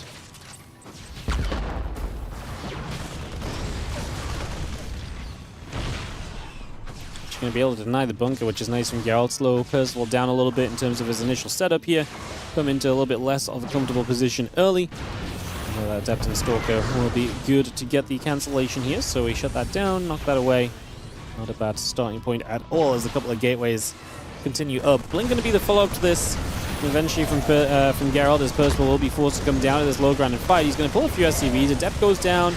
Now the Stalkers obviously have a lot of kiting potential. The Hellion and the Reaper will chase down the Stalkers though. We cannot kite away from those. Reaper and Hellion are fast enough, so we actually do kill one Stalker. Now you have the potential to kill the other because of the Reaper. If we got enough shots off on it, obviously that does not seem to happen, so for now, the Reaper will not succeed. Banshee, Cloaking, and Marines are still coming up. That's Stimpack on the way through as well. We bring that in and get that on the go. As this Nexus drops down onto the 3rd base as well. I'm just going to see a couple of other units moving about also here. Take a few moments to get all of that settled and see what comes next. Sentry warps in, Stalkers gather, Hellion and the Reaper maneuvering around the left-hand side to get themselves set up for next phase of this. And throw a few shots in toward the Nexus for a little bit, put some damage out. Reaper and the Hellion end up pulling back away to the top side of the map, so they're going to get back out of here. Banshee and the Marines, the Cloak and the Stim, all of that continuing through for the moment. Again, the Barracks and the Engineering Bay coming online. The Reactor is building up as well. And Reaper and the Hellion will join up on the right side. As you do see the Marines able to get after the hallucination, and that gets chased back over the top for the moment. Banshee makes a move into the main base, cloaks up initially. Gets a couple probes, now going after another. Hellion. Good 4 worker kill as well. Going to be seeing 3 workers going down. The Stalkers there able to play cleanup. Banshee will try and go after the Stalker for a few more moments as well. Stim in the +1. Still building through, so continue to get that going at the moment. The Stalkers will gather.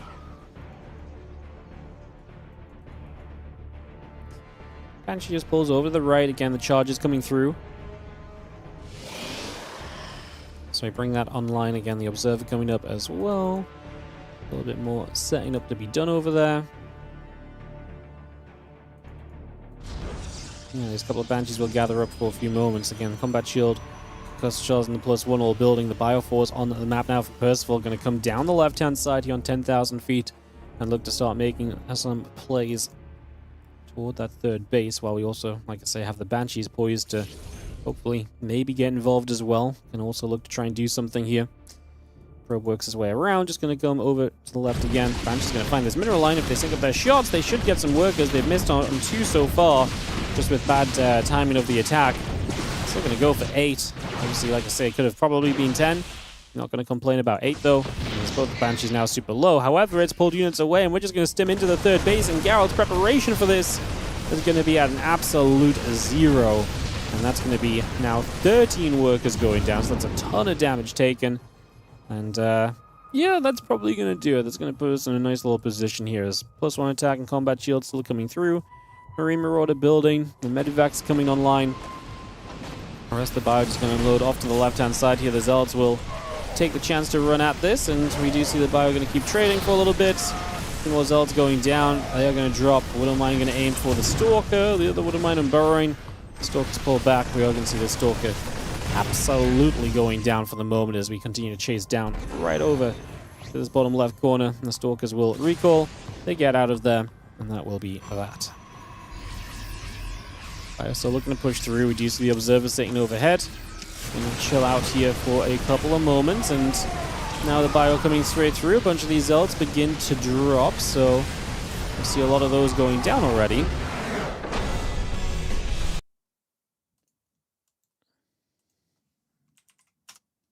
Just gonna be seeing the game gonna come to a close because Geralt is gonna have to tap Percival. Kind of just too much bang bang kind of action there. Is gonna be seeing that one come through. All right, so we're gonna get going into a game number 2 of this one as Percival finds himself up a game, and it'll be Old Republic for a second map. Let's get this underway in a second, guys. Give me a moment. Just got the invites out, and yeah, we'll give it a moment for everyone to join, and we'll be into this. Kept the pressure extremely well. Honestly, yeah, I mean, Percival just kind of hit attack after attack on that one, so I was able to see a lot of success pretty much back and forth. Pretty darn cool. As we will have Old Republic, let's click watch, let's kick this away. Let's start this into action. Is there possibility of a 3-way tie between Geralt, herO, and Sola? So if Geralt loses to Percival, it's possible, yes, probably. But Geralt dropped a map to Shameless where Sola and herO did not, and that's going to hurt Geralt most likely in a 3-way tie. So I'm pretty sure it's going to be very difficult to get a perfect 3-way tie, to be honest. And Geralt also dropped a map to herO, so it's probably possible, but I'd say it's unlikely. But if Geralt loses to Percival and then beats Sola and herO beats Sola, there's a 3-1 tie, right? But that it's very unlikely they end up on the same map score because the results before now were already kind of different. Because players won or lost different amounts of games to different players. Usually when you have like a perfect 3-way tie, what needs to happen is like everybody 2-0s one guy, for example, and then or like they get the 2-0s against the other guys, so it's very clean there, or they all go 2-1 against the other guy. Like they need like matching scores, because once you start having different scores between each other, it's a lot harder to tie as well. So if Geralt wins, it is possible for Geralt to win and get third, because his map score is bad. Like, his map score is bad. Because if Geralt wins, then he would be 2-3, and say Geralt wins and he loses to Sola, he'd be 3-1. And that would give Sola a good map score, because Sola would then have beaten Geralt, and then Sola would lose. If Sola loses to herO, then yeah, it is possible for Geralt to be 3-1 and get third. So yeah, that is possible. If Geralt loses here, then obviously, I mean, things can happen from there as well. So yeah, I mean, TLDR, yes, 3-1 can end up in third place. It is a possibility.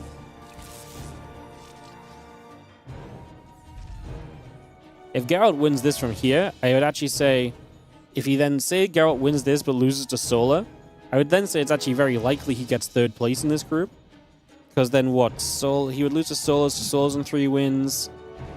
herO, Sola. It would really depend on herO versus Sola. Like, if herO beats Sola, because he is definitely the player with the weakest map score, even if he wins this right now. Like, his map score was bad because he's winning all of his games with 1 map lost already, whereas the other guys did get 2-0s, so Yeah, if there is a tiebreaker, it's not good for Geralt. But at the very, he's through the group at the very least, right? Like, at the very least, he is going to be advancing from this group, so he can't be eliminated. Just, yeah, in terms of, like, seeding into the playoffs, obviously, yeah, Geralt is kind of currently on track to maybe hit the worst seed, but yeah, there's still a lot of dependency on what else happens and how else things go, so we will still see. As the SCV will take a nibble at the probe, take that down, and push that around a little bit.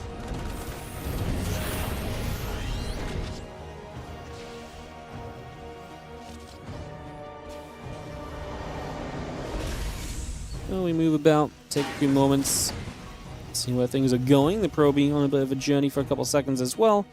Just going to be seeing it coming around, aiming at the mine for a couple seconds as well. So we go over there with that, move about. Yeah, a couple Marines are going to gather through. The SCV will be joining up. Blink on the way, warp gate building. Orbital command coming up from Percival.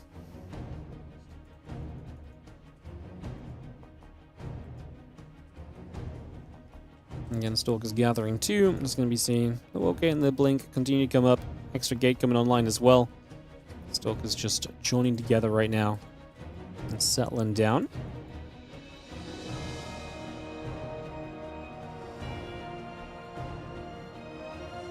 Moving out down to the bottom side and take a couple moments. And just going to join. A little bit of an attempt to put some pressure on, nothing too crazy though. Yeah, guys, 3 players advance. 5-player group, 3 players advance. First and second place will kind of get the better seeds. Everyone goes into the same round of the playoffs, but the third place finishers will play the players who are ordered seeded into the playoffs, which are Max Pax, Classic, Bjorn, and Cure, because they did very well in the WardiTV Winter Cups. They have the highest seeds. They will play third place finishers. Finishing first and second will play you against someone else who finished in the group's first or second place. And it is a double elim playoff bracket. It's a big playoff bracket. 4 days of it coming up next week.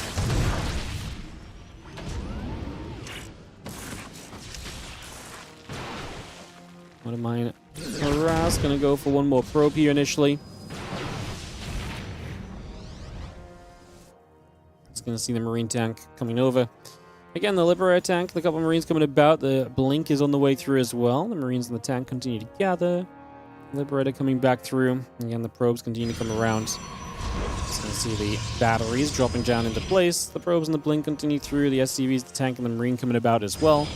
At the gate, at the batteries, we're just going to have ourselves this little Marine tank force coming up around the top side with a few SCVs as well. Going to take an aim at the third base right now. Widowmine going to burrow up on the main as well. Going to go for a probe kill. Marines in the tank just going to be hitting the base. The Stalker's going to blink over, going to grab the tank as well. We do see the Stalkers taking some big shots. Marines actually going to get a bunch of the Stalkers. So we killed 7 probes during this, thanks to the Harass of the Liberator as well on the natural. So I just start getting a lot of damage done here just in general from Percival. Geralt, through and through, this was really bad for him. He lost a bunch of probes. He lost 5 Stalkers. And okay, he cleaned up some units, but 5 Stalkers is expensive to also... Like, losing 5 Stalkers, if you then defend this in every other way, then great. But, like, 5 Stalkers and 10 probes, that's a big eco loss and an expensive army loss as well. And, like I say, resource loss is going to be pretty even.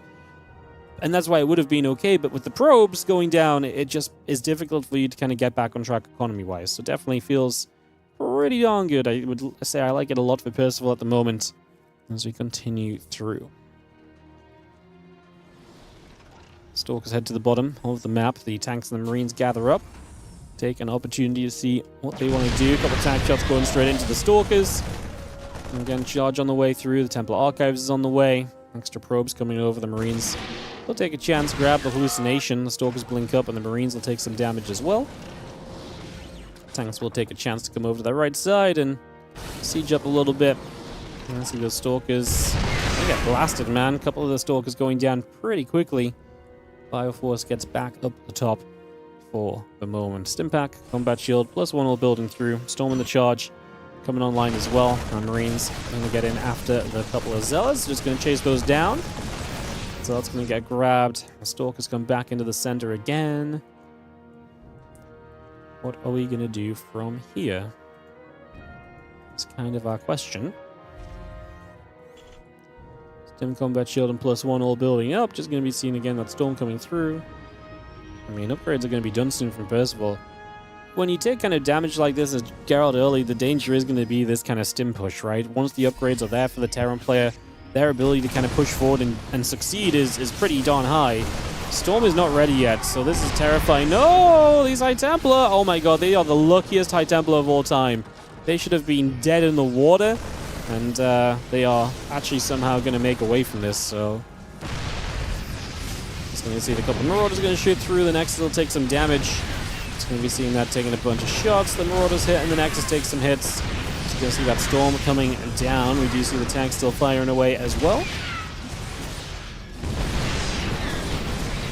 Geralt's going to charge through too. Just going to see a couple of Zelts getting picked away at still. It's going to be an absolute blasting at the moment as you see the Zelts still coming about. Storm comes down. We keep chasing forward. There's another big Storm.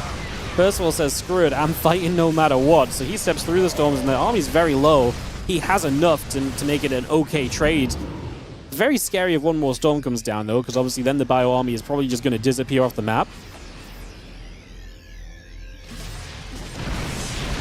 You see the push forward. A couple of Zelds are going to come in. Another nice Storm onto the army there. It's a nice position. It's just the question of, do we have enough? And I think the answer is no. The Storm isn't enough to carry on its own in this day and age. It needs the support of everything else. And when everything else already died, it's pretty much going to kind of put you in the position you need to be. We saw Geralt at the start of the day, had a fantastic start, a win against herO, a win against Shameless, but is not going to get it done in this PvT at all. Percival powers straight through that and just says, get out of here. This is my TVP. So Percival does come through, winning a series here against Geralt. Like I say, that's still last place in the group for Percival. Can't change that, unfortunately. Just not good enough map score. He will finish in 5th place. Shameless will finish in 4th. We know that Solo, Geralt, and herO will all advance. We're going to do Solo versus Geralt next, the last match of Geralt, and then it potentially leaves us for Solo, herO to be a straight-up fight for 1st place in this group, more or less, is what it comes down to. So it's going to be a good match to end on. If Geralt wins, then obviously it makes it kind of interesting too, because then herO will be 2-1, Solo... Yeah, even if Geralt wins, I think either way, it probably sets us up for Solo, herO to be kind of a fight over 1st place, perhaps. Maybe Solo will already have good enough map score that it doesn't matter, actually. So, there is a possibility there, too. But we don't know about that until we actually get to it, which we'll do soon. But it's ad time, guys. It's ad time.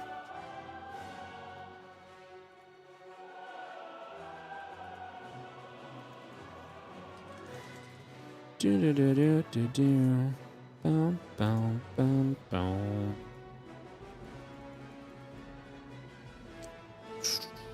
Alrighty, we'll kick off in a few moments' time, get this ready to go. To take a couple seconds.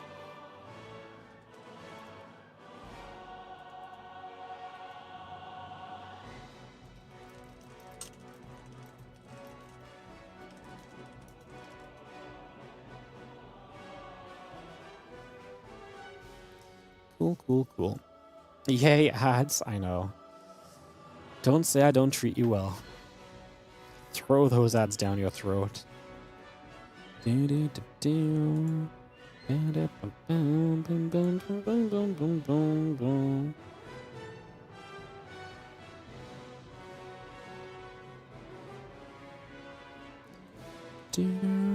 Do-do-do-do.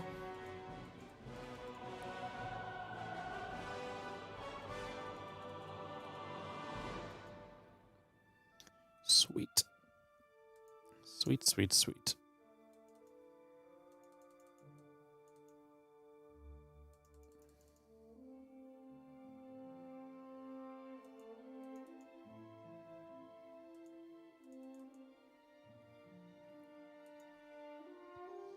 Geralt can't get 1st for sure. Because either Solo or herO will be 3-1. That's not true. So, if Geralt beats Solo, let's say Geralt beats Solo 2-0, he would be... Oh, Geralt's win isn't there already. Oh, Geralt's loss isn't there. So Geralt's 2-1-4-4. So Geralt at most can be +2. And Solo... No, Geralt could be... Okay, Geralt at best would be +2, then Solo would also be +2. Yeah, Geralt can't get 1st place anymore. Yeah, you're right. Yeah, the Wikipedia didn't update fully already. So.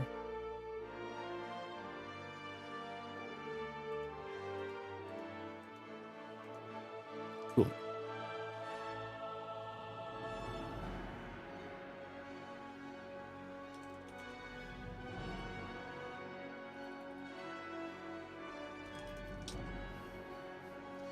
Cool. Let's get this started up.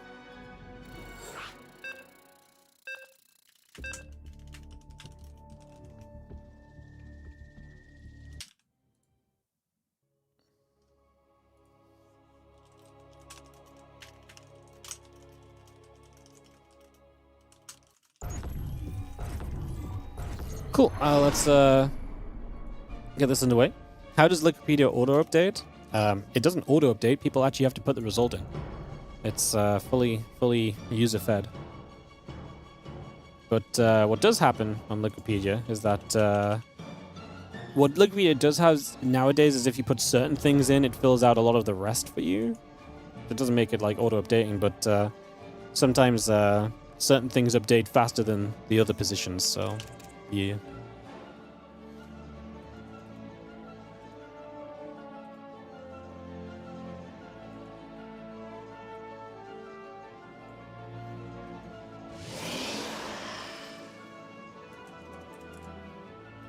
Cool. All right. In the bottom left, Geralt is going to be our red Protoss. In the upper right, Solo will be our blue Zerg as we kick off into this and get this ready to go. Have to see what will happen in the early stages of game number 1. I have to say, I think Solo's a big favorite here. I think Geralt's kind of an underdog, and him making out this group is awesome. I don't think he's such an underdog. Like, getting out this group was crazy. Picking up that win against herO was obviously important. I actually thought Geralt was more likely to get out of this group by beating Shameless and Percival. So him beating herO kind of gave him the wiggle room to fall down against Percival still. I think Solo is just so good at hitting you with different things in ZVP. And I think Geralt always likes to just get later in the game in ZVP, and I really struggle to believe that Solo's going to let him get into the later stages of that. So I think that's going to be very interesting. As that Overlord heads down toward the bottom left-hand side, Hatchgas and Pool coming up for the moment. Nexus and the Cybercore will be coming in as well. So we get that ready to rumble for a couple of seconds. Get this set up and see where things are going to go.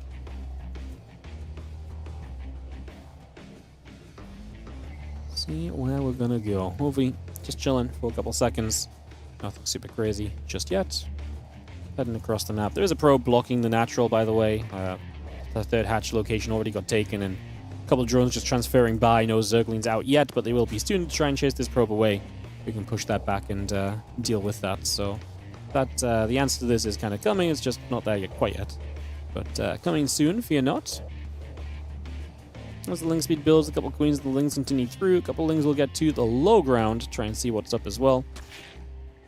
As the probe will be chased. So Lings will chase the probe. A little bit of action going around over there. And we do have ourselves the Adept, currently just chrono boosting out for a few moments as well, so just bringing that straight into play.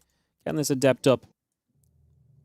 I can't believe what today's passed. I don't know about you guys. Did today pass real quick? We're in series 9 out of 10. I just feel like today has just flown by. I just don't feel like we've been casting for 4 hours at all. It's been kind of crazy how quickly it's all pushed through. Crazy business. Adept. A couple of Adepts going to shade out. Center of the map. We're going to see a couple of them just going to shade back the other way. Going to shade back into the main base for a few moments here. The Lings will try and chase. The Queen is going to be there. Again, the couple of Overlords coming up. Probes, Nexus, the Oracle and the Warp Gate continue to come through. Pylon will be building. And we do see the Adepts just heading back down to the bottom left-hand side. The Adepts will hold their own in the center for a few moments against a few Zerglings. And again, Oracle and the Warp Gate both building. The Adepts get over here.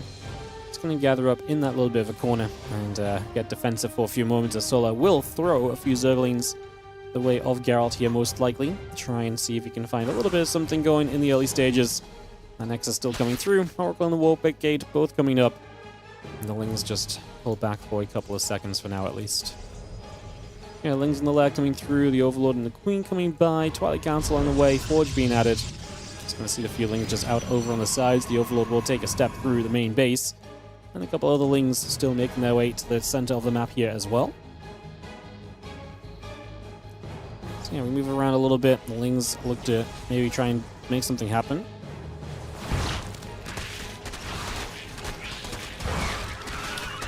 The Adepts are going to get a little surrounded. One Adept goes down, second Adept taking some hefty damage, is going to be falling.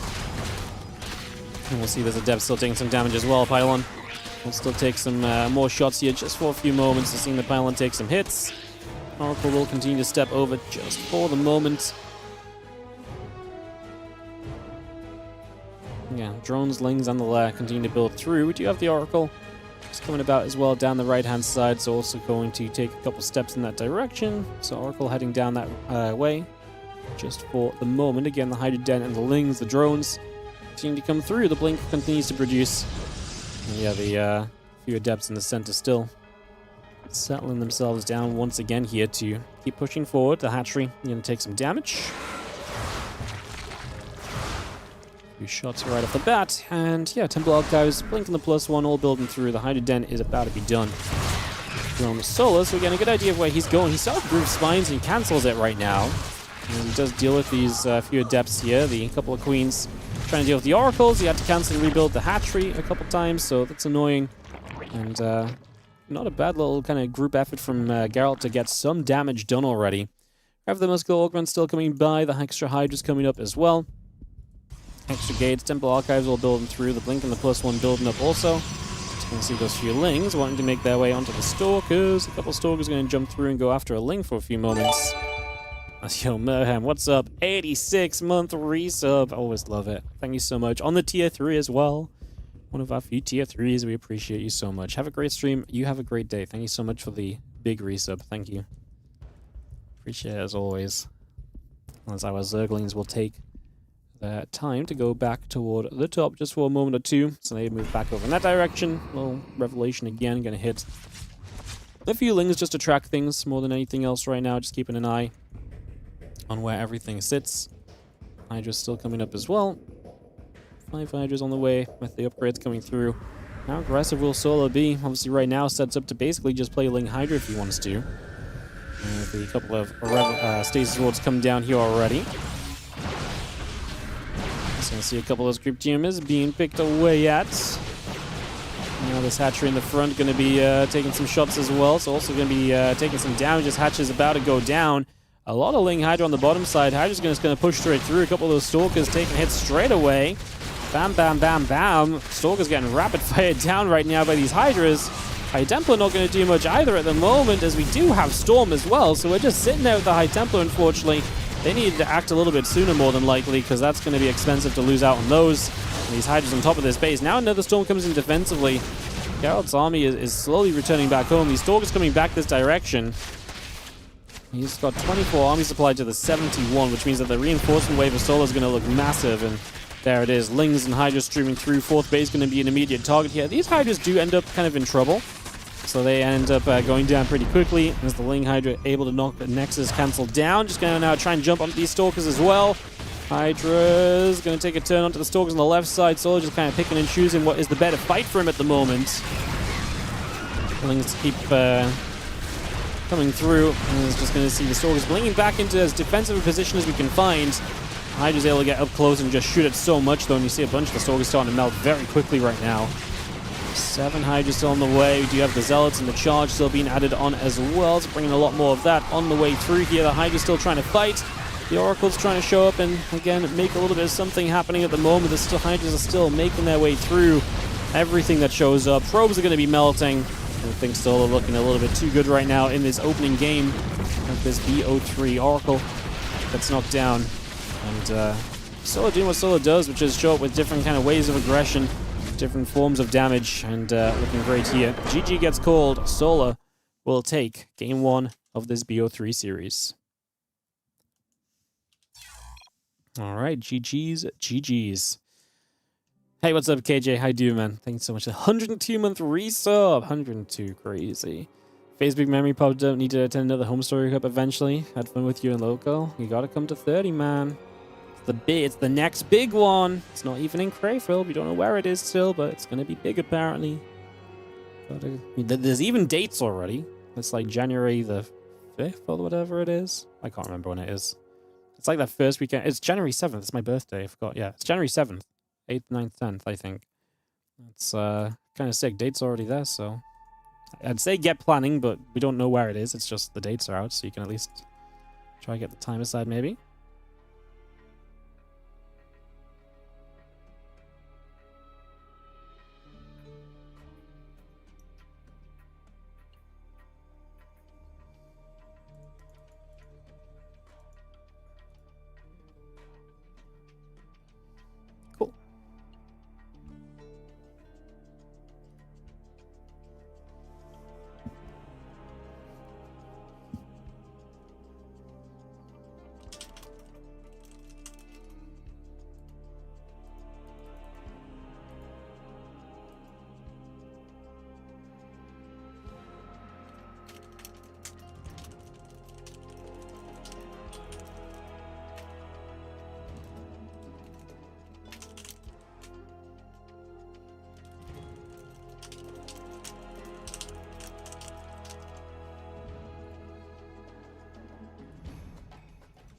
Cool. All right. January 7th is your sister's birthday. Wow. I mean, now you know 2 people who have a January 7th birthday. Crazy. Crazy. Alrighty.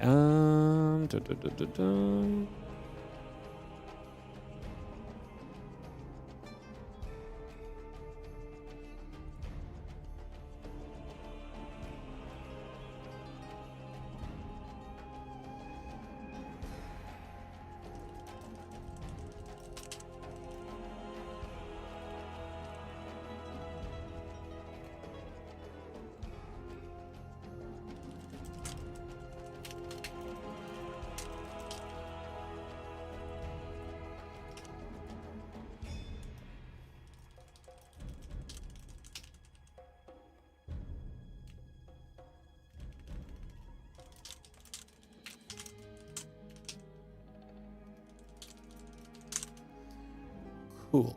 Alright, so I just sponsor message, guys. Just replying while we can. Oh, I didn't even invite people to the group. Oops. Should have probably just got this started already. My bad, my bad.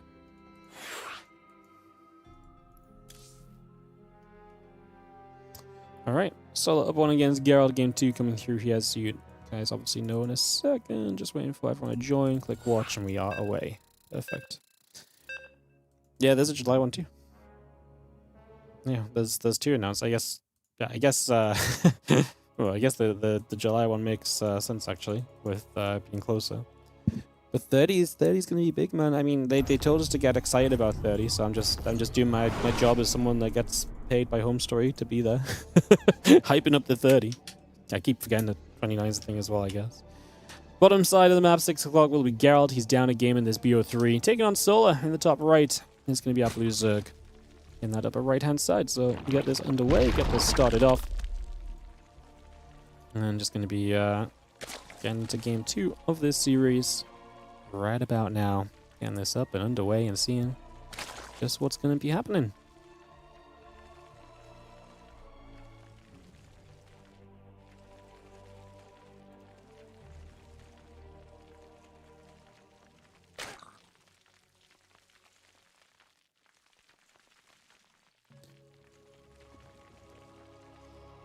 Alrighty, so we get settled in. A couple of drones in the hatch coming through. I'm just going to be seeing the gate and the assimilator coming about. Nothing too wild just yet. Proby going to come moving across the map as we kind of expect.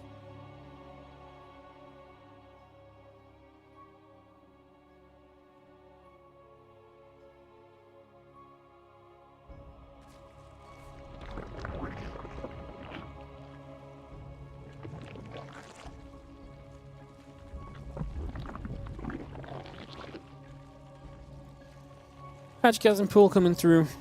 We're ready for real to Nexus. And get this one underway. Just getting ourselves started right now as we have Hatch Spool, the next coming by. Bringing a chunk of this up initially, getting that underway here.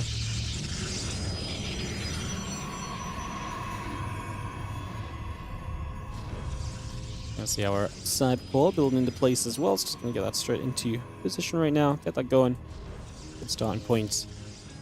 So yeah, next in the Cyber Core coming straight through. Just going to have a couple of units wandering around over here. The drone getting to mine.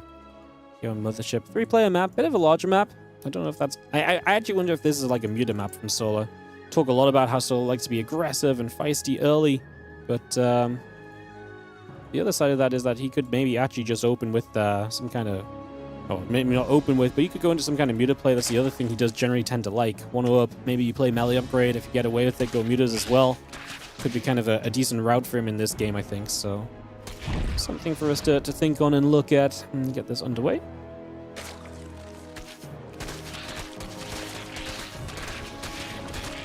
Couple lings just going to jump onto. Rocks over here.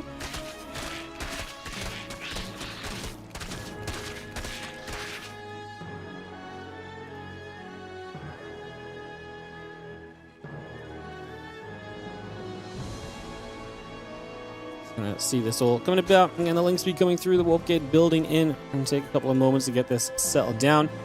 Again, the adept and the warp gate coming by over here at the moment, so we just get that up and running, and yeah, we get this underway. And a few more drones, and the link speed continue to come through. Hatch building on that third base. Just gonna see the adept continue to come by as well.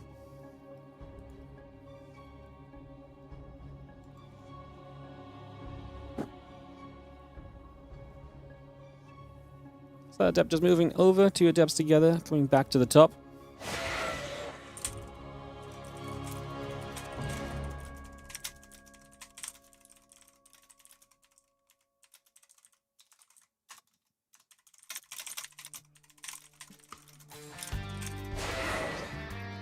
So adept's still just coming building for a couple of seconds.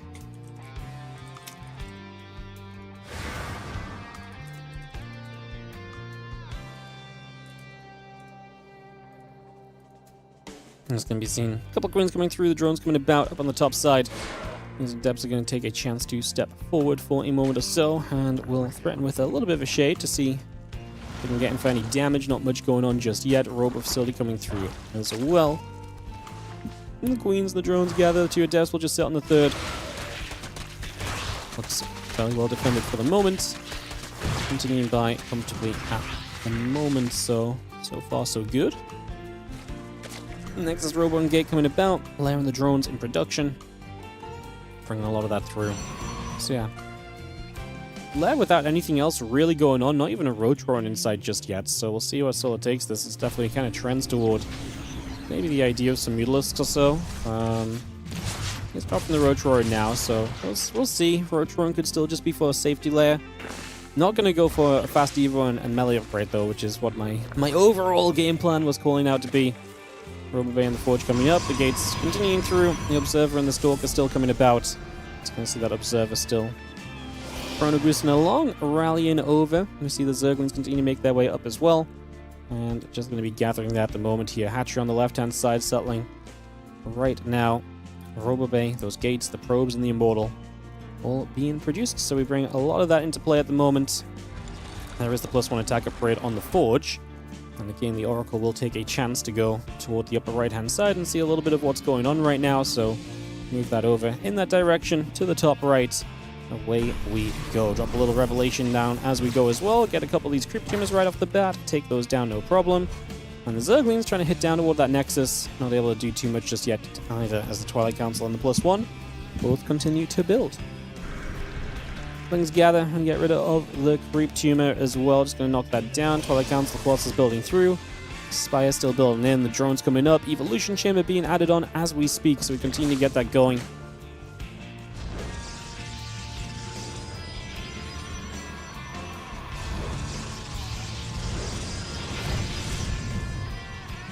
Once again, just going to threaten at the front here. As you see, the Oracle will pull back away. A couple Extractors looking to get down there as well. It's just going to get both of those into position already. So the Extractors come in. It is that Spire finishing soon, so it's going to be muted time.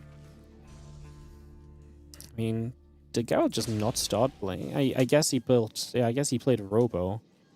And then he just doesn't have any kind of... Well, he just doesn't have Blink yet, so that alone is going to be kind of a rough starting point. The Oracle, yet to actually pick up on the fact of what's going on as well, right? So no idea about the Spire.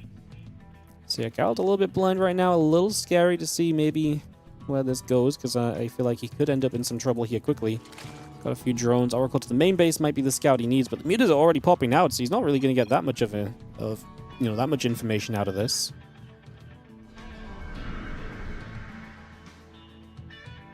Obviously, we skip through the pause, guys, just in case you're not aware. We play 2 matches at a time during this event, and so we're on the replay section of the day, so the first half of the matches are live, the second half are games that were played during those live matches.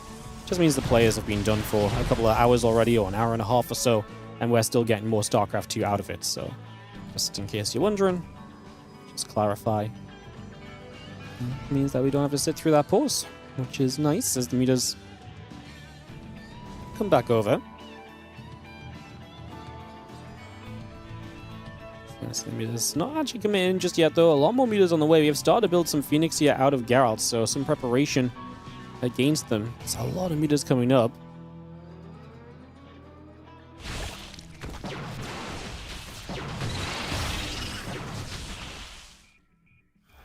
Feelings the meters continue about. Gonna see the Prism gathering on the bottom left side. The meters are going to dive in. Going to go after the cannon. Going to go after some of these stalkers now. There are Phoenix here, so the Phoenix can do damage, but we're going to lose one Phoenix quickly. Because the Lings are helping to drain their battery energy really quickly, it means that this position is not safe. Now these stalkers, they blink to the high ground and run away. But this was not a ton of stalkers at first, so, okay, there are a ton of stalkers, but they're across the map. I was going to say, well, not a ton of stalkers at first. The stalker count wasn't super high, but we have actually built that up because we have been on the way to blink for a while now, so... Stalkers blinking on the other side. Full base trade mode. I mean, Solo's just going to send this and just go for it. He has killed a lot of the probes already, which I really like. I feel like recently people have been leaving a probe or 2 alive in these base trades. It's just, obviously from the viewer perspective, it's so easily done as the player, but it's so frustrating from the viewer when you see that one probe that gets away that changes the outcome of the base trade. And that actually has happened recently. We'll just dive through. Just going to be seeing the Stalkers keep going down. The Phoenix going to keep on ending up in some trouble. Now we got the cannons and the Stalkers still dropping as well. And Mutas continue to play clean up. A ton of these probes going down. The issue I have with the base trade right now is we're just not doing damage quick enough. And Solar has more bases as the Zerg, so he's got more kind of room to work with kind of on the map already. More for your opponent to kind of chew through. But not hate if Solar did prioritize getting this Nexus, because the faster you force a recall or there's going to be no recall guaranteed is actually kind of a big deal as well. I think right-click the Forge, right-click the Nexus, because letting +2 finish would also be a little bit silly. We got a lot more drones just moving out on the map. Okay, Nexus goes down. Like I say, +2 would be silly to let finish, but we have a few more Lings on it now. It's genuinely kind of close, but it's not going to be enough, so +2 doesn't finish. Fortunate there for Solar, because that absolutely could have been a finished upgrade. I mean, Gerald has to turn back home and try and fight. We're going to try and just zone this initially and just kind of jump on it a little bit, but Solar just has to kill these structures off, man. Gerald has nothing left on the map other than this, so Solar just has to dive the structures. Gerald's been revealed. Solar might not believe his luck in terms of just the fact that there's not actually a probe on the map and there's no Nexus that's going to be built. So he's going to pull this Ling Hydra back home, and then what? I guess Geralt just has to sit here. I guess for Solar, there's no reason to not turn back home because he's building mutas still, right? He's building mutas, he's building Lings, he's got mining. So for Solar, there's no reason not to just build more. And if your opponent commits again, maybe then you base trade for these final structures. So yeah, it makes sense, because Geralt is the one that has to come back on the map and do something. He can't just sit here and camp these structures forever. So he pretty much just has to go, and if he has to go, then this does not necessarily end well. As the Stalkers, they blink up. I'm going to get in after the Extractors for a moment or two, go after a couple of these Overlords. And Solar, he didn't actually counterattack yet. He's going to... I feel like he should just counterattack, like... Unless he thinks Geralt is baiting him into the counterattack. Maybe he just truly believes he has enough. He's just going to run into this. The mutas fighting through. All we got to do is kill the Stalkers. The mutas survive, and that's going to be GG. Solo gets a big 2-0 in this group to go 3-0, 6-0 as well, right? Actually makes it very difficult for herO to knock Solo down, I think. Where does that put us? So Solo's going to be 3-0, 6-0. herO is +3, Solo's +6. If Solo takes a map but loses, he'd be +5, and herO would be +4, so that's not good enough. So herO has to 2-0 solo if he wants first place. Gerald is guaranteed to finish third because he can't be overtaking herO either. Even if herO gets 2-0'd, it's not good enough for Geralt. That's what I mean. Geralt's tiebreaker setup was terrible. So Geralt's going to finish third guaranteed. And then we have a question of Solar and herO. So herO must 2-0 Solar to get first place. And that is the importance of this final match that we're going to get into. So, okay. Okay. We'll get into that then in a few moments.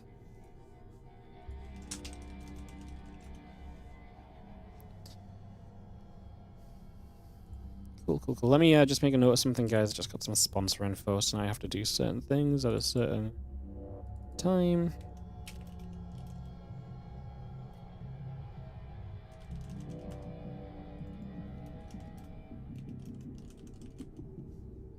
Cool.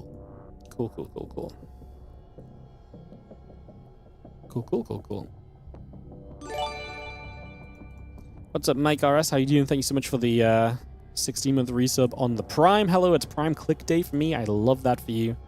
Thank you so much for priming us up and supporting us. Appreciate it big time. Thanks so much for keeping the subs coming, guys. We're slowly working back towards 600. But of course, the eventual goal of getting back towards 700. Right, where am I at? I took a moment to write something down and I didn't actually check what I needed to check. Perfect. It's this one. Cool. Alright, one last series today. herO versus Solar, and it is important. herO needs a 2-0 to get first. Solar, I mean, first place is kind of a big deal, because you look at first and second places right now. You finish first place, and you could play against Rogue or Christiana. You finish second place, you play against Clem or Yakov. Obviously, Group D still to be determined, so there's a pretty big difference in who you play against there, so definitely some importance here. As we get ready to go. And we'll kick off in a moment, guys. I'll just give it a few moments to get this started. And thanks for joining us and enjoying some games with us. WardiTV Winter Championship today. As we will take, I think, a dive into this first game. I think we can do this. Let's send it. Alright, let's get it going, guys. Let's kick this off. Be beautiful.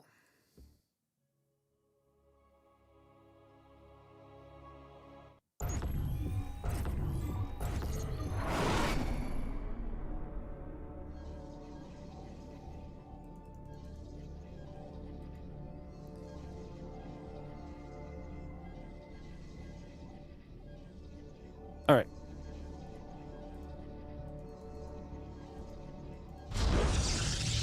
Let's get this started up as we have in the bottom right-hand side. The blue Protoss player here is going to be herO, and he is going to be needing a 2-0 to have the map score strong enough to take out Solar from first place. Even if you win 2-1, Solar will have the map score advantage and will still get first in this group.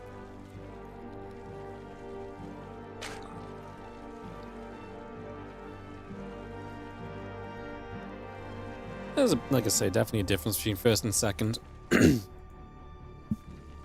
So that will be noteworthy, as its Overlord is going to be taking Journey over here early. So Solar beat herO yesterday in the WardiTV Monday 75.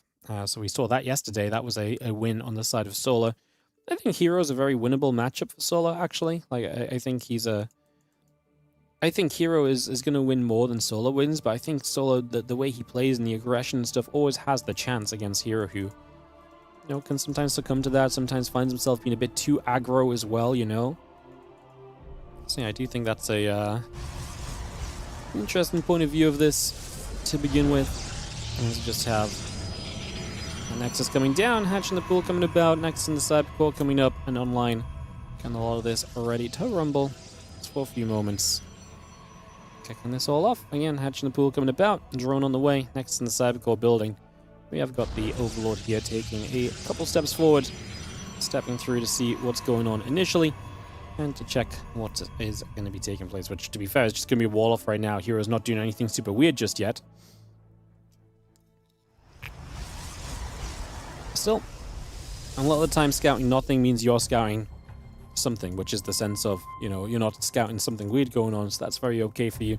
And the Overlord's obviously going to end up in a good position here to keep track of things and keep an eye on stuff, so fairly noteworthy as well, as the Overlord does take a turn back up the right side for a moment or two, just to escape out of there for a moment. Just going to step away from that. Getting speed, a couple of queens all coming online. Just going to see this Overlord pulling back through, and the Adept, Stargate, and the Warp Gate all building up. We have a couple of Lings about to arrive here on the side of Solar, just to go poke at the front. They actually run in, and yeah, I mean, they're just going to run into the main base and get a full scout, confirm the Stargate and stuff. We're in a meta where there is a little bit more kind of non-Stargate play coming up. We're going to start a Void Ray to begin with, which is fun as well. Cool. I just like where we're going. I like the setup so far. It seems fun. We've got the Lings. Going to try and make a play for the some damage there as well. It's going to get us to see Probe going low. Not going to get it. Void Ray coming out. Like I say, Solo got a full scout of this main base, so he does see what's up. He sees what's happening. So yeah, he knows what the build is. And the Void Ray, something we see more often now as a way to deny scouting and take a bit of map control before the Oracles. So just heading into that for the moment. Is what's up, Juniper. Thank you so much for the 28-month resub on the Prime. Thank you for priming us up.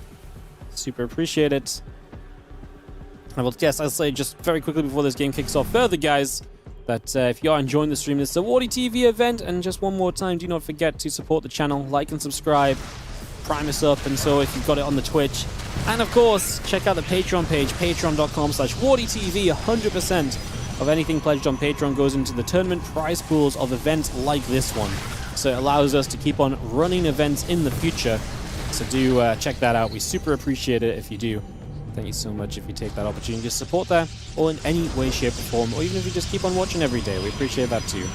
As these Lings kind of got by, didn't do much. I'm going to threaten again. Not a wall on this low ground still for the herO, which is kind of funky. I mean, it'll be completed soon, just not there yet, and it's going to start getting completed now as Soul actually shows up with even more Lings.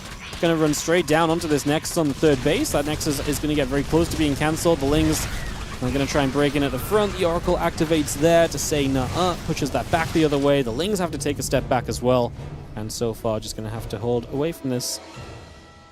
Lings all pulling back to the top of the map. Again, Forge, the Gates, and the Twilight Council coming up.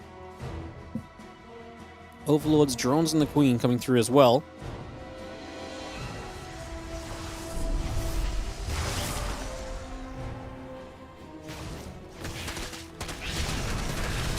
They're going to get back onto this Nexus right now, so Nexus is going to take a few more shots. Is it going to go down? Well, it survives. Very low HP. That's very unfortunate for Soul. He gave up a lot of Lings to try and kill this. He's lost 41 Lings. He's only killed 2 Adepts and a Probe, so not really ideal. And Solar does not really want to make more units to try and kill a Nexus that might not actually die. Killing this third would have been huge. Not killing this third, I really actually think puts Solar into a lot of trouble, because now that commitment didn't pay off for you. This becomes very awkward. The Lings, there's just no shot you actually kill a Nexus at this point. It's going to start regenerating some shields as well, so it's only going to get more difficult to kill here over the next few moments as well, so that's just an additional problem to add to this. And you have a few Lings still gathering about. The Void Ray moving around, +1 on charge, both building. And the Temple Archives in production as well, as herO is very confident about where he wants to go at this point. Charges his opening setup on the Twilight into the Temple Archives, and so Storm can become available. The Archons are going to be a big factor. There's no Robo, right? So yeah, no Prism for kind of Archon dropping or Zealot warp-ins and stuff, but that doesn't stop this from being a powerful composition just because it's not warping into your opponent's base. And it's definitely going to have a little bit of power behind it for sure. As Roach Speed. And hey, the tried and tested Overlord speed here from Solo coming up as well. He gets Overlord speed so much of the time because so often he ends up being super aggressive. And I wonder if so many Lings committed early to not kill that Nexus kind of encourages him to say, you know what? I'm just going to go with aggression and see if I can kill you, because I do not think this goes well for me if I play into a longer game from a deficit of 40 Lings that just did not need to go and, give themselves up for nothing, basically. So I think that might be the logic a little bit. As you just see the Oracles getting pushed back around, the Lings will try and make a run through. It's going to be deflected initially. They're going to find themselves a grab on one Zealot already. The other Zealots showing up. It's going to come pushing up as well and trying for a little bit extra. High Templars and the Zealots will join in, and we do see the Zerglings going to make their way through to the top left-hand side of the map. So they are going to make their way over there. Try and see what's going on. Roaches, the Ravager, that Roach speed all still coming up. The Dropper Lord is morphing as we speak. It's just bringing that straight through. The Roaches and the Queens join in. The Zealots and the Oracles gather up. It's going to be seeing the Dropper Lord here is going to be loaded and ready to swing across the map, as we are going to see the Oracles are going to activate. The Roach Ravager going to be there to push the Zealots back the other direction. We do have the Void Ray still going in after the Overlords as well. It's just pushing through for that a little extra. Ling Roach is going to continue to come through, and we are going to see a nice storm onto these Roaches once again, putting some more damage out. On the top side, these Zealots are going to try and still swing through a whole bunch of extra drones, so going for as much of that as possible. Plus 2 attack and blink coming up. The additional Stalkers coming in. Roach, Ling, Queen still producing. The Storm still getting in after those Roaches as well for a few more moments. Continue to get that going for now. The Stalkers push through. The Overlords get chased back out of here. Queen's going to take a chance to turn back into this, and the Stalkers will be taking some damage. The Ling's got to wrap around on a Zealot. Now the Roaches on the other side. We're going to try and Storm to stop this wraparound. Only a few Roaches. They don't need to do much to kind of be annoying here, because just jumping on the High Templar is big. Forcing the Storms in multiple directions is big as well, and Solar is going to come surging forwards onto this army. Is it enough? As again, he had a bit of a rough start in this game. This attack timing is powerful. herO has a ton of money banked. 1.2k minerals that are not spent right now. Storms out of energy, or High Templar out of energy, so no Storms available just yet. As you do see the Roach Ravager still looking to push through. The Stalkers having to back away for just a moment or so. They're not able to commit through for the moment. Queen, Roach, Ling, Ravager still coming up, and we get ready to go again. The longer we wait, though, I mean, herO's going to get to spend some of that money that he's been floating. 2 more pylons, by the way. He's at 124 out of 173 supply, so don't really love that for him either. Feels like he's a little bit lost in this game, despite having had a good start. Oh, it's a massive stasis, though. It's going to help a lot, as now we probably don't have the firepower to push through this as Solar. In fact, we're going to have the firepower, herO says, to attack through this. I do not necessarily disagree. Some of the High Templars had their energy back, so we storm a little bit as well, and this army being separated like this is just so brutal. GG, says Solar. He's going to tap out of here, and herO is going to take the opening game, and the 2-0 Dream will be alive after 1 map at least. So for now at least, the 2-0 Dream lives, and let's herO still eyeing up that first place. Can he make it happen as we get to a game 2 here, which will be played on 10,000 feet.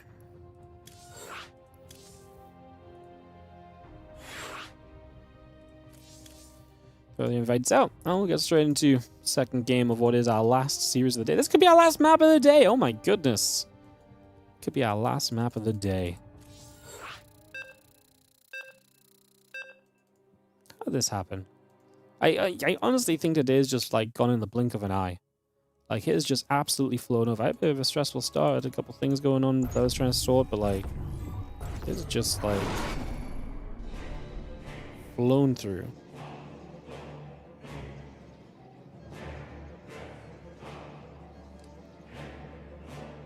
Alright, let's jump in game. Up 1 in the top left side will be the blue Protoss player. This is herO. Up against the red Zerg in the bottom right, we have got Solar.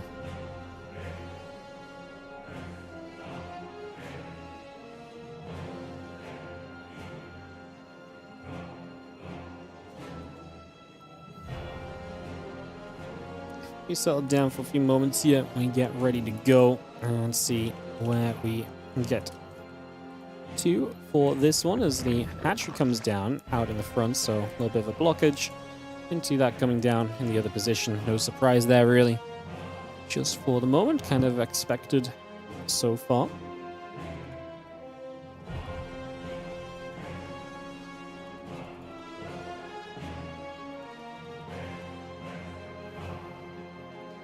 Well, hatchery down, and the probe will get back to just being annoying up in the main base then, trying to stop some mineral mining where possible, and like I say, being an annoyance basically going to be the plan right now. So annoyance mode activated.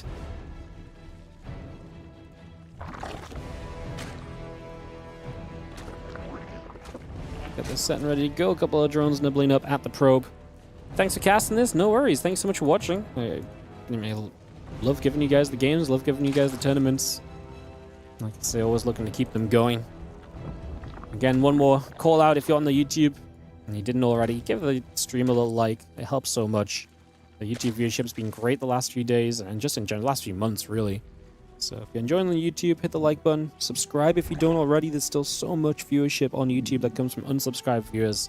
Please consider subscribing. We are on our road to 50,000 YouTube subs, which is a really sick goal. We're very close to it, so like I say, keep it going. We're like 1,500 away. It's doable in the next couple of months or so if we get some momentum, so help us out. We super appreciate you.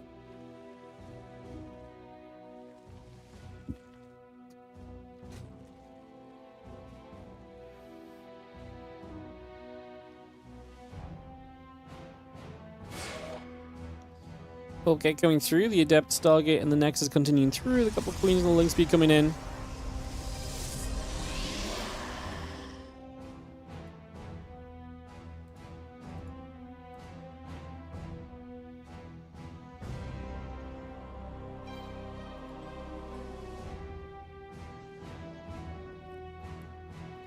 Following this probe. There's an Adept poking around on the other side. Doesn't have a kill or anything just yet, though.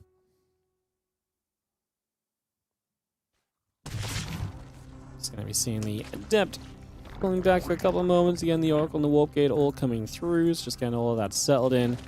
A couple of moments for now. Warp Gate and the Oracle continue to come over. The Overlord stepping by. Yeah, Overlord just seeing a little bit of what's up, what's going on. Trying to figure out what the plan may be here on this one for a second or two. Link speed still building. A couple of Lings moving around in some different directions.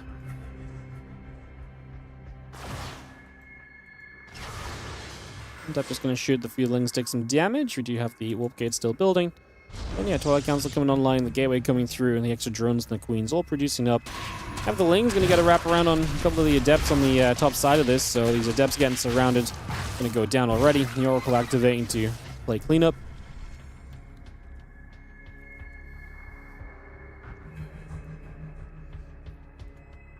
It's taking a good chunk of damage in the end as the Oracle will take the activation for one more Creep Tumor. It's going to knock that down as well, so again, just taking what we can get at the moment to continue to set this up.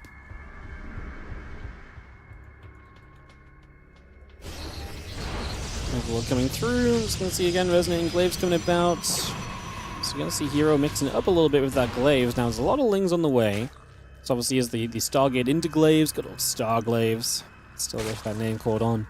As we have the Robe of Troran coming through as well. So Robe of Troran starting the Lings, getting after the pylon. And we'll have herO's third base in some trouble. Only one Oracle can activate for these Lings, but there's a lot of Lings coming, and the Queens are coming too. What's funny is that Glaives will be amazing against this soon, but just not yet, because it's not ready yet, and the first Adept's going to go down. What's very awkward is that obviously you're going to lose these Adepts, and that's going to depower your Resonating Glaive attack despite playing against someone who's very Ling heavy, and Glaives should actually be very good for you. So that part kind of becomes a little bit weird and awkward as well. Now the Lings and the Queen's going to get on this third base. The Oracle had to pull back to try and avoid the Queen shots for as much as possible. But this Nexus is going down. There is no doubt about it. It is dead. So that Nexus will drop. And there's a third base killed here for herO. He will not live through that. And the Adept's going to get their Resonating Glaives now active and able to trade through a few of these Zerglings at certain points. Queen's going to try and turn around and fight a little bit as well. And the Adepts will commit to that shade. So everything gets cleaned up on the Zerg side, kind of walking across. herO building 5 Adepts at a time. Roaches are coming up from solo, though, so the preparation to play defense here is definitely kind of going the right way. It's going to be seeing the Ling Roach moving about, the Adepts all gathering in. herO is going to get these extra few Adepts showing up and ready to maybe try and shade around. He's already going to go into Blink behind this, so you see the follow-up from herO begin to get established here on 10,000 feet. The Lings will threaten the shade. Going to get a catch onto these Adepts, and they take a whole bunch of damage just initially. So damage being dealt, the Adepts continue to drop. Adepts pull back up the right-hand side. So again, trying to see where else we can go to. Ling Roach still producing through. Roach speed on the way.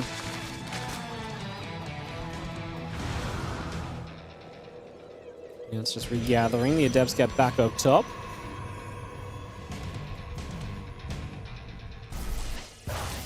Oracle activating. Creep team is going down. A little Revelation dropping into place. Oracle does get rid of the creep once again there, so knocking that down one more time.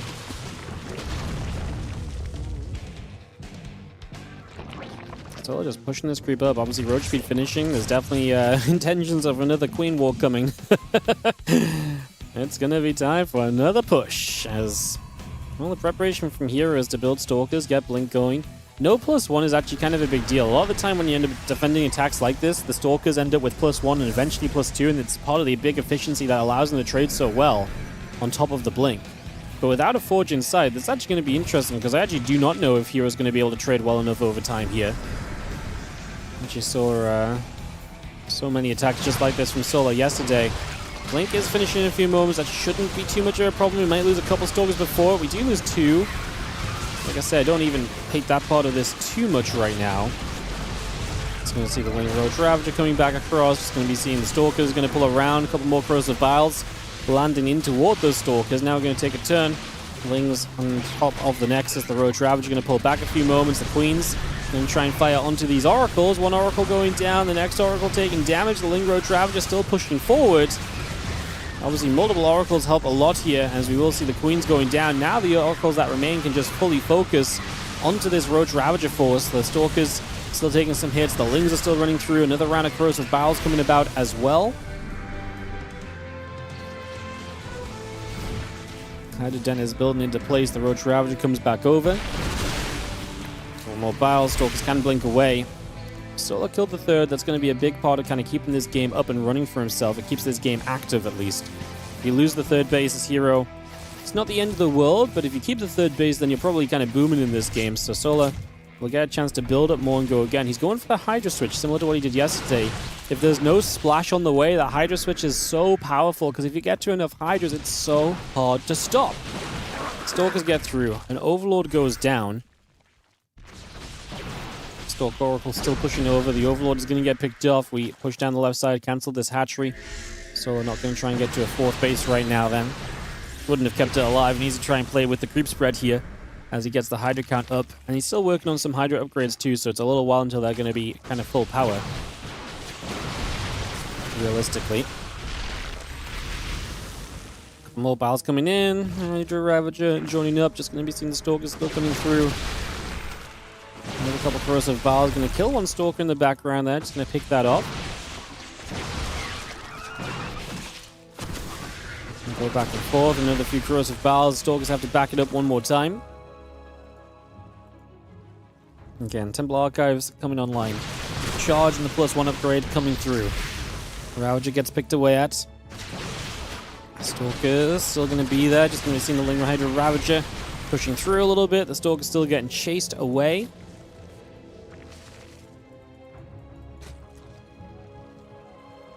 Reset for a moment or two. Just, I mean, hero's still being the aggressor. We have a few Lings and a Roach or two up on the other side of the map. They're going to try and get aggressive now as well. Running into that Nexus, trying to see what we can find. Stalkers once again responding out to the bottom side here and just trying to deal with this position, trying to deal with this army. As the Hydra Ravager is going to still, for the most part, kind of hold its own here. Not going to let this army kind of break through just yet, so... Couple more shots, excuse me, coming in. Stalker's getting pushed back. Stasis Ward catching. The Hydra Ling on the top side going to come moving through as well. We are just going to be seeing the pylon getting picked up. The other unit stepping forward. So it's in a little bit of trouble here. The probe's in some trouble as well. Damage being done. It's adding up. Solar's counterattack is forcing us to defend, and just in general now he's going to start coming from two sides. High Templars are on the way, and I love that choice from Solar specifically, as from herO specifically, to kind of get to Storm here because the Hydras are coming up. Hard to get to, but like I say, I appreciate the attempt because I do think overall Hydras are going to make this very difficult for you. Otherwise, in the long term, Hydras will stop. They'll get rid of a couple Zealots now as well, picking those away. Hydras and the Ravagers keep going. The Stalker's still taking some more damage. So you probably have to step out of this for a couple moments too. And you're not going to see the Stalker still chasing those Ravagers and Hydras down. Damage being dealt here, man. Units are dropping. Roach, Hydra, Ling all continue to build on through right now. Solar pulls out of this. 126 to the 80 supply at the moment. Archon coming up. Like I say, having Storm is massive here. That definitely is a big helping hand in the continuity of what you can do as herO. And Howling Hydra going to step up. Stalkers, High Temple have to be careful and back it up a little bit. One storm coming down, threatening those Zerglings. Another storm on the bottom side, threatening the Hydras. Stalker's still taking shots. Now Hydra's on the upper left. I love the flanking from Solar, forcing storms in multiple locations. Will drain the storm twice as quickly.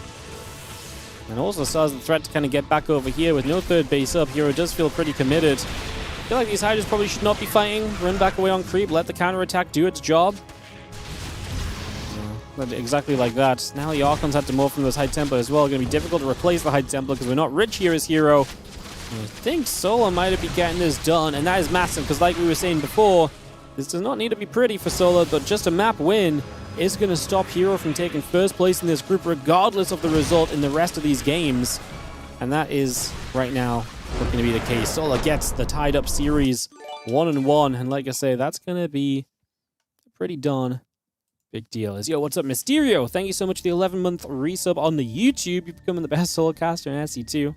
Thank you so much for the kind words, and thank you so much for almost a year of being a YouTube member. Super appreciate that. Thank you very much indeed. We are going to a final game of the day then, guys. That was not the final game. This one will be game 3 of the 10th best of 3 today. It'll be Solar or herO.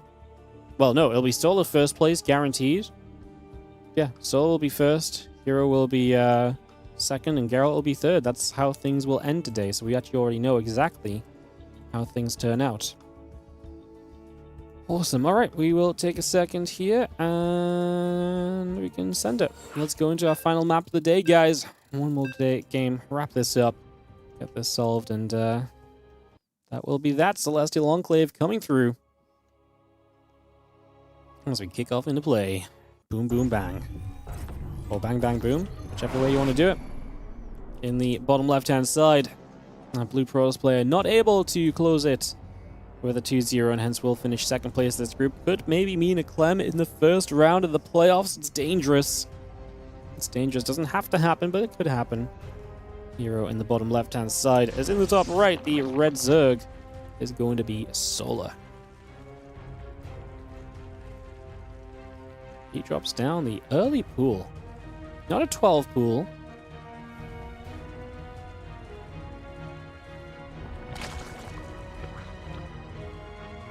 Wait, was it a 12 pool? Oh, sorry, the drone's been on the way to help me, but no, it's done 12 pool. So we're going to see super early pool from Solar. So he's going to get aggressive. Oh, I mean, we knew he was going to be aggressive regardless of when the pool came down. Kind of interesting to do it on the map because obviously it's a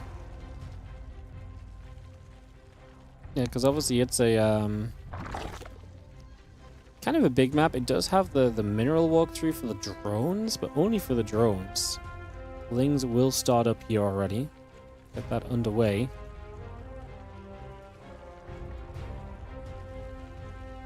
And I guess we'll follow 8 Lings across the map to see what's going to happen.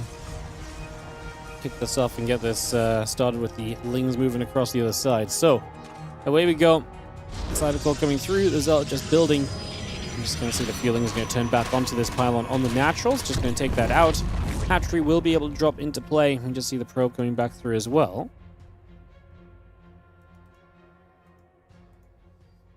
Again, the Cybercore, the Zealot continue to come through for the moment. The few Zerglings will make their way toward the bottom of the map here currently. Get that set up for now. As the Queen and the Hatch continue to build through.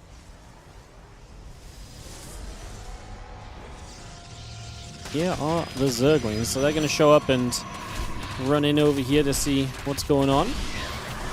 A couple Zealots are going to shoot and try and fight back against this. We do have the probe on the other side of the map, as you can see from herO, just kind of running in there, having a little bit of a scout to see what's up.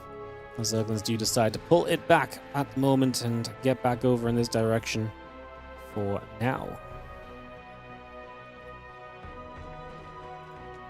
Zerglings pulling back through. Again, a couple hatches coming up. The Queen is on the way. Nexus and So coming up from herO as well. The probe is going to pull back, and Solar just comes all the way back. Double expanding, taking the in-base as part of this. Yeah, I mean, overall, I don't know if I really love. I don't really know if Solar really did much from this, honestly. I don't think he did. doesn't feel too great right now as the Stargate still builds. Next is coming through that Warp Gate building. The Adept will shade actually into the base over here, so gonna go for a little bit of a peek through. Try and see what else is going on.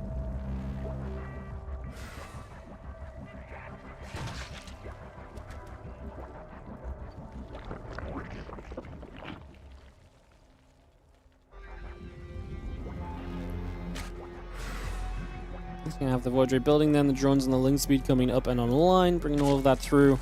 That Warp Gate still building as well. Queen just gonna return back for an injector, so second queen popping out also here. Just gonna go get that sorted. And yeah, herO will go into the void, which interesting to see what he does with it, if there's anything in particular he tries to go for. So in these early stages, and you just have the couple of zealots gonna wander down to the low ground.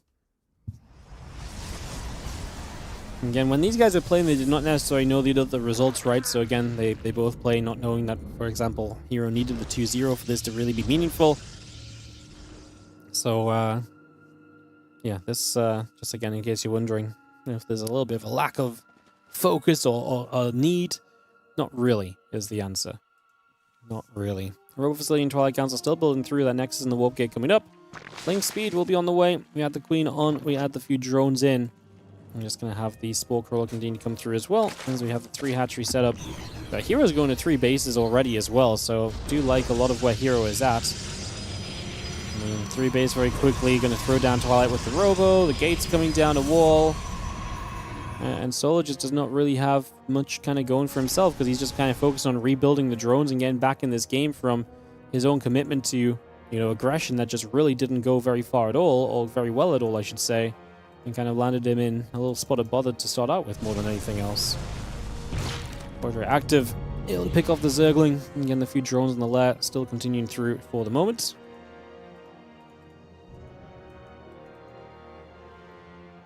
Charge, Prism, Gates, and the Templar Archives all coming online. We see another gate or two going to come down as well with this, so a lot of that just settling still. You see the Ling's going to run over as well here. Just take a couple seconds. Just trying to run up. The Adept and the Zealot will say, not right now.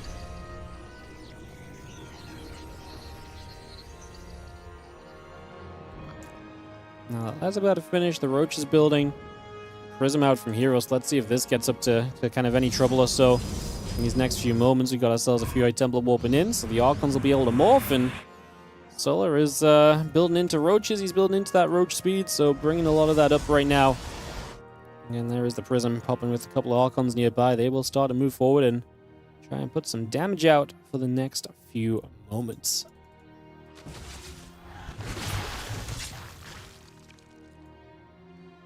Prism loads back up, pulls back over to the sides. Again, Roach speed, Roaches, the drones and the Infestation Pit all building through. +1 attack, charge, and Zealots, the gates as well, all producing by. There's a couple of Archons warped in with these Zealots stepping forward. A couple of Roaches will be chased away. Those drones are stacked. I was going to say that's an easy multiple drone pickoff. Still a few drones here, and hero's already going to be feeling good. I feel like he's already liking his position, so we trade some Zealots, you get some drones, you get a couple units as well. Hard not to like this as 7 workers go down, and herO, yeah, I had to trade out a few Zealots for it, but I think overall definitely finding value over the course of this attack. Is step over now. A couple of the Creep Jammers going to get cleaned out with the Observer overhead. The Archon's still trying to swing through. The Roach is going to step up as well. Prism comes back over, and the Roach is going to step by. The Queens are going to be nearby as well. Another Queen coming through currently. These Archons are just going to get another Creep Jammer. The Prism loads up. Archons load in.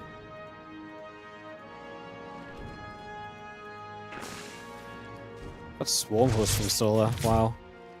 I mean, I don't hate it because I kind of don't love his position, right? So if you don't like where he's at, I mean, the Swarm Hosts don't necessarily feel great, but at least they feel like you're trying to do something. You know, it feels like you're trying to do something a little bit different or special or just a little bit away from the norm, which I actually think there's a lot of benefits to, and I think there's a lot of positivity for. So you know, I kind of like that part of it quite a bit. As the Roaches will stick around there, the Queen's going to be there. The Observer gets shot down by the Overseer. Just going to play cleanup for a couple moments. And I'll see the Prism getting chased for a little bit as well. Also going to be hunted down for a couple seconds there, and chased around momentarily.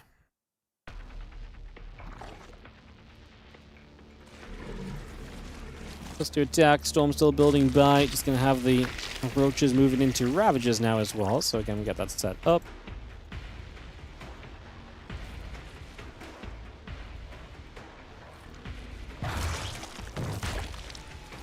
Big push from Solar. I mean, obviously, you're going to start pushing and using these Swarm Host Locusts to try and tank and give your Roach Ravager the best possible chance of continuing to trade. It's going to be the idea. That's what we're going to try and go for. So you are going to see the Roach Ravager pushing through. Midas coming down already, getting into position. Just going to see these rocks taking some damage. The Archons on the left side. Hitting the Ravagers for a few moments. Knock down those rocks, open up this space. We're going to get ready to move on through here and commit on in. Another Storm coming down immediately, and it's going to be one of the big things that we have Storm. And Storm is actually going to be very good, especially against the Locusts, right? So that part of this should be a pretty big deal.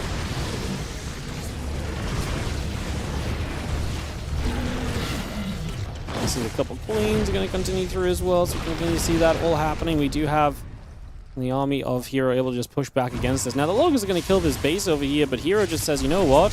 There's just no way you have a way to defend against what I am currently doing. So he's going to go and just more or less kind of mop up across the map and just say, well, show me that you have a defense against a counterattack. Like, yeah, okay, you're going to kill a base or so of mine, but I think that that's pretty much all you're going to get done.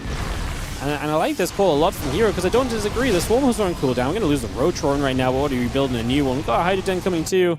This base didn't actually die, by the way, so that stays alive. herO's getting surrounded a little bit, and it is scary when the Locusts pop up here defensively, because they're going to give themselves a chance to make a play at least. Doesn't pulling back along. Just going to see a couple of High Templar being chased down. The Archon's going to get jumped on. It's going to move through that. We're now going to see the Prism loading back into the skies and just plain retreat. herO down 60 supplies, so this attack of herO maybe did not work out well for him in the end. He pulls back. We need to get these units back into the Nidus. We're actually going to lose a chunk of the Swarm Hosts. So we're going to bring this across the map now for an attack of his own here on Celestial Enclave. This game getting interesting. This game getting very funky at this point in time. Another Nidus at the front. A few Lings going to try and jump onto the fourth base. Still kind of a sense of urgency to kind of make things happen sooner rather than later because his economy is not ideal. His army composition is not ideal. I do like the Hydra edition. I do think that's going to improve it, but still far from an ideal scenario at the end of the day right now for our Zerg player who is sitting at 190 to the 150 supply in this game at the moment. So trying to set that up. Hive on the way. Hydra's building. Ravager coming through. The Lings are going to gather together.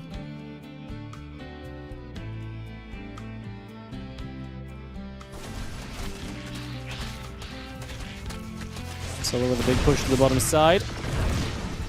Playing Roach Ravager joining in. We see Feeling slipping into the main, so I like the chaos of this. And hey, a bunch of Zealots kind of getting caught. Are they getting caught or are they catching reinforcements? Yeah, bit of both, really. As you're going to see this storm coming down. herO supply has kind of climbed up for him pretty quickly, and it does look as though he's recovering from that kind of fight from the other side of the map. And getting into a little bit of a better position right now. Some Locusts dropping down, just trying to help out with this overall. But again, hard to really love the position right now for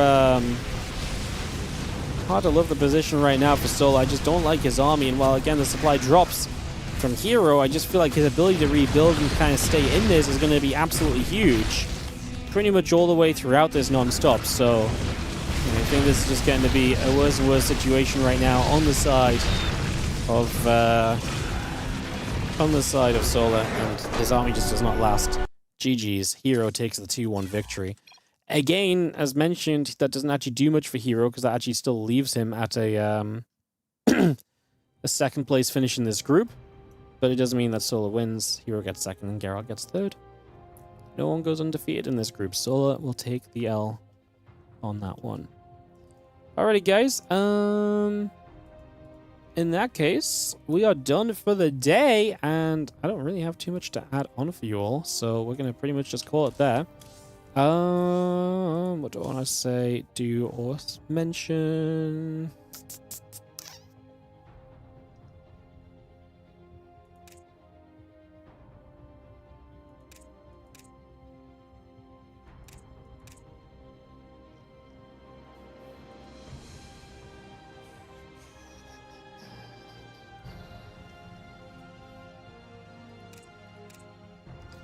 yeah, I think just thanks for watching, honestly. I'm trying to think if there's anything else we got to go. We do have a sponsor going right now as well, which is Foundation Galactic Frontier. So if you want to check that out, I'm going to put the link in the Twitch chat right now. If you download, play up to level 4 and stuff, as usual, all these things help to support the stream. So if you want to check that out, we'll be playing that on stream this weekend when I get back from my trip away, because I just got some other sponsorship stuff, so we're going to have to slot some things in. So yeah, we'll be playing on stream this weekend, but if you want to get ahead and already start supporting, you can download, and so check that out. Say hi to the dog. I will say hi to the dog when I see her in a few minutes when I get downstairs. Thank you so much for watching, guys. I appreciate you all. I hope you have a great rest of your day. And yeah, I will see you guys tomorrow for Group D of this WardiTV Winter Championship. I hope you have a great rest of your day. Support if you can. Come back and watch again tomorrow, most importantly. I'll see you guys tomorrow. Bye. Welcome to the WardiTV 2025 Championship. It's Championship weekend. Oh, massive fungal growth comes down and this Bioforce gets caught. That's not the trade Clem can really afford at the moment. Blaze, just going to be seeing the fungal growth come through as well. Oh my god, those parasitic bombs have just killed absolutely everything. Oh my god. Here we go, Reynolds going to dive in. He does drop a mega fungal on everything. He's going to refungal as well, as this commitment will happen. It's going to be on the way already. We're going to get this Colossus quickly. We dive on it. The Stalk is pulling through for the siege tank, but leaves the Colossus unprotected. Units from the other side, SCVs. Clem is now picking up individual Marines to dodge Stalker shots, because that's the level that we're playing at. On the high grounds, the tank will go down. These Banelings are going to get massacred, though, as Clem just says no. And you're ready to blow up on the adept. Oh, the worst adept shade of all time. Classic is your WardiTV 2025 champion.